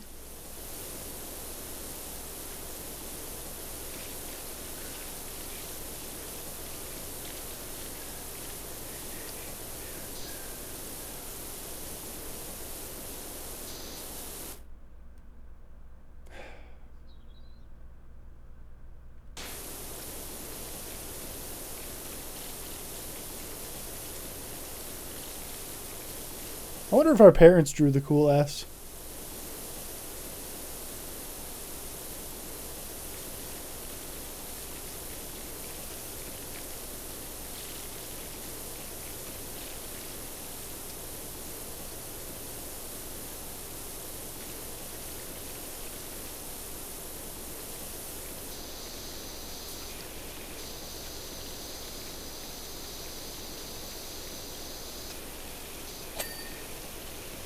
Okay. Okay.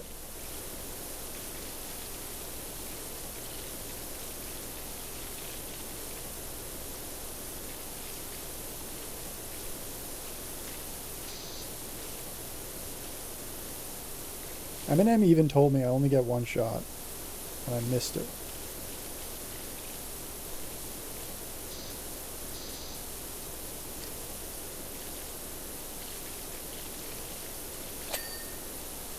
Nice! We're getting there, folks. Almost done. Alright, well, I feel like we have to preserve this for posterity. As much as I'm not a huge fan of it, I think it looks pretty good. Actually, I can't. Goodbye, cool S. So, fun fact, that's actually the way that the ancient Mayans originally drew the cool S. So, I don't want to hear anybody making fun of it because that's racist.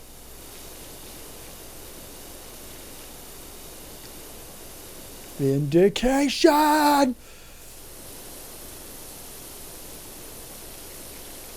In some cultures, this is just how they draw the cool S.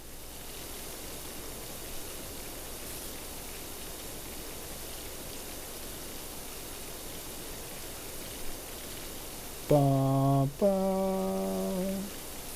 ba ba ba ba ba ba ba ba ba ba ba. 21 gun salute.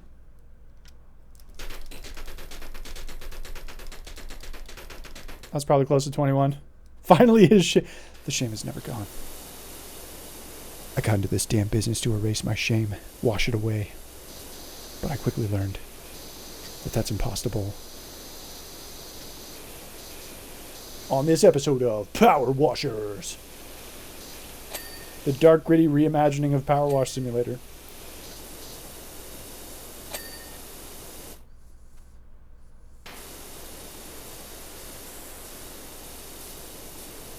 You can never wash away the shame. All around me are familiar faces, worn out faces, worn out faces.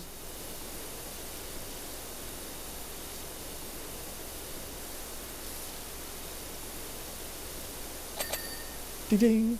Garage roof, vents, and wandas. Okay. So windows. That's only one of each, so. And it's not window frames. Window, window, window. Window, window, window, window. Window. Oh, here it is.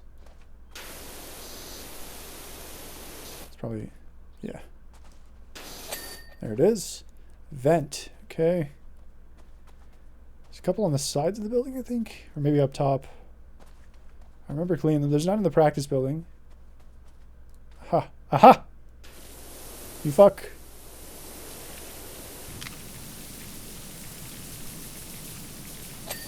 There we go. Now we just have to clean Nostradamus off the roof.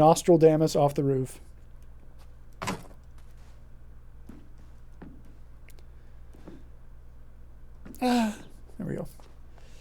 We'll clean it from up here.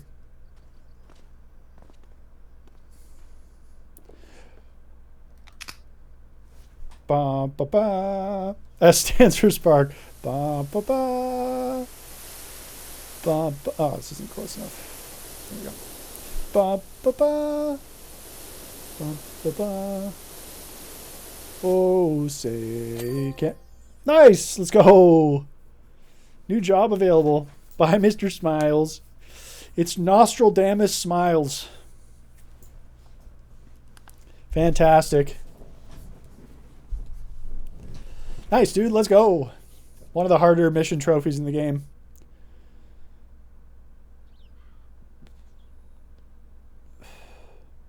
One hell of a job. Thank you. I got to say, there's been a lot of talk in the community about the quality of your work, and from one person who loves standing around spraying water and stuff to another, you have our respect as well as some of our taxes. That's funny. That's funny. All right. Well, a lot of cars. I guess we just do the motorbike and sidecar.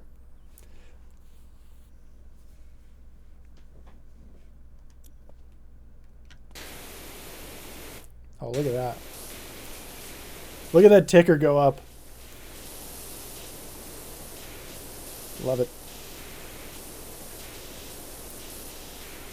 Look at how they spell tire. What idiots. Imagine inventing the language and still having terrible spelling.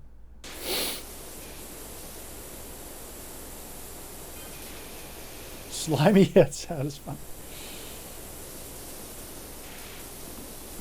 Nikki, this was made by Brits, not Scots. I thought there was a difference.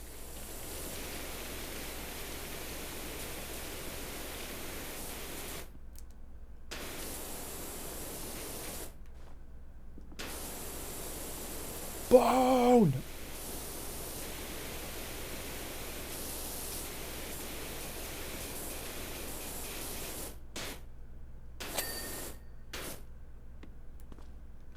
Bone!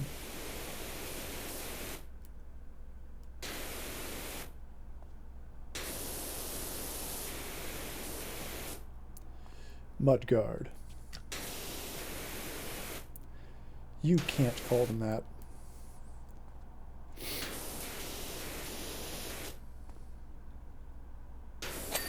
There we go. Mudguard cleaned.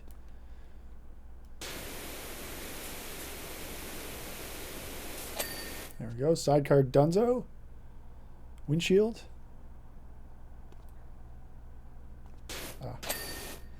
All right. Sidecar done.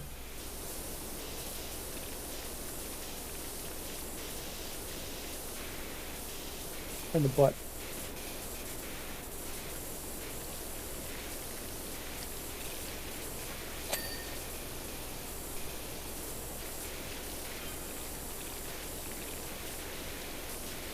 Look at how fast the ticker's going up on the side there. Already at 65%, like 2 seconds in.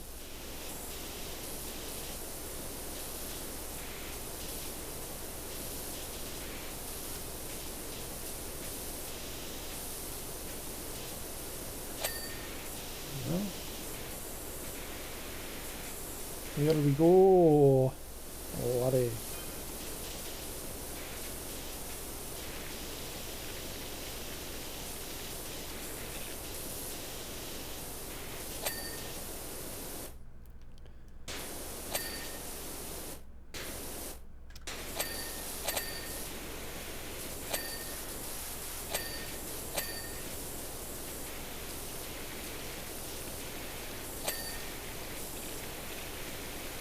Ding ding.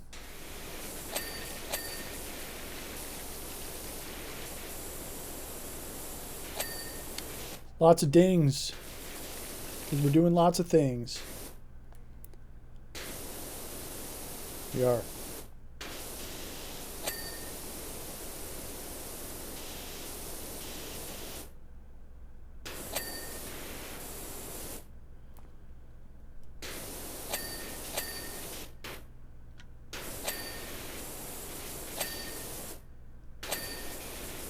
%, and yet I still don't have the final 3 things.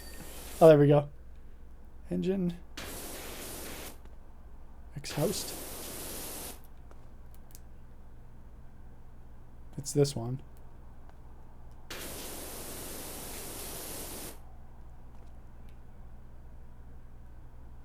And fender.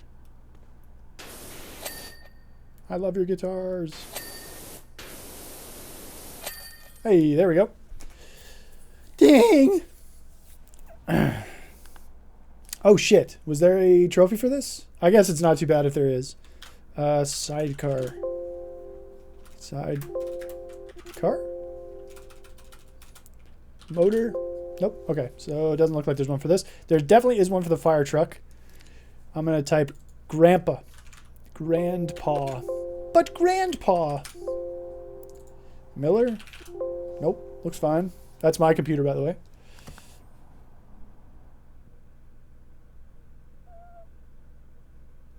I believe this is one where there's like a lot of crusted on dirt. Oh, maybe not. I think this was actually the one that made me shell out for like an upgraded washer. Because you can see, like, it takes a while, but you can get through basically everything here. Look at this old boxy piece of shit.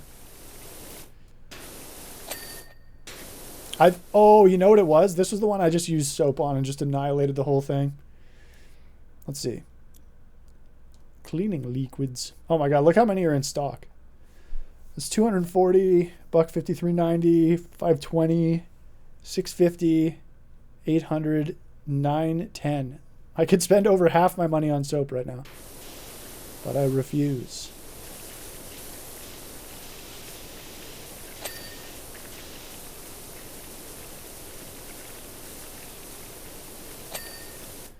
Nice.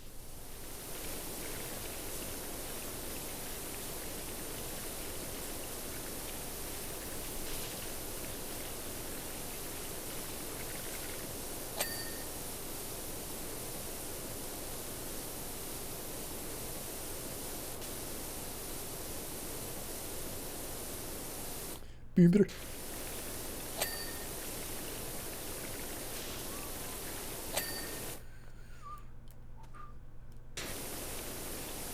Dun, dun, dun, dun, dun, dun, dun, dun. By Jiminy, that's right. I used to race this beast all over. It's got a grunt like an angry rhino.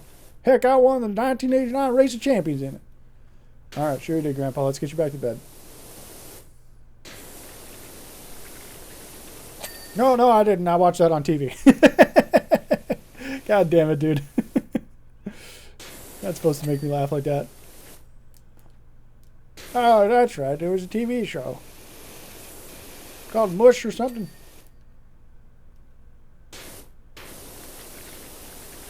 Nice boxy car.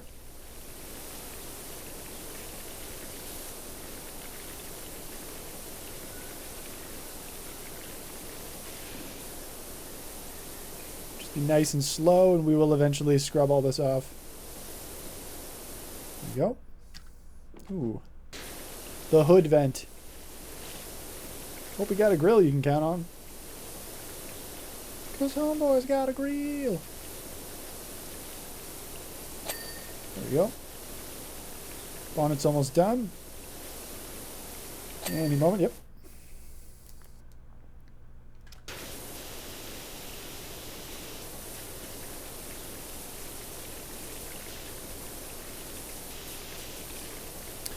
Billions and billions of years.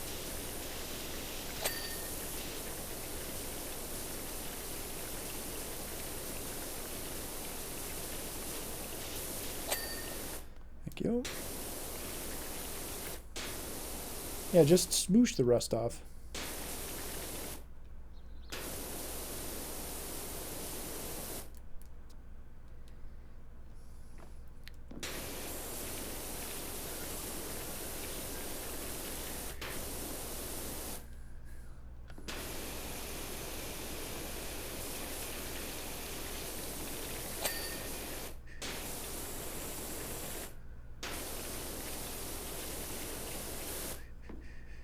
Car.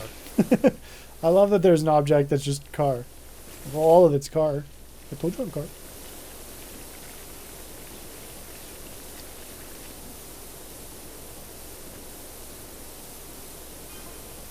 Hey, dirt.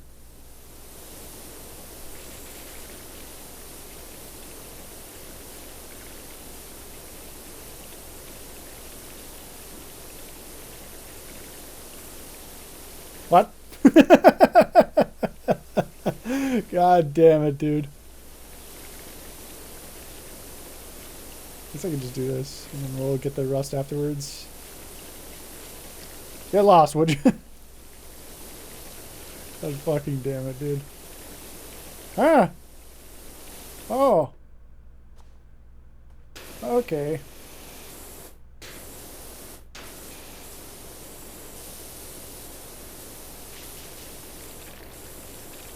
There we go. Landa.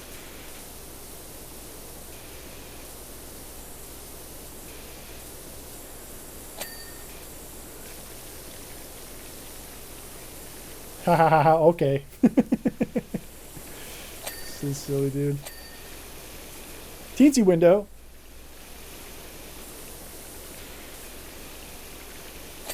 There you are. Je me trouvais.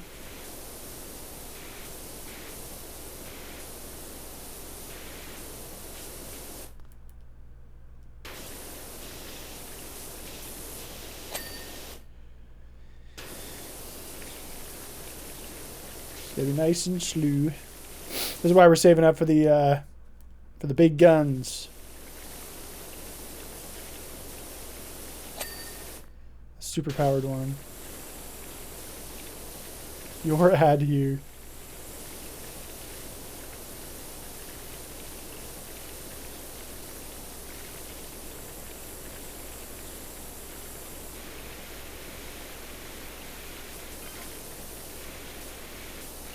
How long will you be? I was thinking of taking a car for a tear up and down the abandoned sewer system.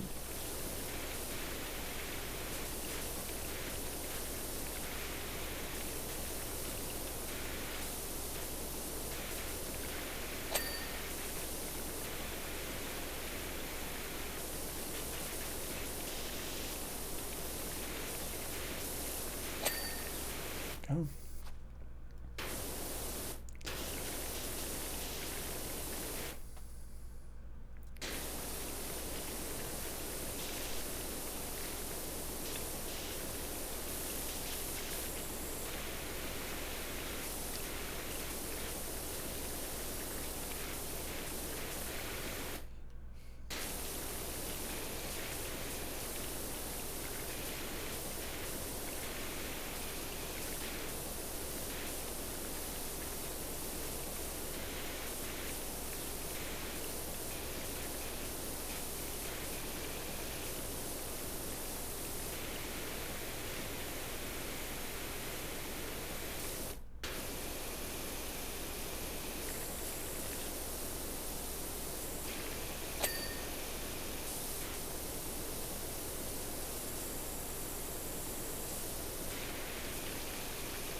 number plate.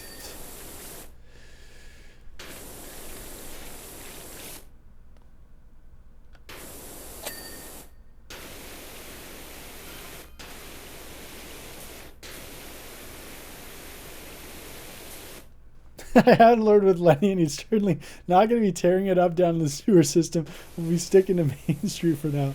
Good shit, Dolores. Keep him in line. Lenny's too old for that. Don't want him hurting himself or anybody else.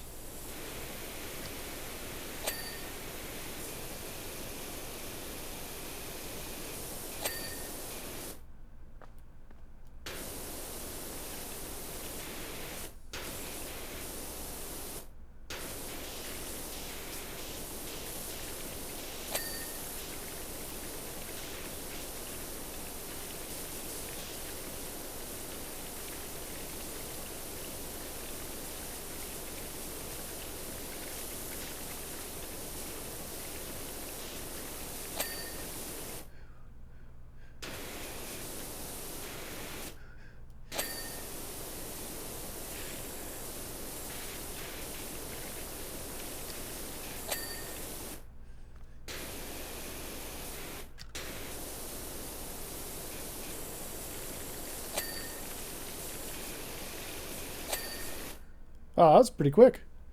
We got 2 doors, window trims. There we go. Doors now. Not those doors. Ooh, this is a shoddy job.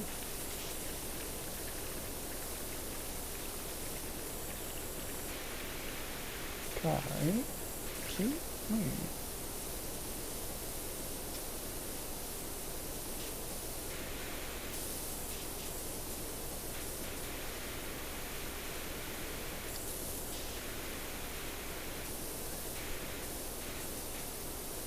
Oh, it's so close, dude. Oh.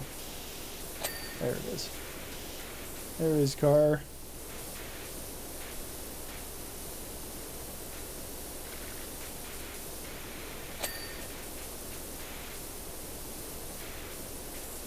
Bing pot.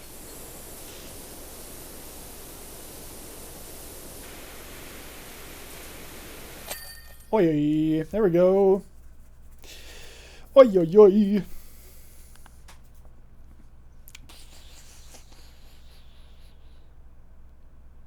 It's funny too, because if I were running an independent power washing business, I would absolutely videotape my job so that I could use it as promo material. All right, fire truck time. I believe the fire truck is all the windows first. Let me double check here.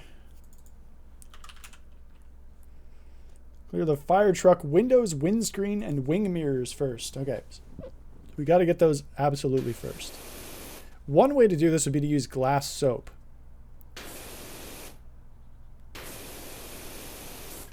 Because it would only clean the glass. It wouldn't clean anything else. But I think this will be fine. You can always start it up in free play if I mess it up. I love the missions that are like, oh, clean this first. I definitely prefer those. Because then there's some that are like, clean it last. And you're like, oh, God. Oh, no. What if I... Oh, jeez. And when they say clean, they just mean dang it. So rather than like... don't spray any water on anything else.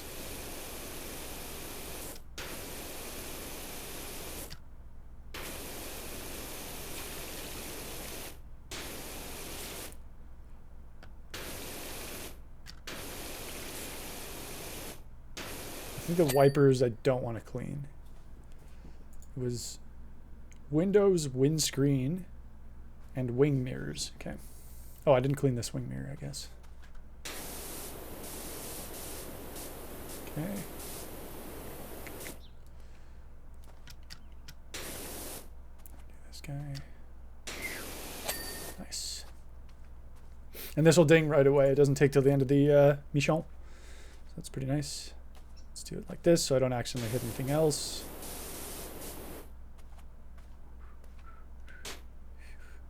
I guess it's a window, so it's fine. But... okay, done. We just need these 3 windows and I guess the back windows. Oh, there are no windows. Are there never windows in the back of fire trucks? Am I trolling? I'm probably thinking of a school bus.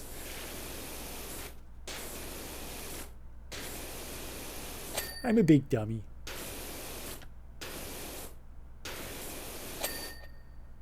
Okay. Last window. Oi, I can see clearly now. Sweet. Dunzo. Dunzo, Washington. Oh, God. These wheels, though. They are rusty. I'm going to break my rusty hubcaps. Because I didn't take good care of them.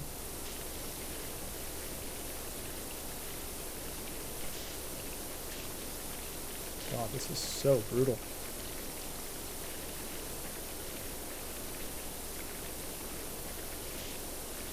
I think I used soap on the wheels, but I'm going to try and avoid it this time.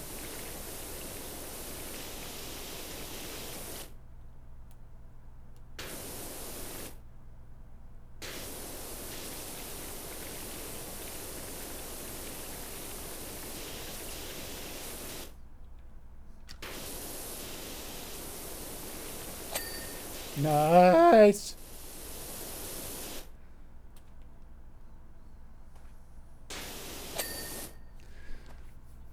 Ooh.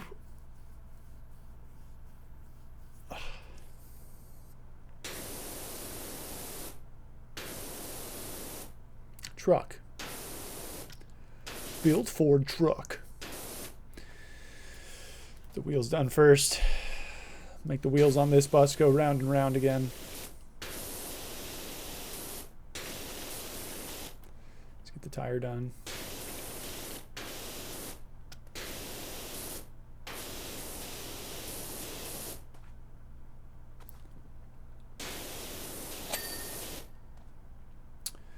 I wonder, is it better to use this?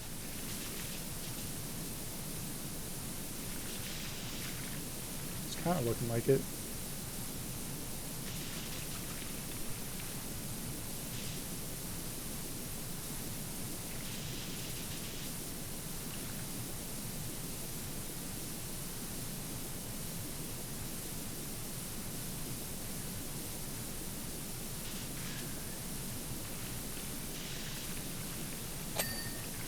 Yeah, it seems better.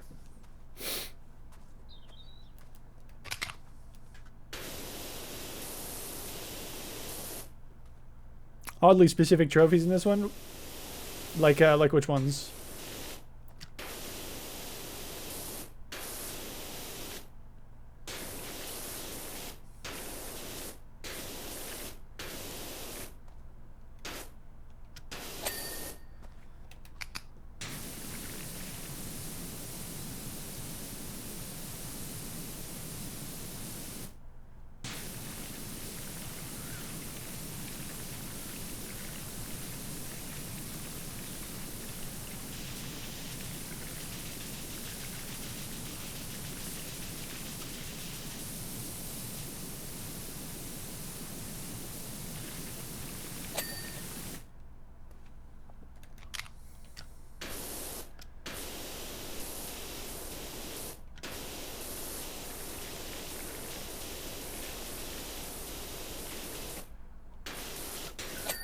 Nice.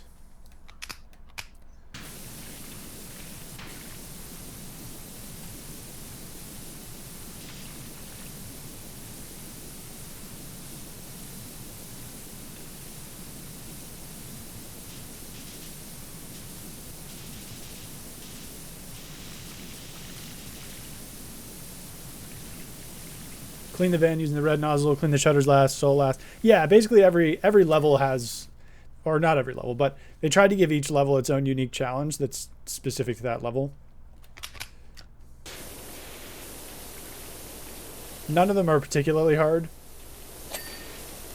but it's just to, you know, break up the monotony of cleaning, I guess. Try and make you do it in a different way.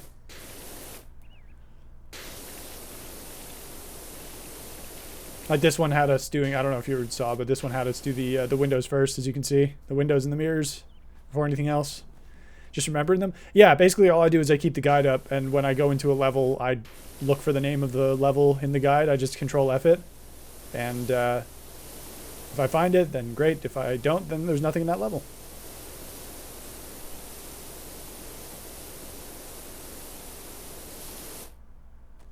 This one I am absolutely happy to use a guide because there's not really any like, ooh, you're gonna ruin the story. You know, definitely a game that's well suited to a guide, in my opinion.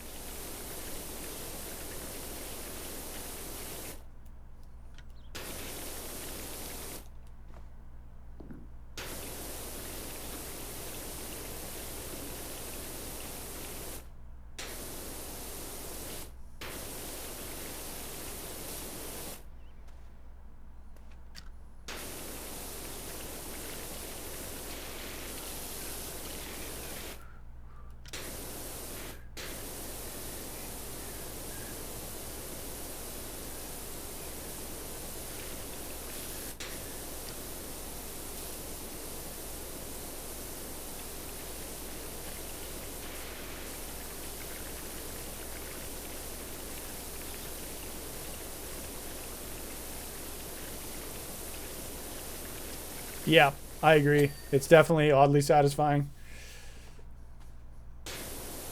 Nice zone out game. You don't have to really worry about too much. Just play it and have a good time. Oh yeah, dopamine. Dopamine. Yeah, buddy. Yeah, it's just a good nice fun game to play.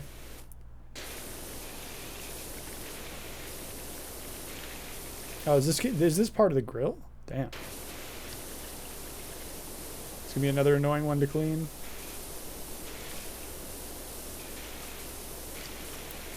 Definitely probably start busting out the soap. I just want to save all of my money until I can get the $5,000 power washer because it's got the best stats.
I'm spraying water like right into my own face.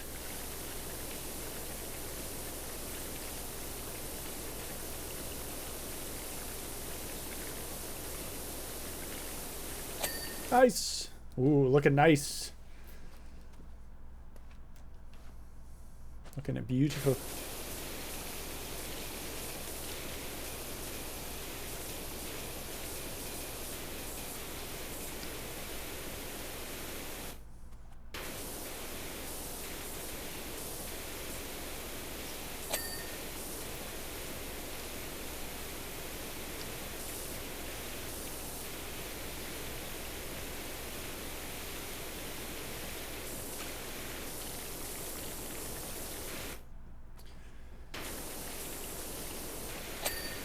Nice.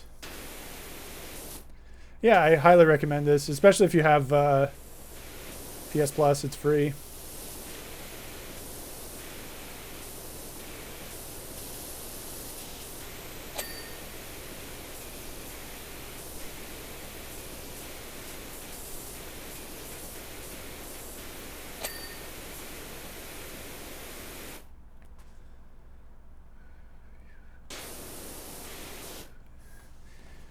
Oh yeah, I definitely remember using soap for this panel, but I don't think I need to now. I just need to use the spinny guy. I think I didn't buy the spinny guy attachment until like super late, but it's such a broken attachment.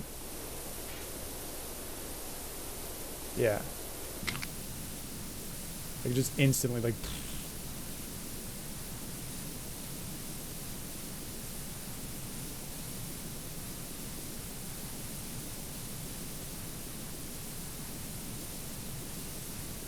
Blast all these incredibly hypersensitive dials. High pressure water right to the face.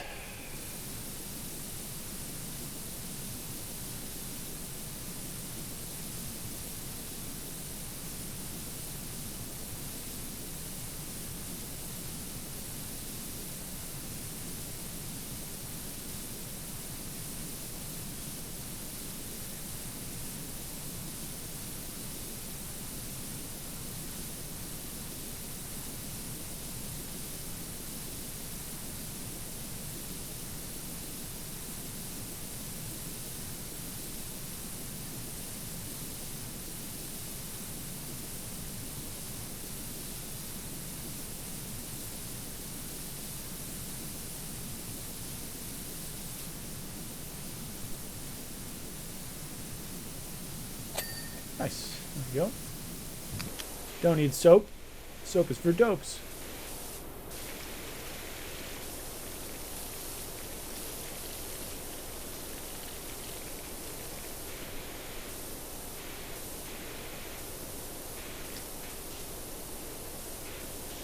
Have any current trophy hunting goals or not? I think you said another job is starting up since you may have any due to that taking up time. I mean, I still have my biggest one right now is getting to top 1,000 Canada, which is about 7 or 8 platinums away. And like but I don't want to like rush that one, if that makes sense. I want to get there with games that I'm happy with, not just, you know, inflating my numbers like I did at the end of last year.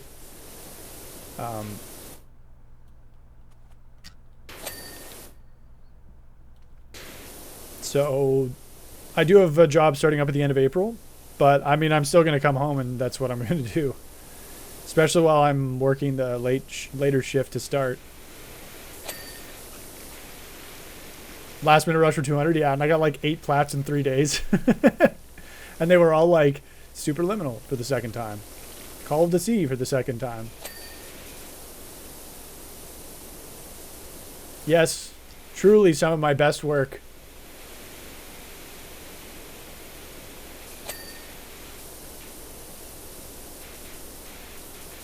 If I hadn't taken that 3-month break in the middle of the year to play stupid ass League of Legends, I don't know why I did that.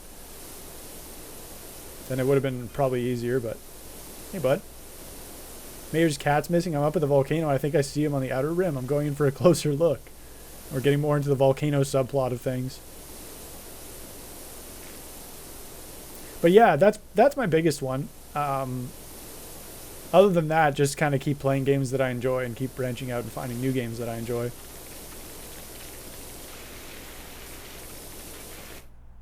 Looking very, very spiffy here.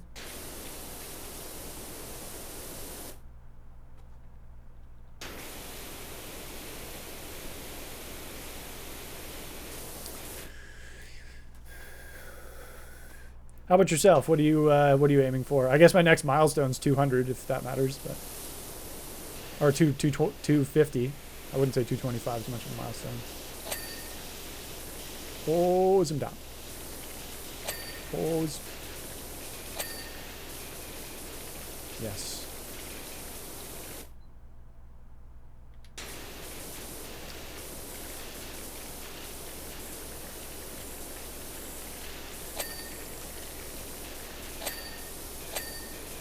So much cleaning.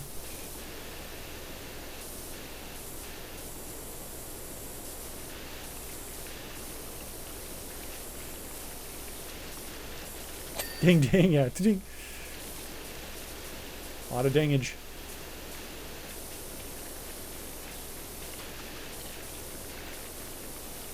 Took a break to focus on challenge runs for the Last of Us series. Did get 50 by end of 2023. Ended with 51. I think I remember that. I think you posted in the Discord about it. 64 now. God damn, my man is juicing. Was last year your first sort of serious foray into trophy hunting, or had you dabbled before that on a semi-serious basis?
There we go. Nice.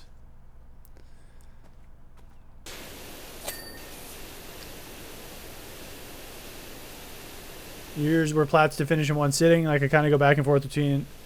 Yeah, for sure, for sure. It's nice to take like a little decompression break after you've put like 100 hours into a plat. Just get a nice easy one.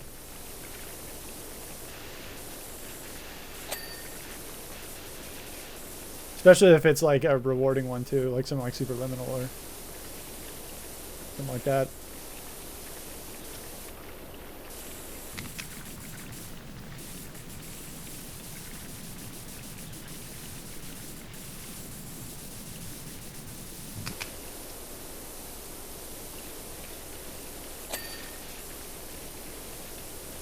$75 plats by the end of 2024. Yeah, you might be. You might be on pace. I'm not sure. Not a math guy, but I think you might be on pace. Gotta start thinking of a new milestone or new goal.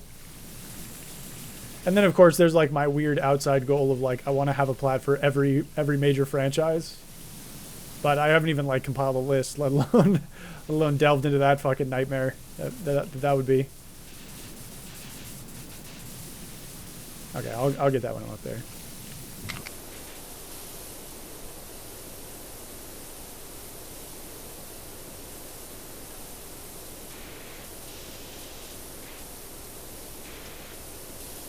That's more of like a long term trophy hunting goal though. I don't even know if I'd call it a goal. It would just be something that'd be nice to do.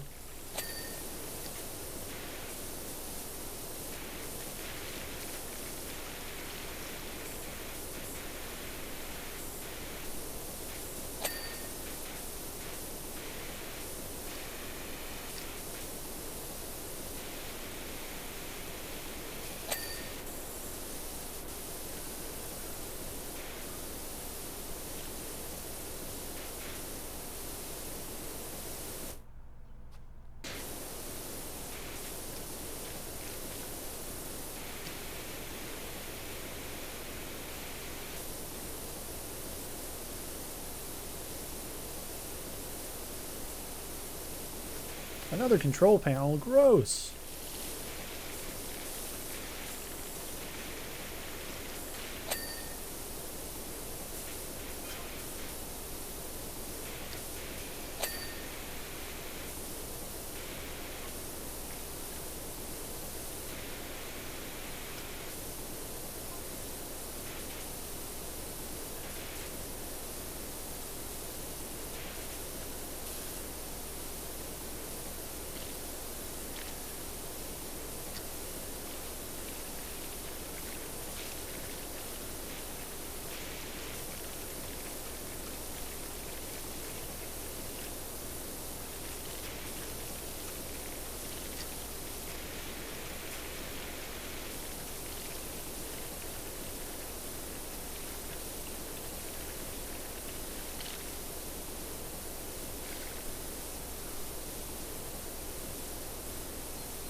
I like that one, but I couldn't start mid-series. I'm too OCD. I'd have to pick the first one. I wonder, it would be interesting, like, if I ever figure out this massive database of series and stuff, I'll send it to you. Or make it publicly accessible somehow or something. And you can see, like, what, on average, which entries in series tend to be harder or easier. That would be interesting.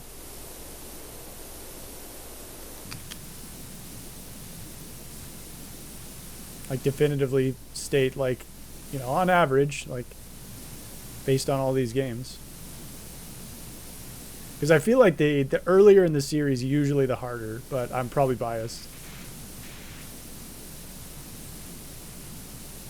Especially if the game came out in like the PS3 era. You can get some really funky trophies in that era. You don't see too many of them anymore. Like that.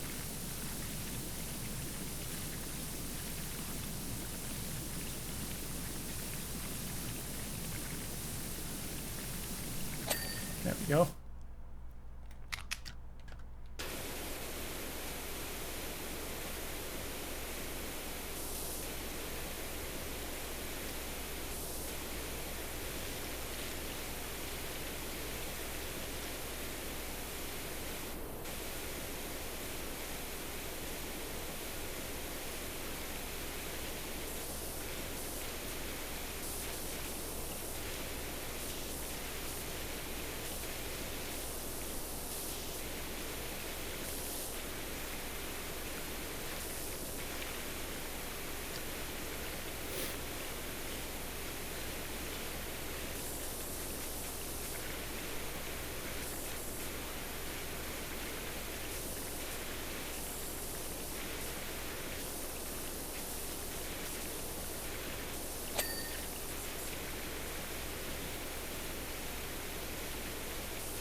It would depend for me, I think, on which one I would pick to do in a series.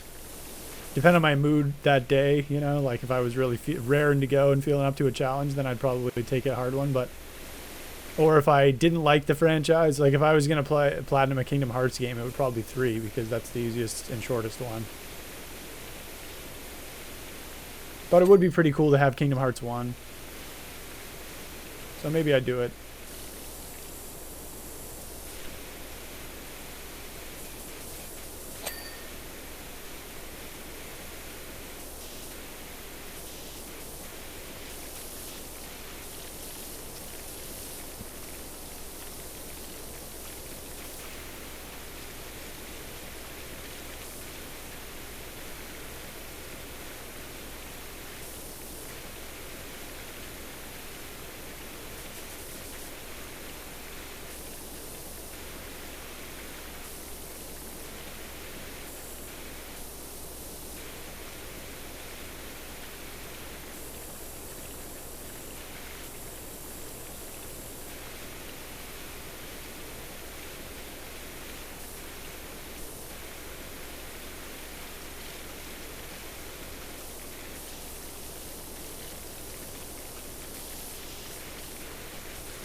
Alrighty, I think that's everything on the ground level.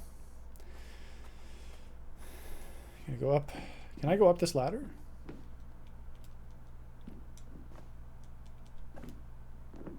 I don't know. That felt weird. Just dust. Dust. Dust.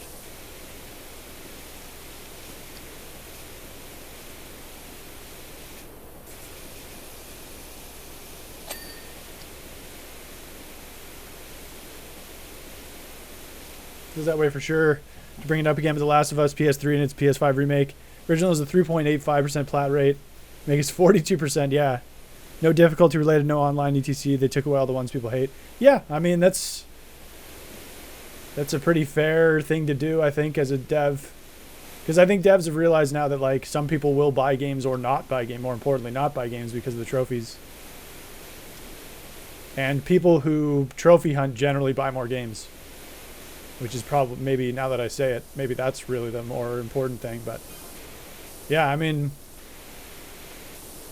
it's a lot of people complain about like online trophies and stuff like that. And like, I get it, you know, if you really like a game and you want to go back and platinum an old version of it, sometimes you can't because the trophies are unobtainable. But for me, that's kind of like, I like that.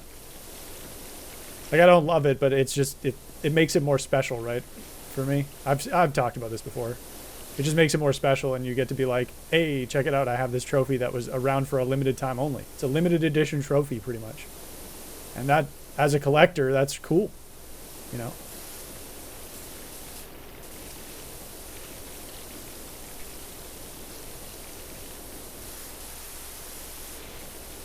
You can bring up Last of Us as much as you want, dude.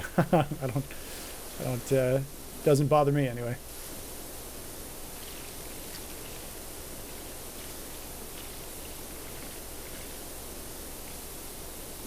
Truck is almost done. Truck. Yes. All right, ladder time. 0 interest, but it's one of the... No, that's okay. I can relate. I'm hip. I'm cool. It bothers me. I mean, it's okay if it bothers you. Like, people want to collect stuff. I get it. It's annoying that I don't have a $12,000 Charizard because I didn't collect it and they didn't print many of them.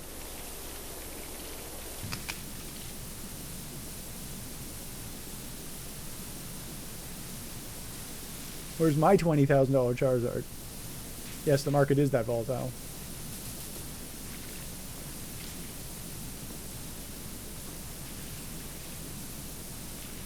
It's okay if it bothers you. It just doesn't bother me that much. But yeah, I mean, it is funny too because usually the same folks who complain about, you know, like, oh man, difficulty related trophies are garbage, or speedrun trophies are garbage, or anything that makes it more than I just have to walk through the game holding forward and pressing X. These trophies are all garbage. Like, I don't like any of them. Blah blah blah blah blah. And then the same people will be like, man, trophy hunting's so boring. You're like, you did this. You asked for this. So you wanted to take out all the stuff you didn't like, and then you got bored of the stuff you did like, and then you said it's boring.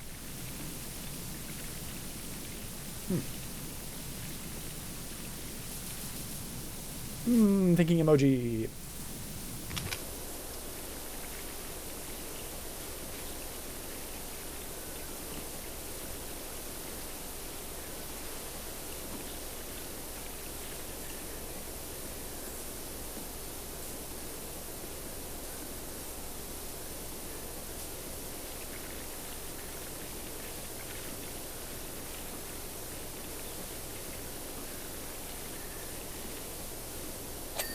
Nice.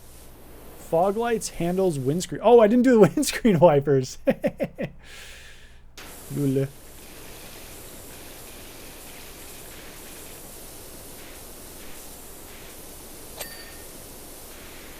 There we go. Handles. It's only one handle I missed. Oh, it's this one. Easily. Easily visible.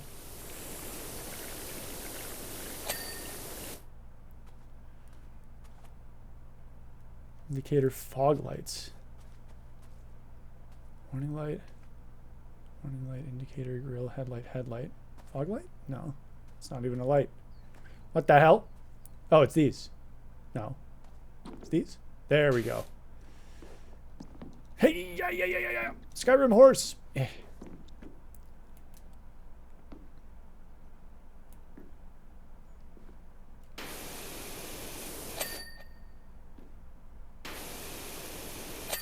Oi. Lights in the bumper? No, those weren't lights. Plus, I feel like fog lights, would you not want them to be higher up? To, like, get over the fog?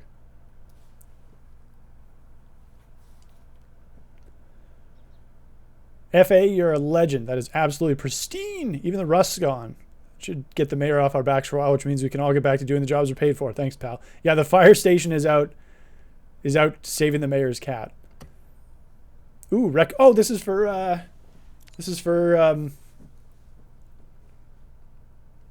what's her name? Harper. Queen of the Open Road. Maybe that isn't for Harper.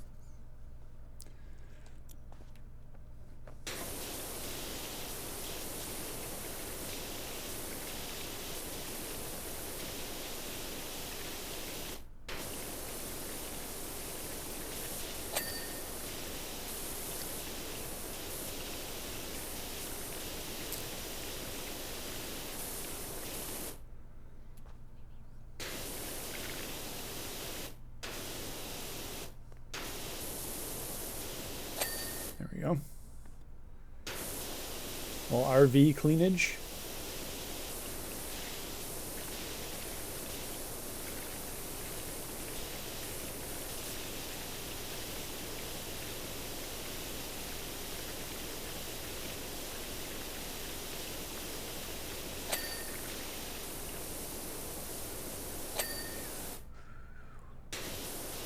How's it going, Nord? Happy Friday.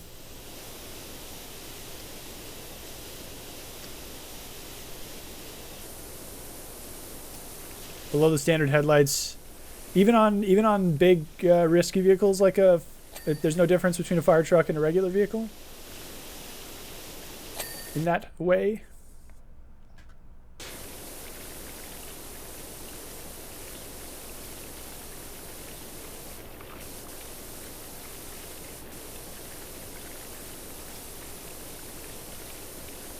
Foggy situation, light the immediate. Oh, okay. I thought they were meant to like see over the fog maybe or something, but I guess that's not viable.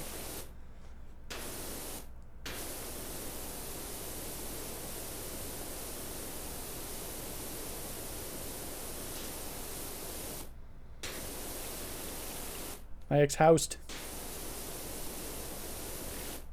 Blind the driver more. That makes sense. Can you tell I don't drive?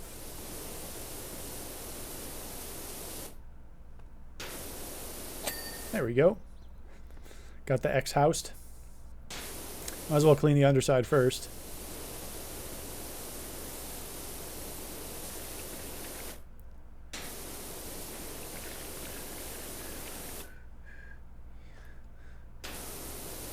Nice. Just cuts right through. The Prime Vista Pro 3000 is so good, dude. Just cuts right through. It's cutting.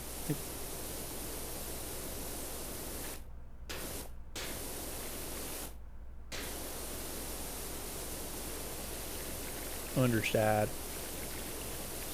Undersad. Okay. Let's get our little fizzy man.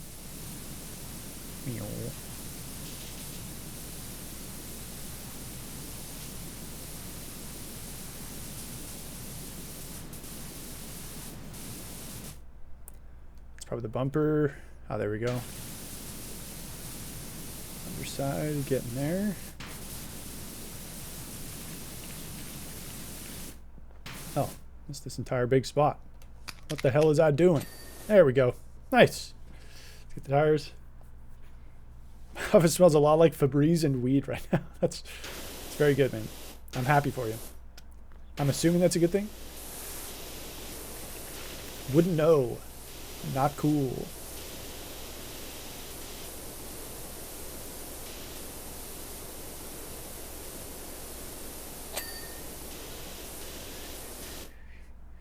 Hopefully it'll just be Febreze after a bit. Fingers crossed for you, I guess.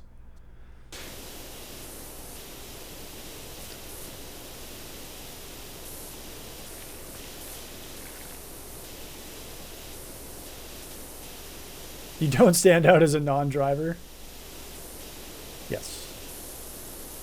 One of us. One of us.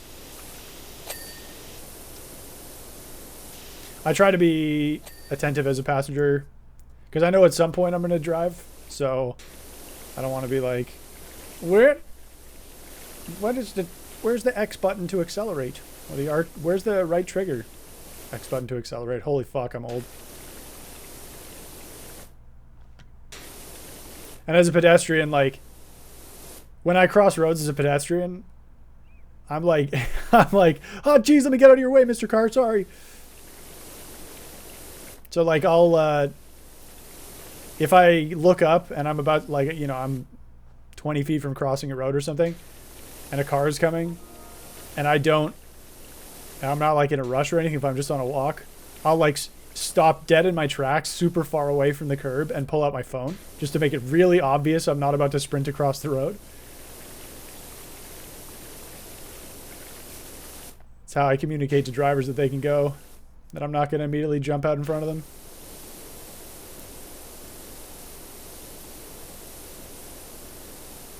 And like it's, you know, four-way stops and stuff, like I generally will jog across the road. Fucking sprint like I'm getting chased by wolves. Just because it's like, I don't know. You know, everybody's got stuff to do. The worst is when, like, somebody waves somebody through. Like a driver's like, yeah, go ahead. And then the person's just like, thanks. Just, like, takes the longest time. I'm just like, move! Even as a passenger in a car, I'm like, get out of the way! I am in a 1-ton metal machine. You move. Don't jog, just be normal. No. If somebody waves me through, I'm going to jog. It's nice of them to wave me through and let me go. So I'm going to get out of the way quicker.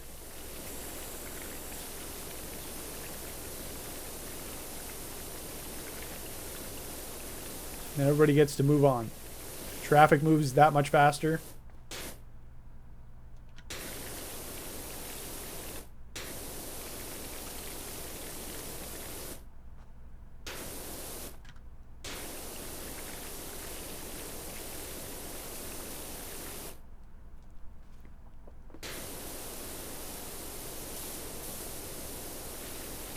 Oh my god, we just got botted. Timeout. Timeout. Timeouts for everyone.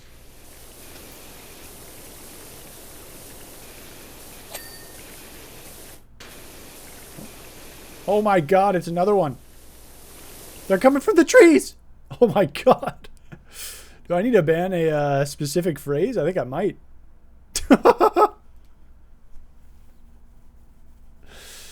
Follower only mode. Let's see how long this lasts.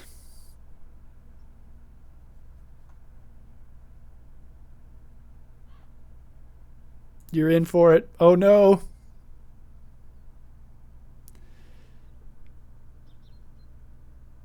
Few big streams lately, yeah. All right, we'll put it on follower mode for a bit. Do I have that in my? Oh, I don't have my fast bar up. If I do followers,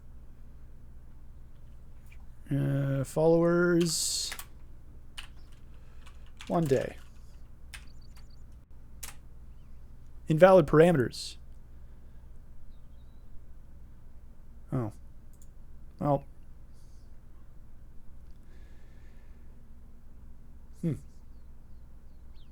Emote only. Chat settings. Followers only. Oh, there we go. One day. That's a little quicker.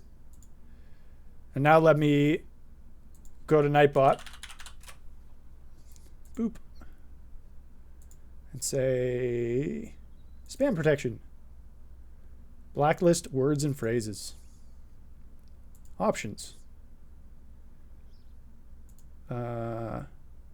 Wildcard character.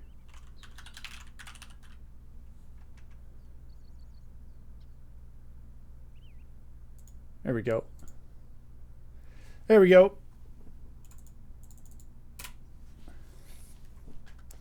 We have stemmed the tide. Sorry, gamers.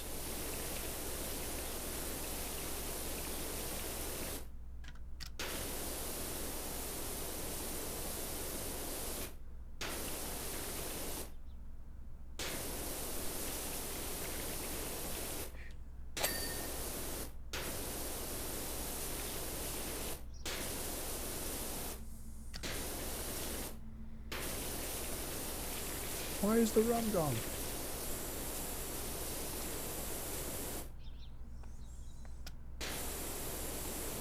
Oh, I thought the spare wheel counted as part of the rear body. I was like, okay. Oh yeah. Indicator.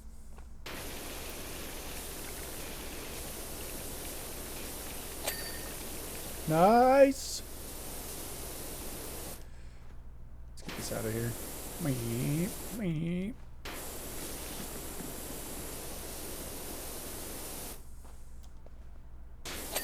Yes. What part of the bumper still has a ton of dirt on it? Maybe here. It's not gonna be enough to finish it.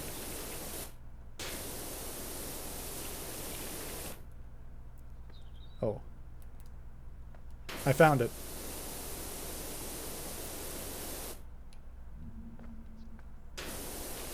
Can do the inside of the bumper. What a frickin' noob. Nice and quiet again in the chat. Those bots made me feel alive. Remember when I got follower blitzed? When was that? God, that feels like forever ago. Was that during the Fall Guys era or was it before? I think it was during? I'm just kidding. Manually reporting them all? You don't have to do that, dude. It's not going to do anything. Making an account on Twitch is just too easy. And, you know, authenticating stuff is opt-in, so... And I haven't done any of that because my stream's pretty quiet. Like, I wonder, like, what the process is behind spamming that. Like, do they think that me receiving that message more is going to make me want to use the service? I mean, I guess that must be it. I can't imagine that's very effective. Just waterboard me with spam and then I'm like, fine! Like a Jehovah's Witness.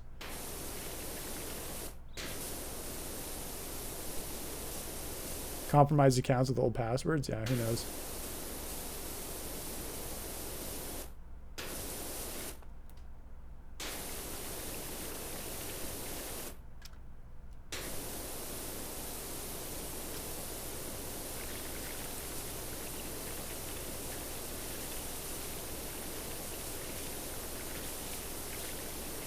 Guess I can spam something? Please, by all means. Just spam away.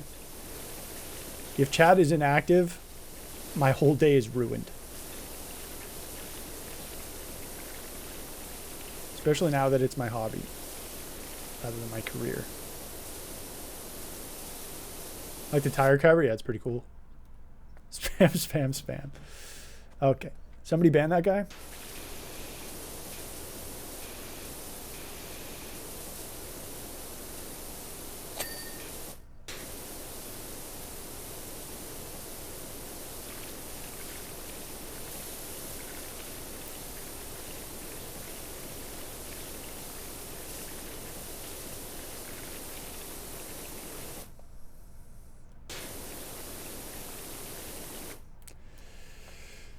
Rear body. I guess it's the top bits here that are kind of still fricking it. Yeah, I would imagine it cuts off right at this line. Yeah. Brake light. Brake lights. People.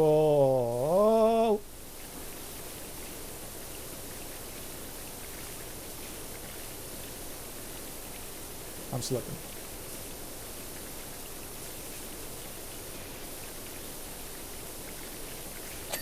There we go.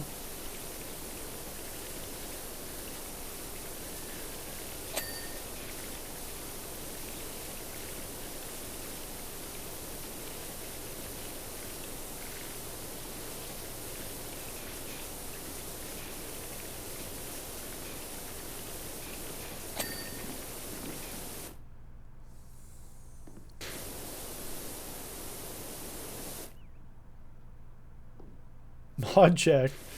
Who needs mods? Not me.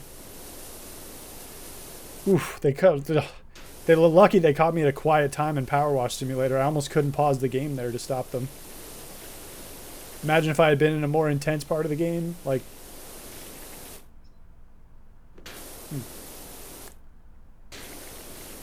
No mods, just VIPs, yeah. Most of the privileges of a mod with none of the responsibility. Brake lights, people, left body. Oh, weird. This counts as left body even though it's technically on the back. Ladder is pretty close to being done, I think. Which is perfect? Exactly. That way nobody has to worry about keeping anybody in line. And I don't have to worry about explaining to people my own weird rule set that I have for streaming. And just enforce it myself. And everybody gets to focus on enjoying the show rather than policing stupid dummies that come in.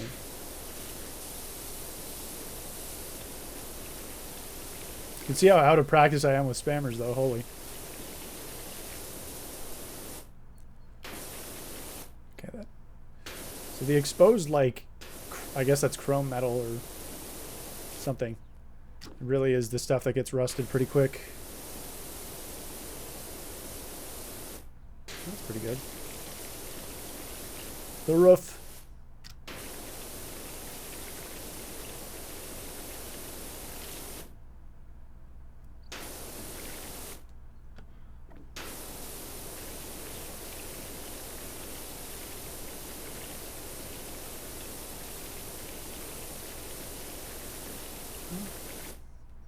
Look at this. Ugh.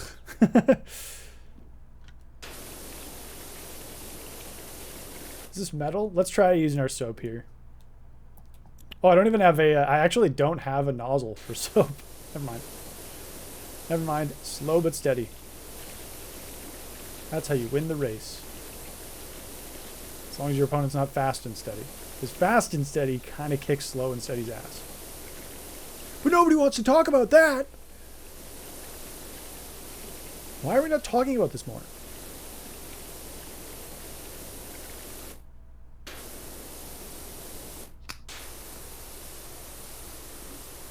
Looks like the sand comes off pretty easy. So is the graphite at this range.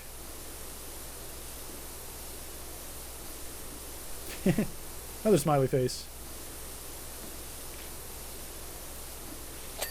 There we go. That is donezo. Guess I can just do this and get the dust off at least. We'll go back with the yellow nozzle and do the yeah, we'll go back with the yellow nozzle and do the detail. Or the spinny guy and do the detail. And get the rust off.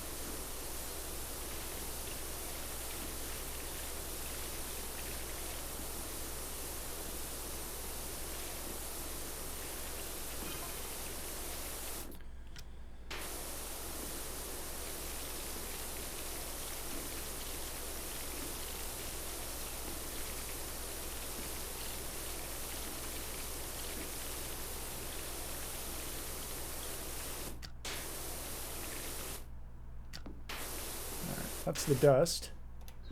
Dust. Let's do the trim. Trim counts as right body. It's funny. It's rusty time. We're gonna just carve through those stains. Roof's gonna pop soon anyway.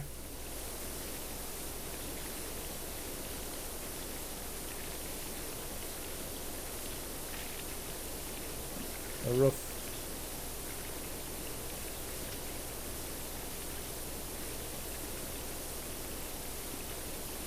Look how close it is. It's 99% for sure. There we go. There we go. Now we do the trim. Would it make more sense to do this? It doesn't get everything though. Spinny guy is just better in many ways. This. Nice and slow. Pretty good. I doubt what's up here is really going to make a massive impact on the side anyway, but might as well. I'm up here. I'll probably be able to get away with not cleaning this super intensely. I can't see. Okay, sweet. Now we just have the sides and the front.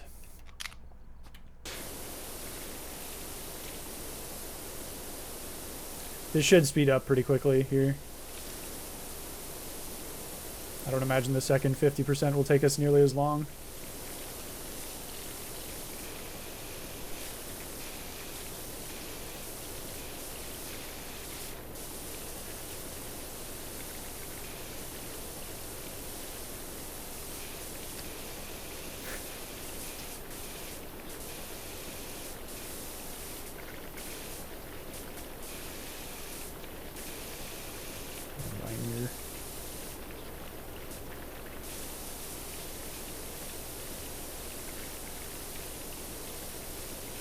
Oh.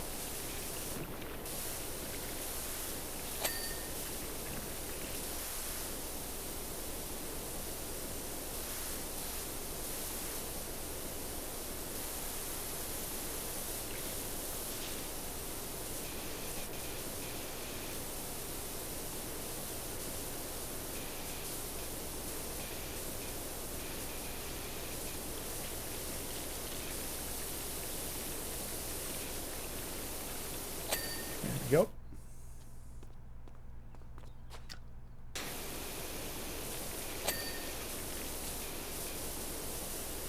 Hinge counts as door. Okay.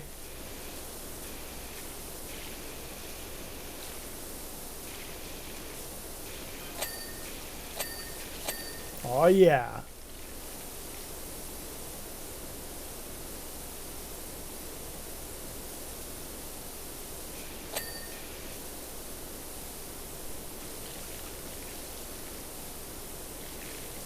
Ding ding, bitches.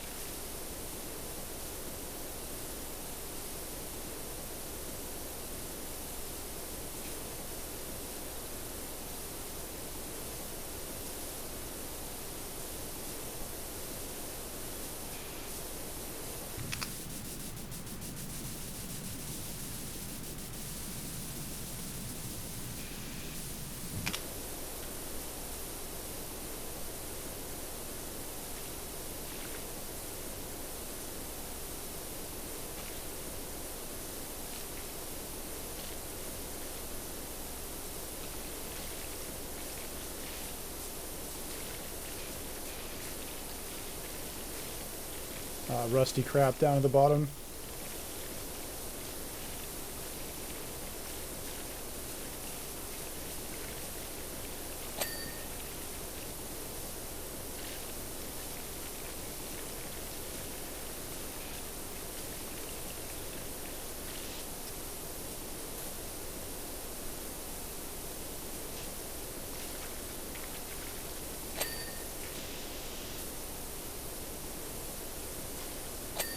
Nice.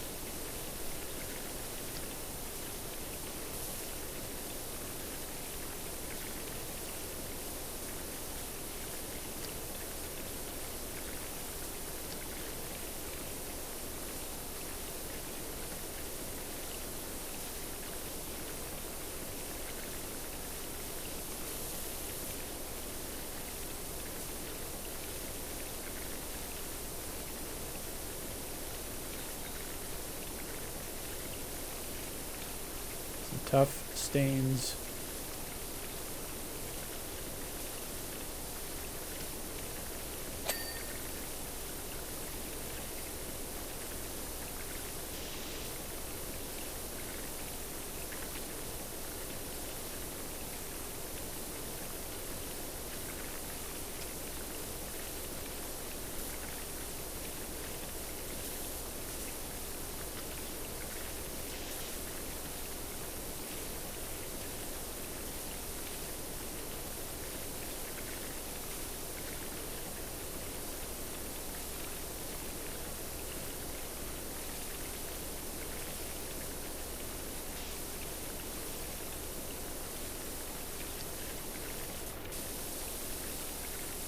In there.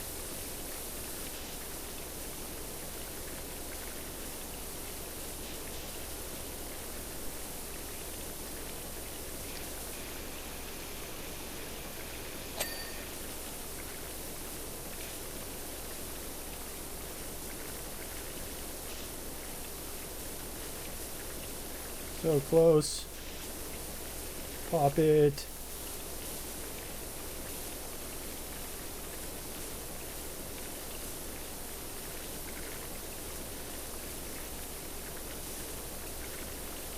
Looks like that little bit of cleaning I did up top actually did make a difference.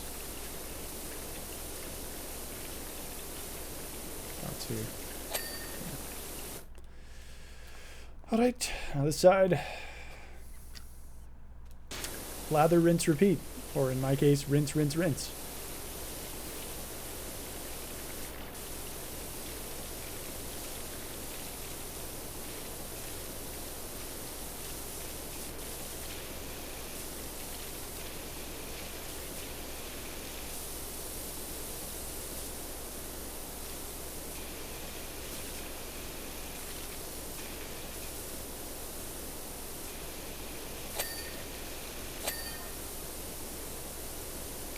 We want you to have the RV? Aw, that's very... You're paying me for the work and you're giving me the RV?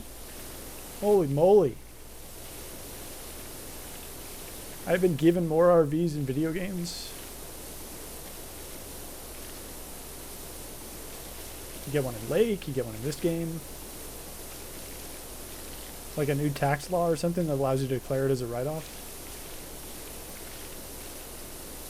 Charitable donation or something.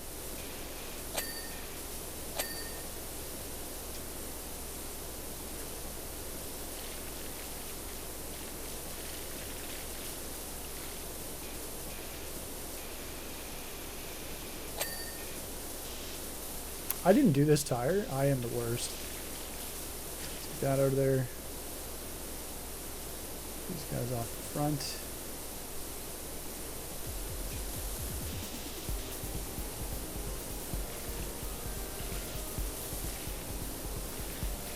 Uncluttered Swine, welcome back for the follow. Appreciate it.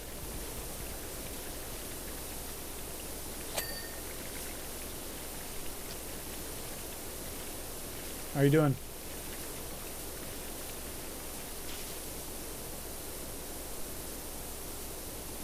Long time, no time. Broke a nail, so filed it. Nice. Nice! I'm hyped for you. For that.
go.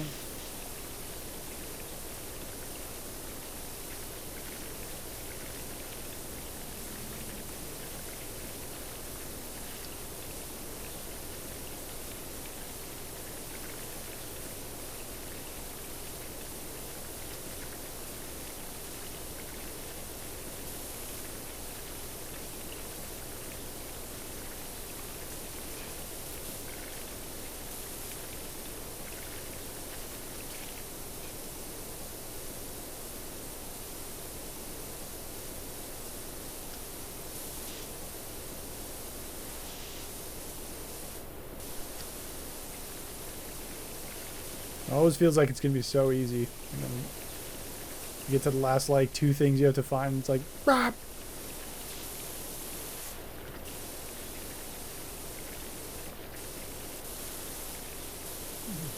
Obvious. Not that much left. Or maybe something up. Oh yeah, the top. That's right.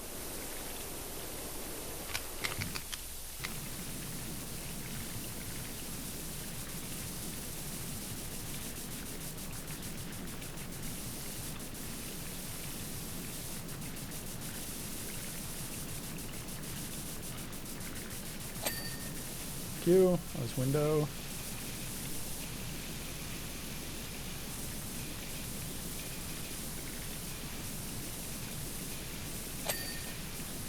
Ginger bar.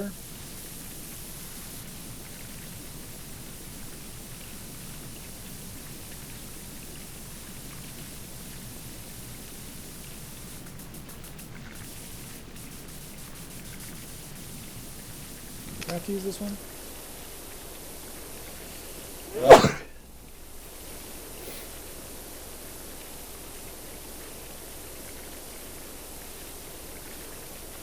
Still not even getting everything.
There we go.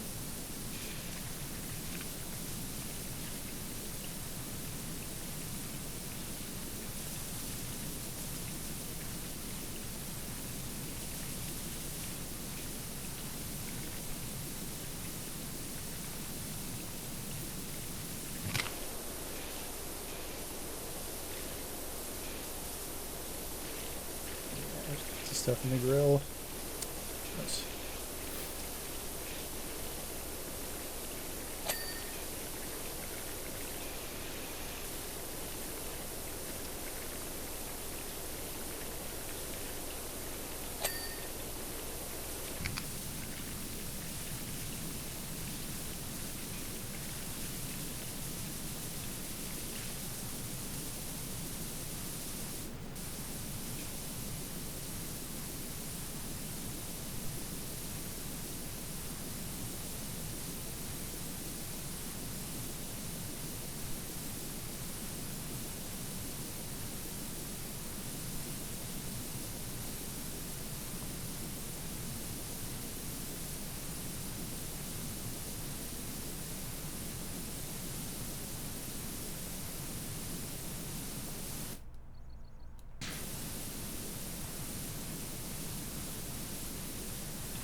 is.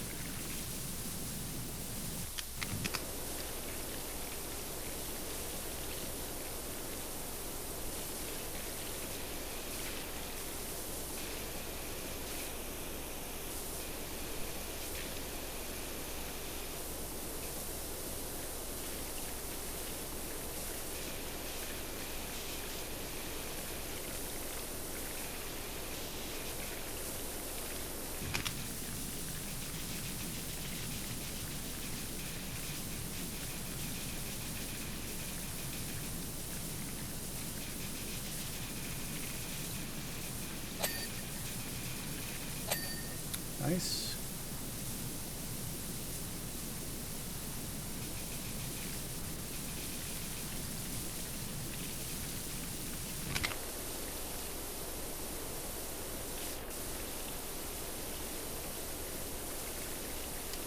Windscreens.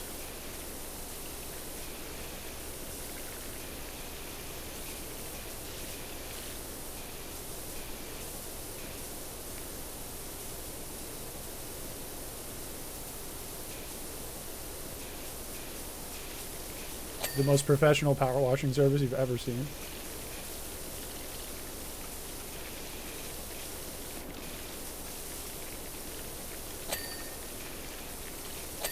Nice. Indicators. There we go. Another one.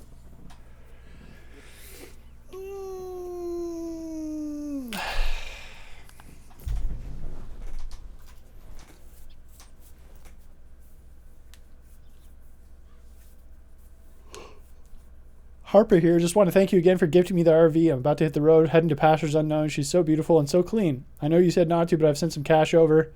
Maybe put it towards a washer upgrade. Take care, and I'll keep an eye out for any interesting jobs for you. You're the best. Good luck, Harper. Oh, fire helicopter. Ugh. All right, let's do the cottage.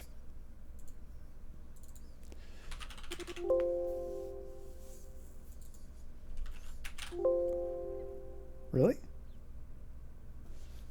Clean the forest cottage. I thought there was something here. Yeah, H&G Hexenjäger. It's Hansel and Gretel. Two humble confectioners. I like that. I like that.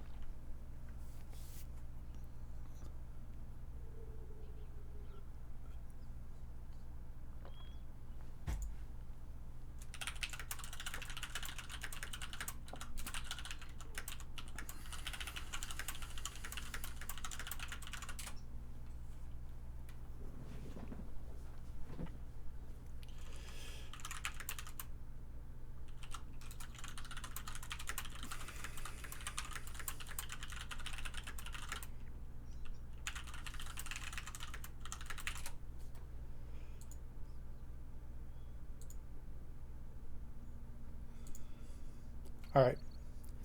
BRB. I'll be right back.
I'm back with more power wash. All right, let's see if we can get this done before the end of the day. I don't remember this one being too long. Is there really not?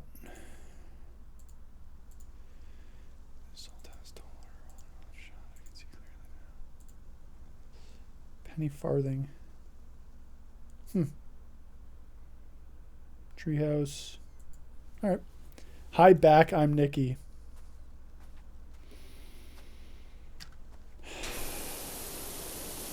I quit.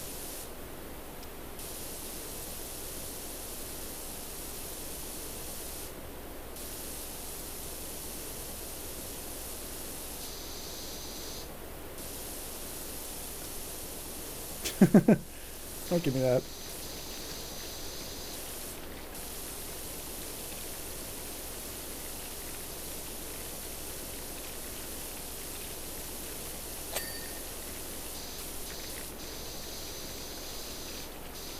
Post. Yeah, post.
Oh, we're slowly climbing up the amount of money we'll need to get the big power washer.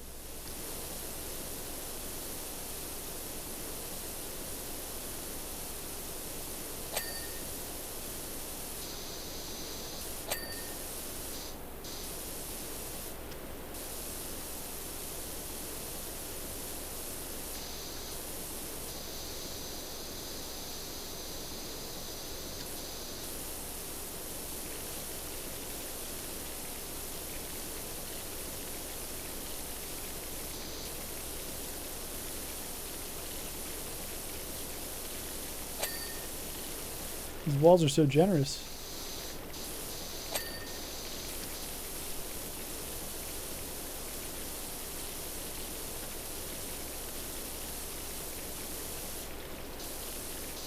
Hey, Black Bag, it's going all right. How are you doing?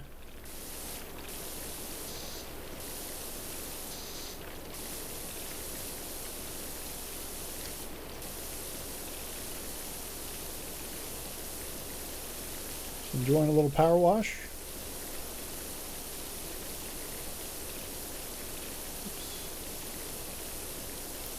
Doing a lazy Friday, nice. You have work off today?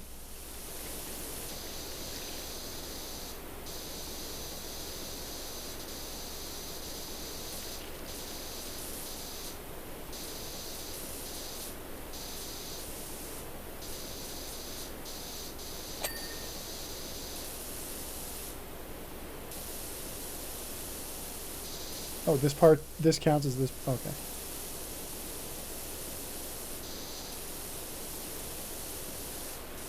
Get out of the way.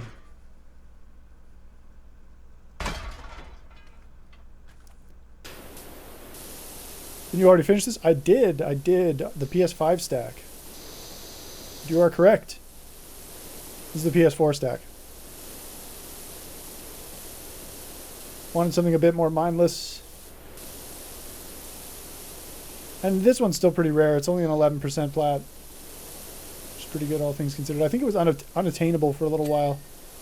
I had to fix it with a patch, so.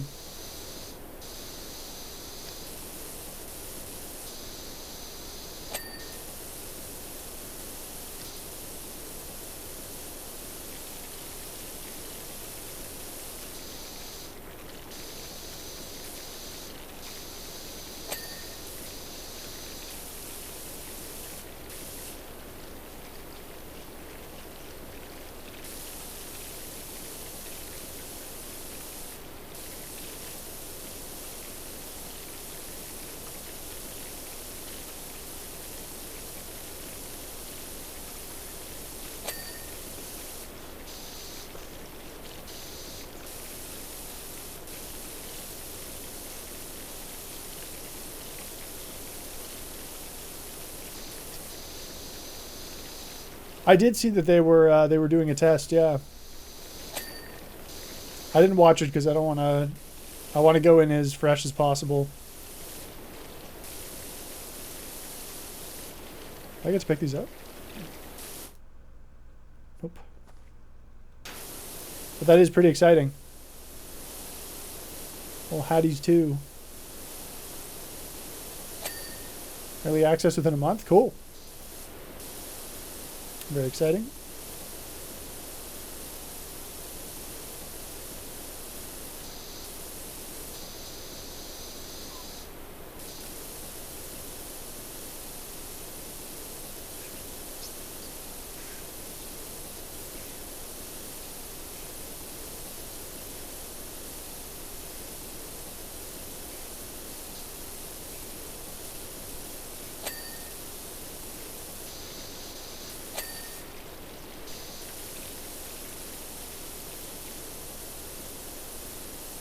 We're back to the beginning. Where's my van?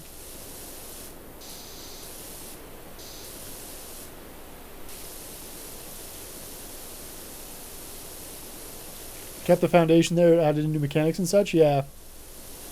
I get the feeling it'll be kind of that style of game.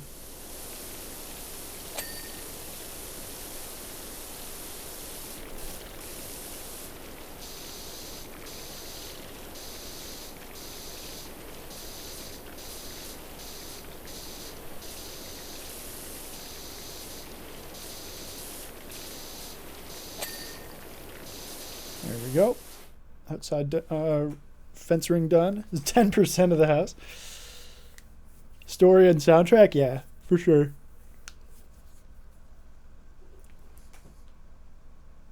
These people that drop by and just talk and don't pick up on the hints that you're trying to get them to leave. It's like me in here. Okay, dude.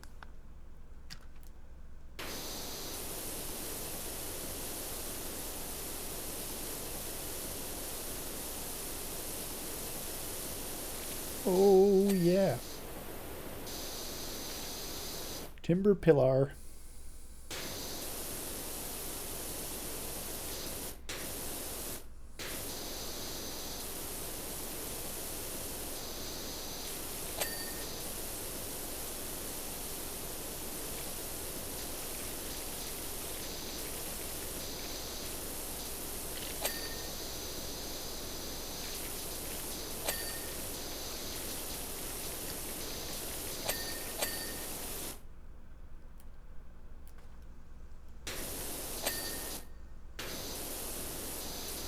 That step's done.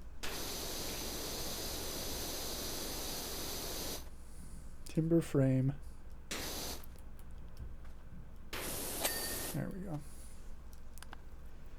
Hear the argument you had with your brother-in-law over a welder at a family yard sale. I don't even remember your name, let alone your brother-in-law's. Please leave my office when you're done telling the story, not what you plan on doing with the welder. But they just want to tell you about the welder.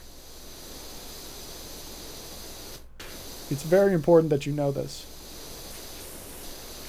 It's going to be on the quiz.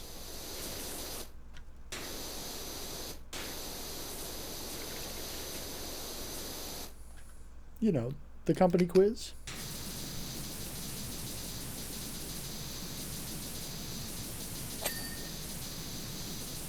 Lord Handley.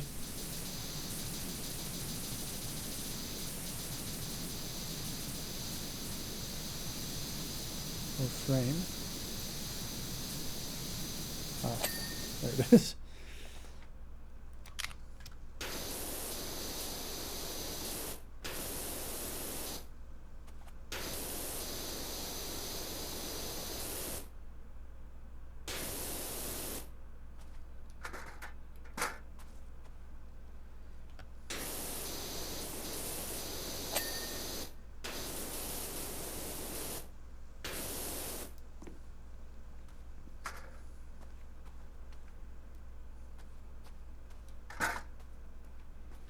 House is filthy? True. Belongs to Hansel and Gretel.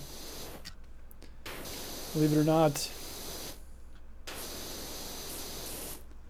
Believe it or else. Monka gun.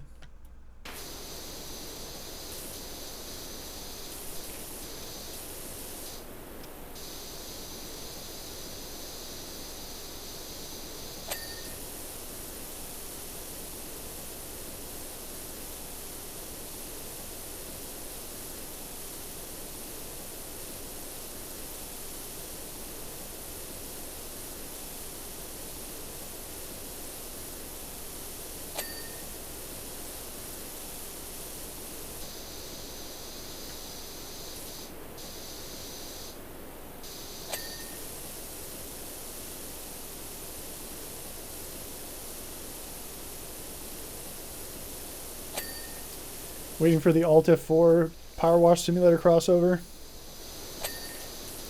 TBH. TBTBH.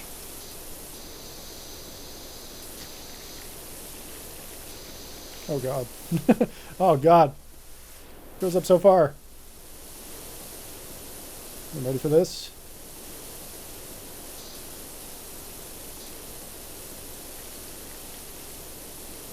At least the dirt comes off pretty quickly here. It's not a lot of rust.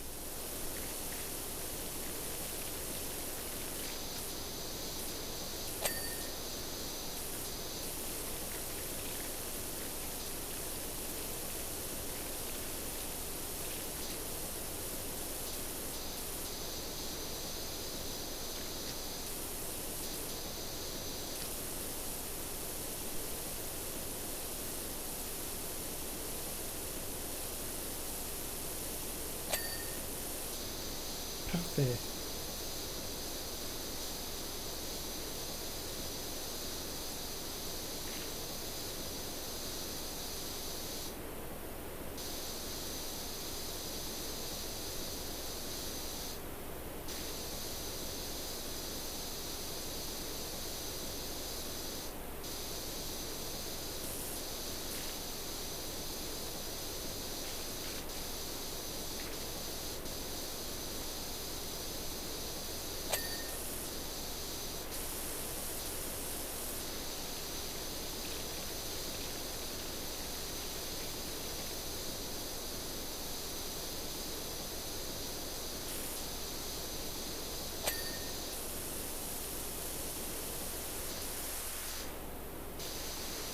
Looks like it's not going to clean, but it will. All I got to do is slap on the old extender.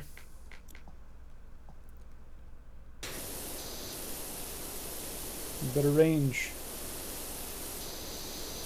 If I can clean this from back here. Holy fuck. Look at her go. Listen to that baby purr.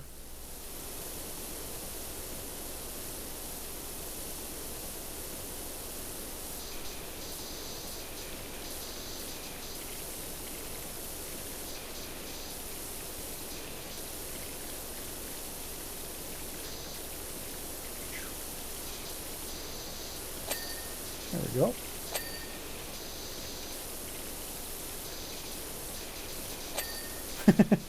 Easy. Counts as front wall, pog.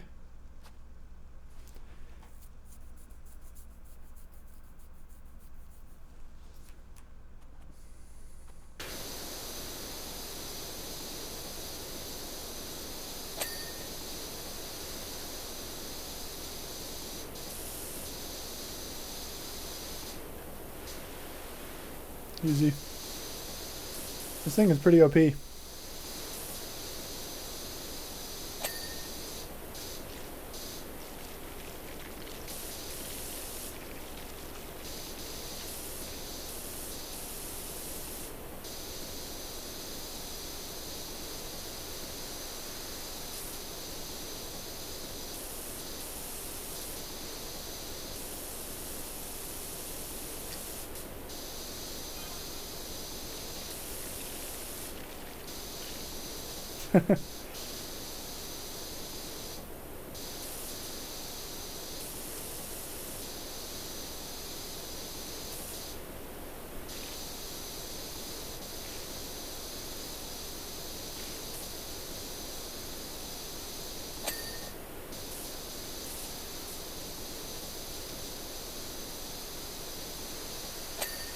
Sweet.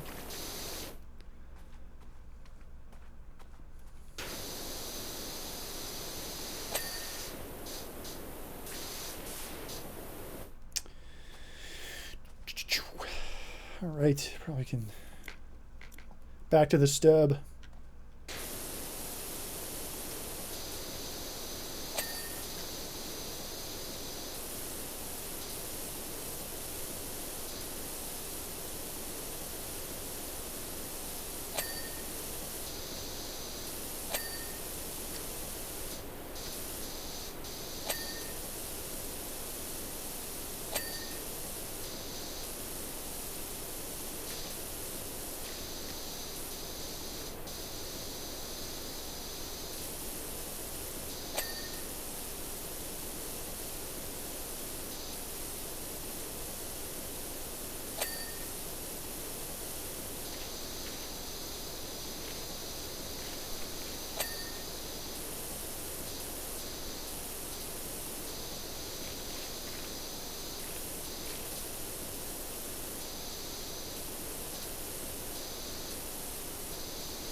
Nice.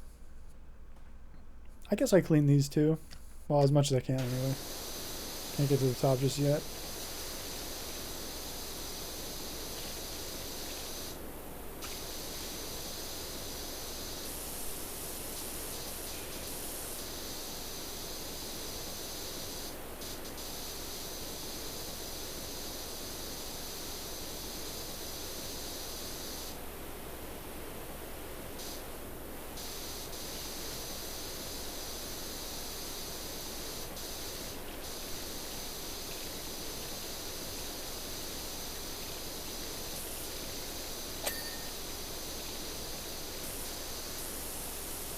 Such gables, wow. Wow.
Nice.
Oh, sweet.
Nice.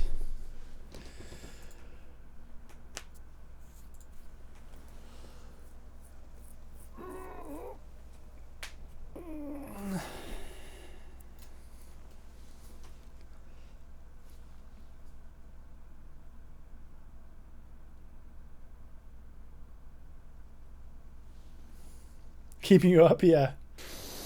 What the hell, guys? Let me go to bed. It's 4:30 in the afternoon. Like 3 hours late for my bedtime.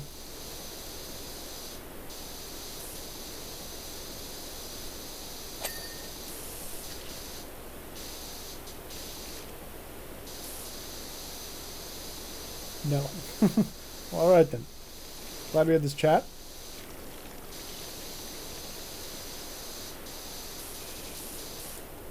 Kind of messed up, TBH, but that's fine, I guess.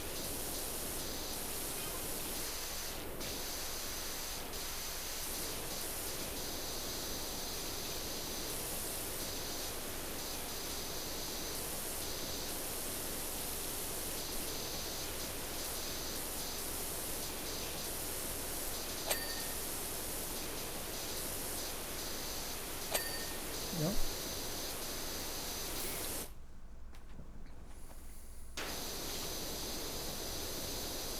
Smiley. Smile.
That's the ding I was waiting for.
Nice.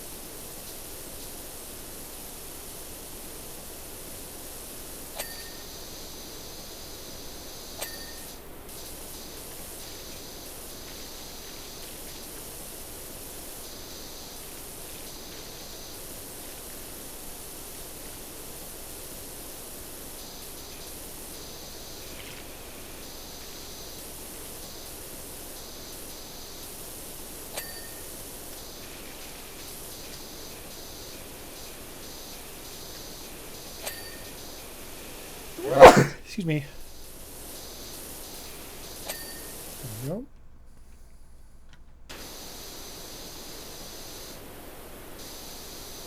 Thanks, Carrot. Thanks, Nikki. Oh.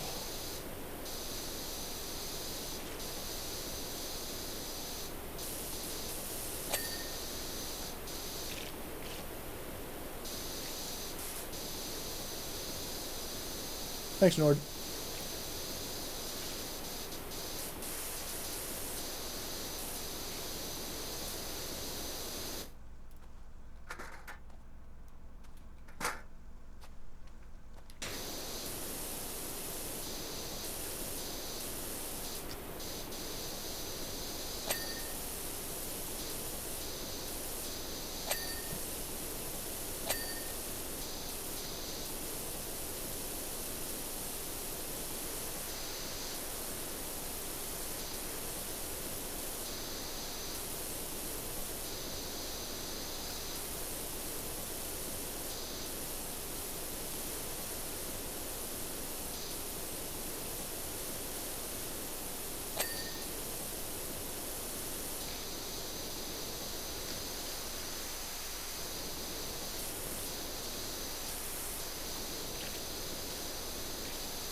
Looking pretty good.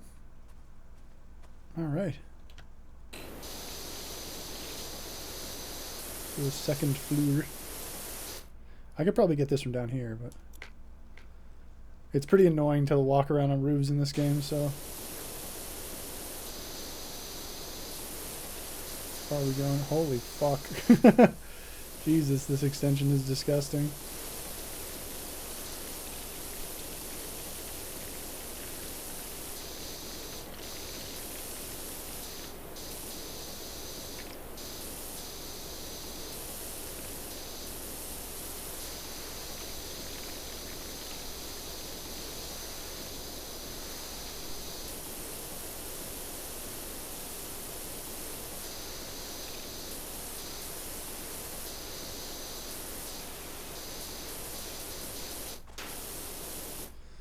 Sidewall, where am I? Oh, up there, I guess.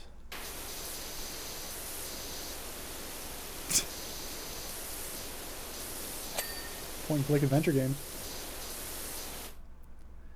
Alright.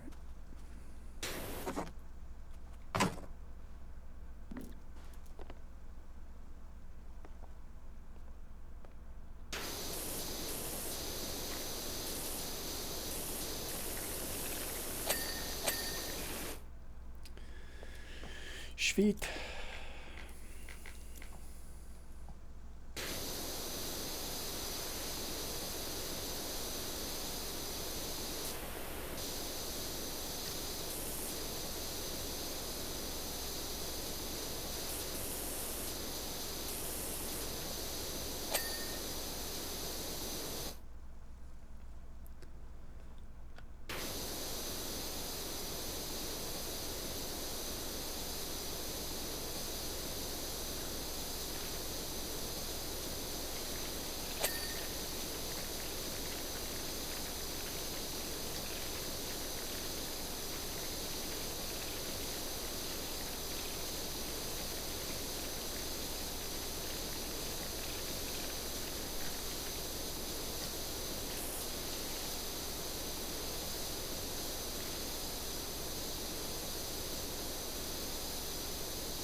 Damn, 60% already? That's pretty quick. Zoom. Nice. Got the roof cleaned.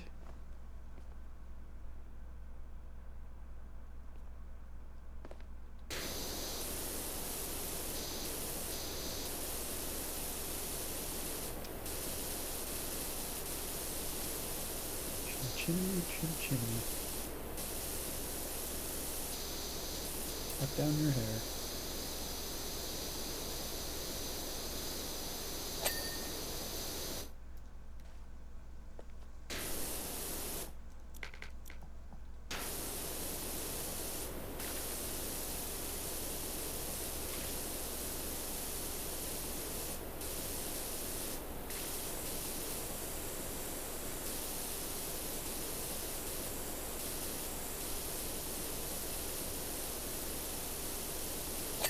There we go.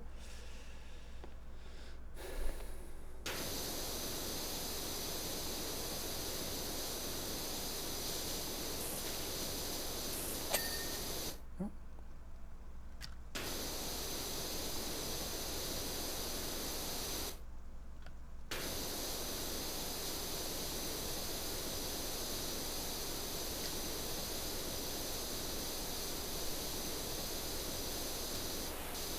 Easy.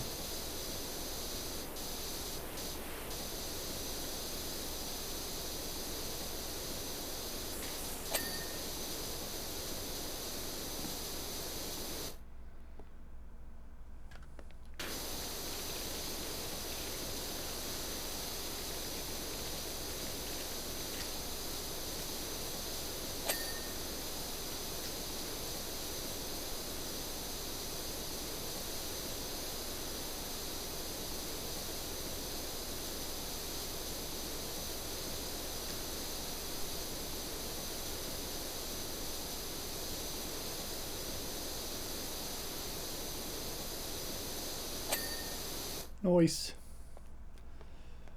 Yeah, this is pretty smooth, this level. It's kind of nice. Not too much crazy stuff going on. Dirt comes off easy.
Did I get him?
Ooh.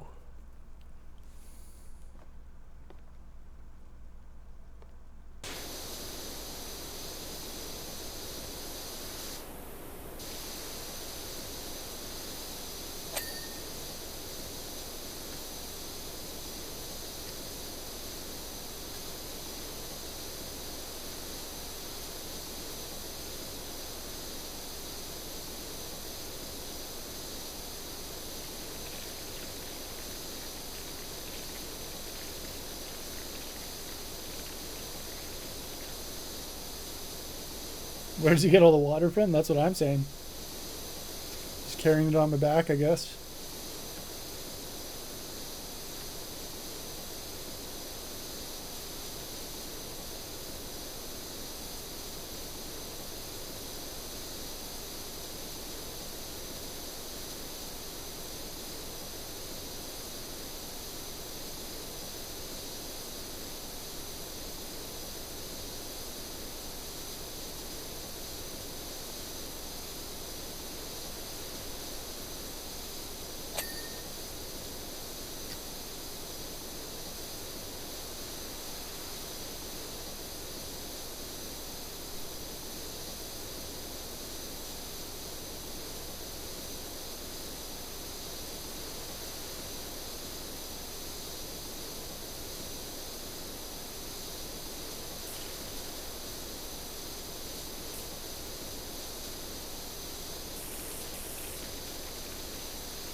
California, they don't need it. Yes.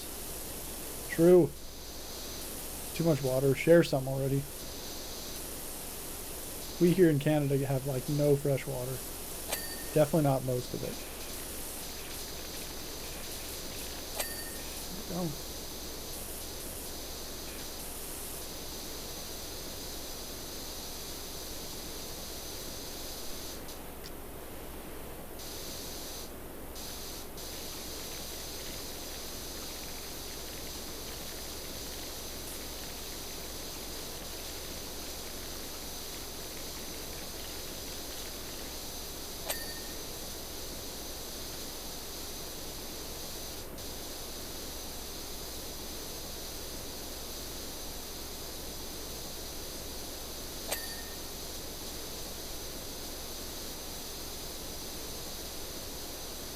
So, Nord, are you excited about Utah getting a hockey team? NHL team?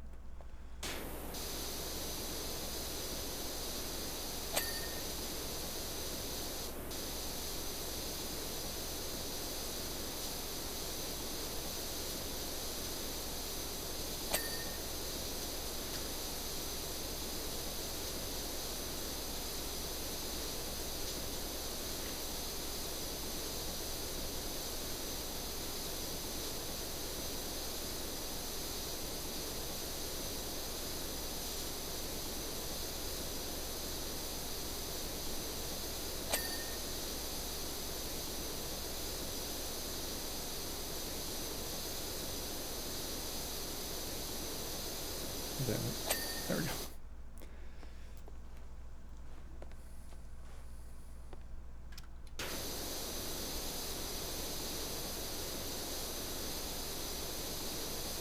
Woo!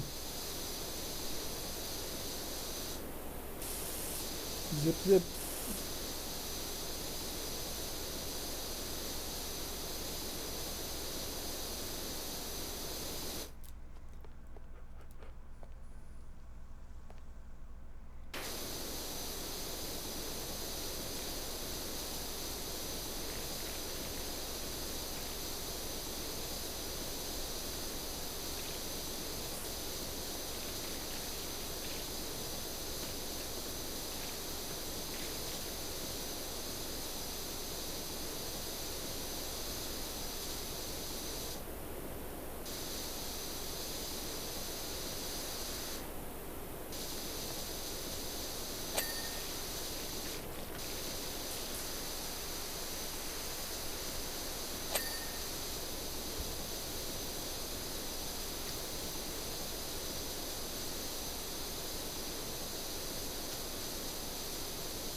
I gotta be getting close to the last few things now. I know I got the roof. Oh yeah, I guess these roofs too.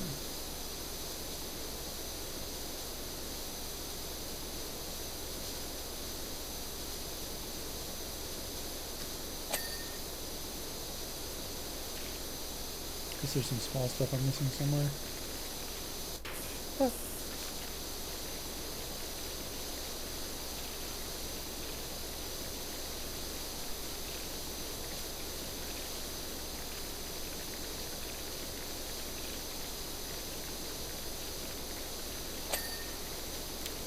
Sidings, main roof, timber pillars.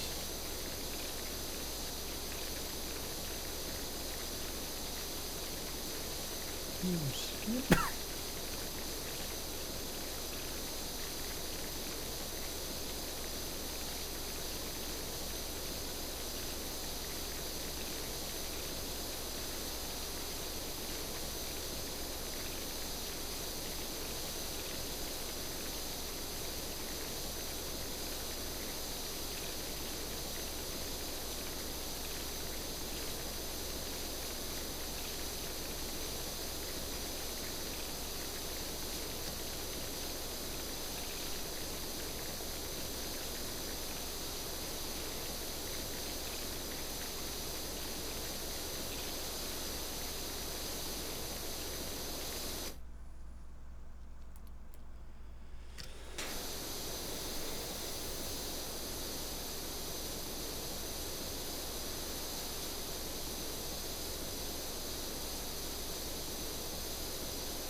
Really?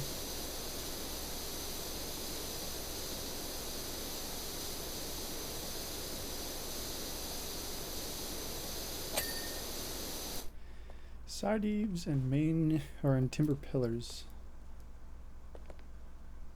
Frame, side eaves, timber pillars. I think those are both down. Timber pillar, frame, pillar, pillar.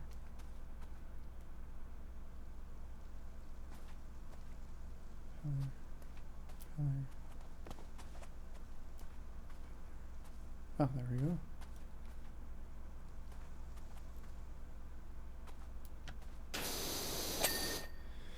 Side eaves. Oh, that's these things here, right? Back eave. Okay.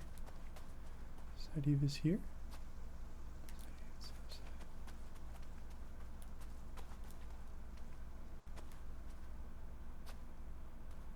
Wait, these ones are good too. Front eave. Front eave. Oh, this one? Ah.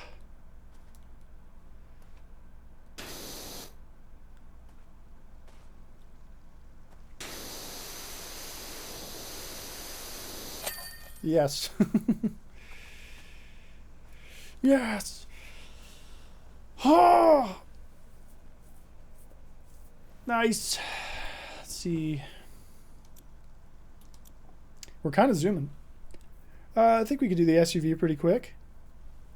Try and get this one done. This will be the last one. Please help her look all cutesy again. All right. Let's give it a whirl.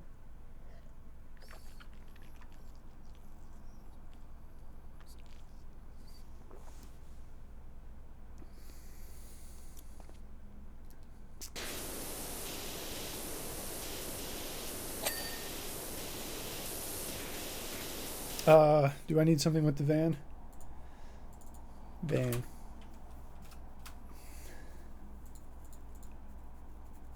Van. Private. Oh no, van.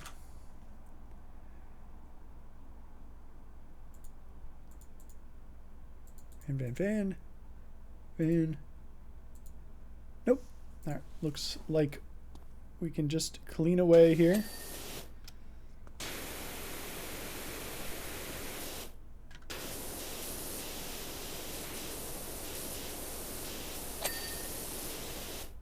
I hope the whole thing is like this.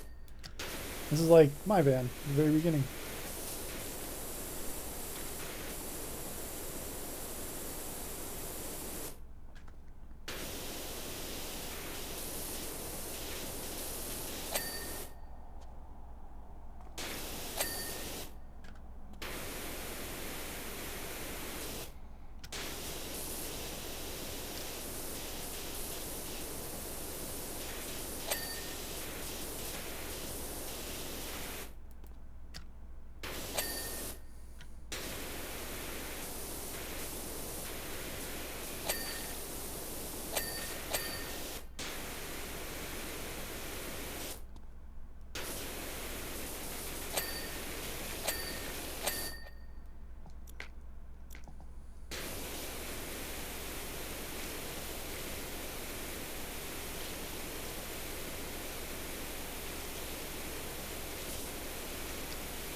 I'm already 40% done.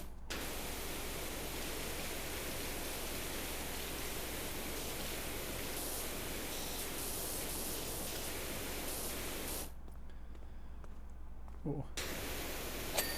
Great.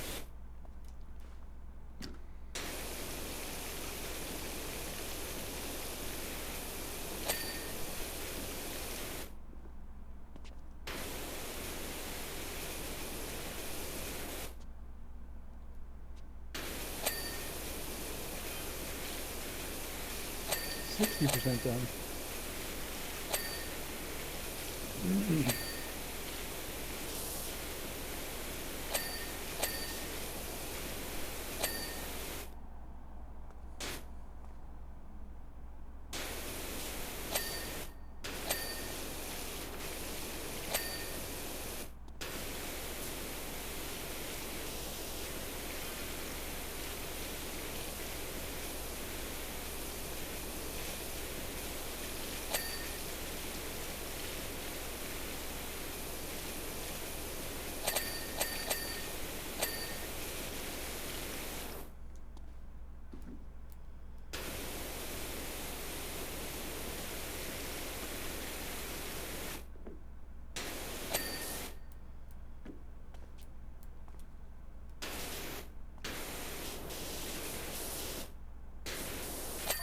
That's pretty easy. Is this the water jet, people? I'm having a frightful time with the ordinary. Any chance you could give it a quick whiz? Guys. The fuck? Oh, clean the penny farthing. It's $10. Yeah, I guess I can do that. There is a trophy for this one. This one is one of the most physically challenging trophies in the game.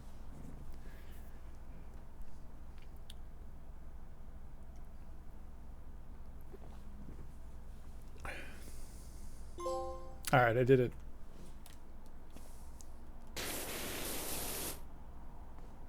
Oh, God.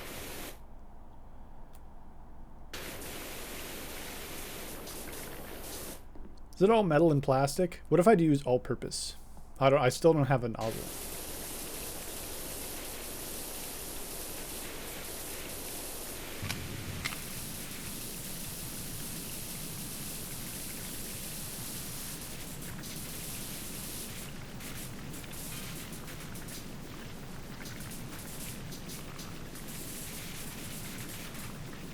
I like that there's no parts on this. It's just clean it, idiot.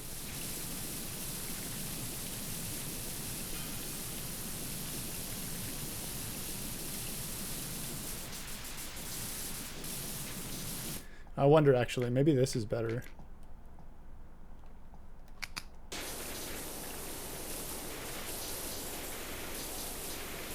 Seems to work decently.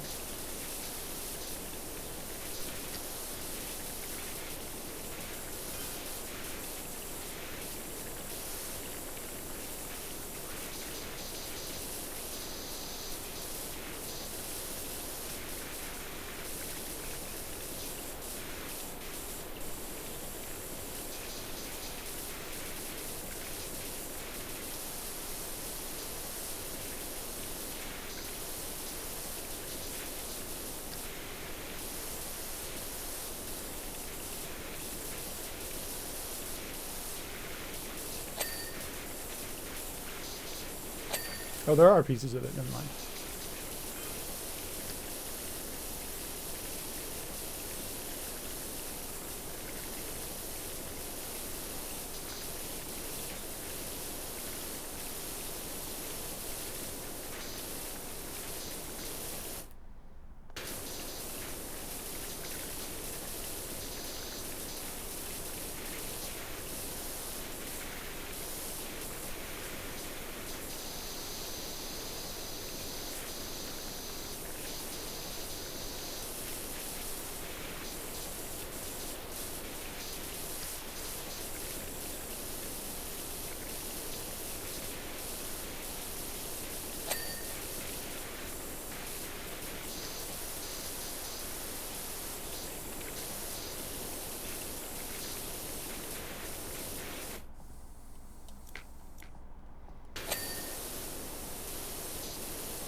Maybe I should use the red nozzle.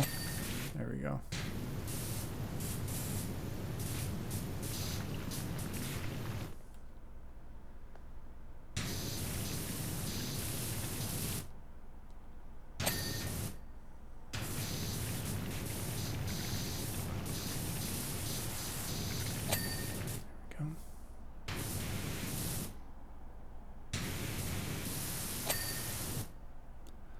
Wheels.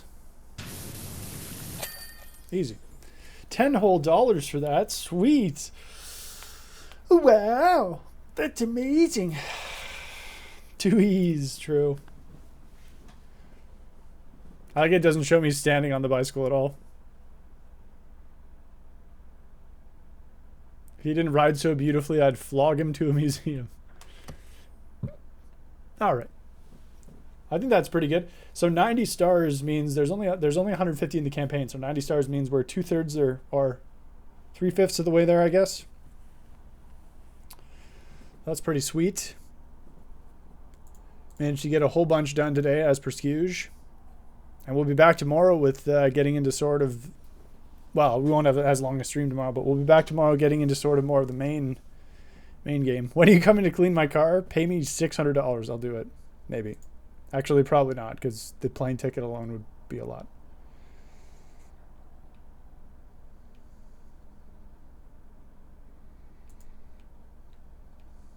Thanks for the stream. Thanks for being here. Appreciate it. But anyway, I'm off, folks. I'll be on tomorrow at the usual time for Saturday, about noonish my time. And we do a movie night tomorrow night. And yeah, hope you all enjoy the rest of your evening or whatever.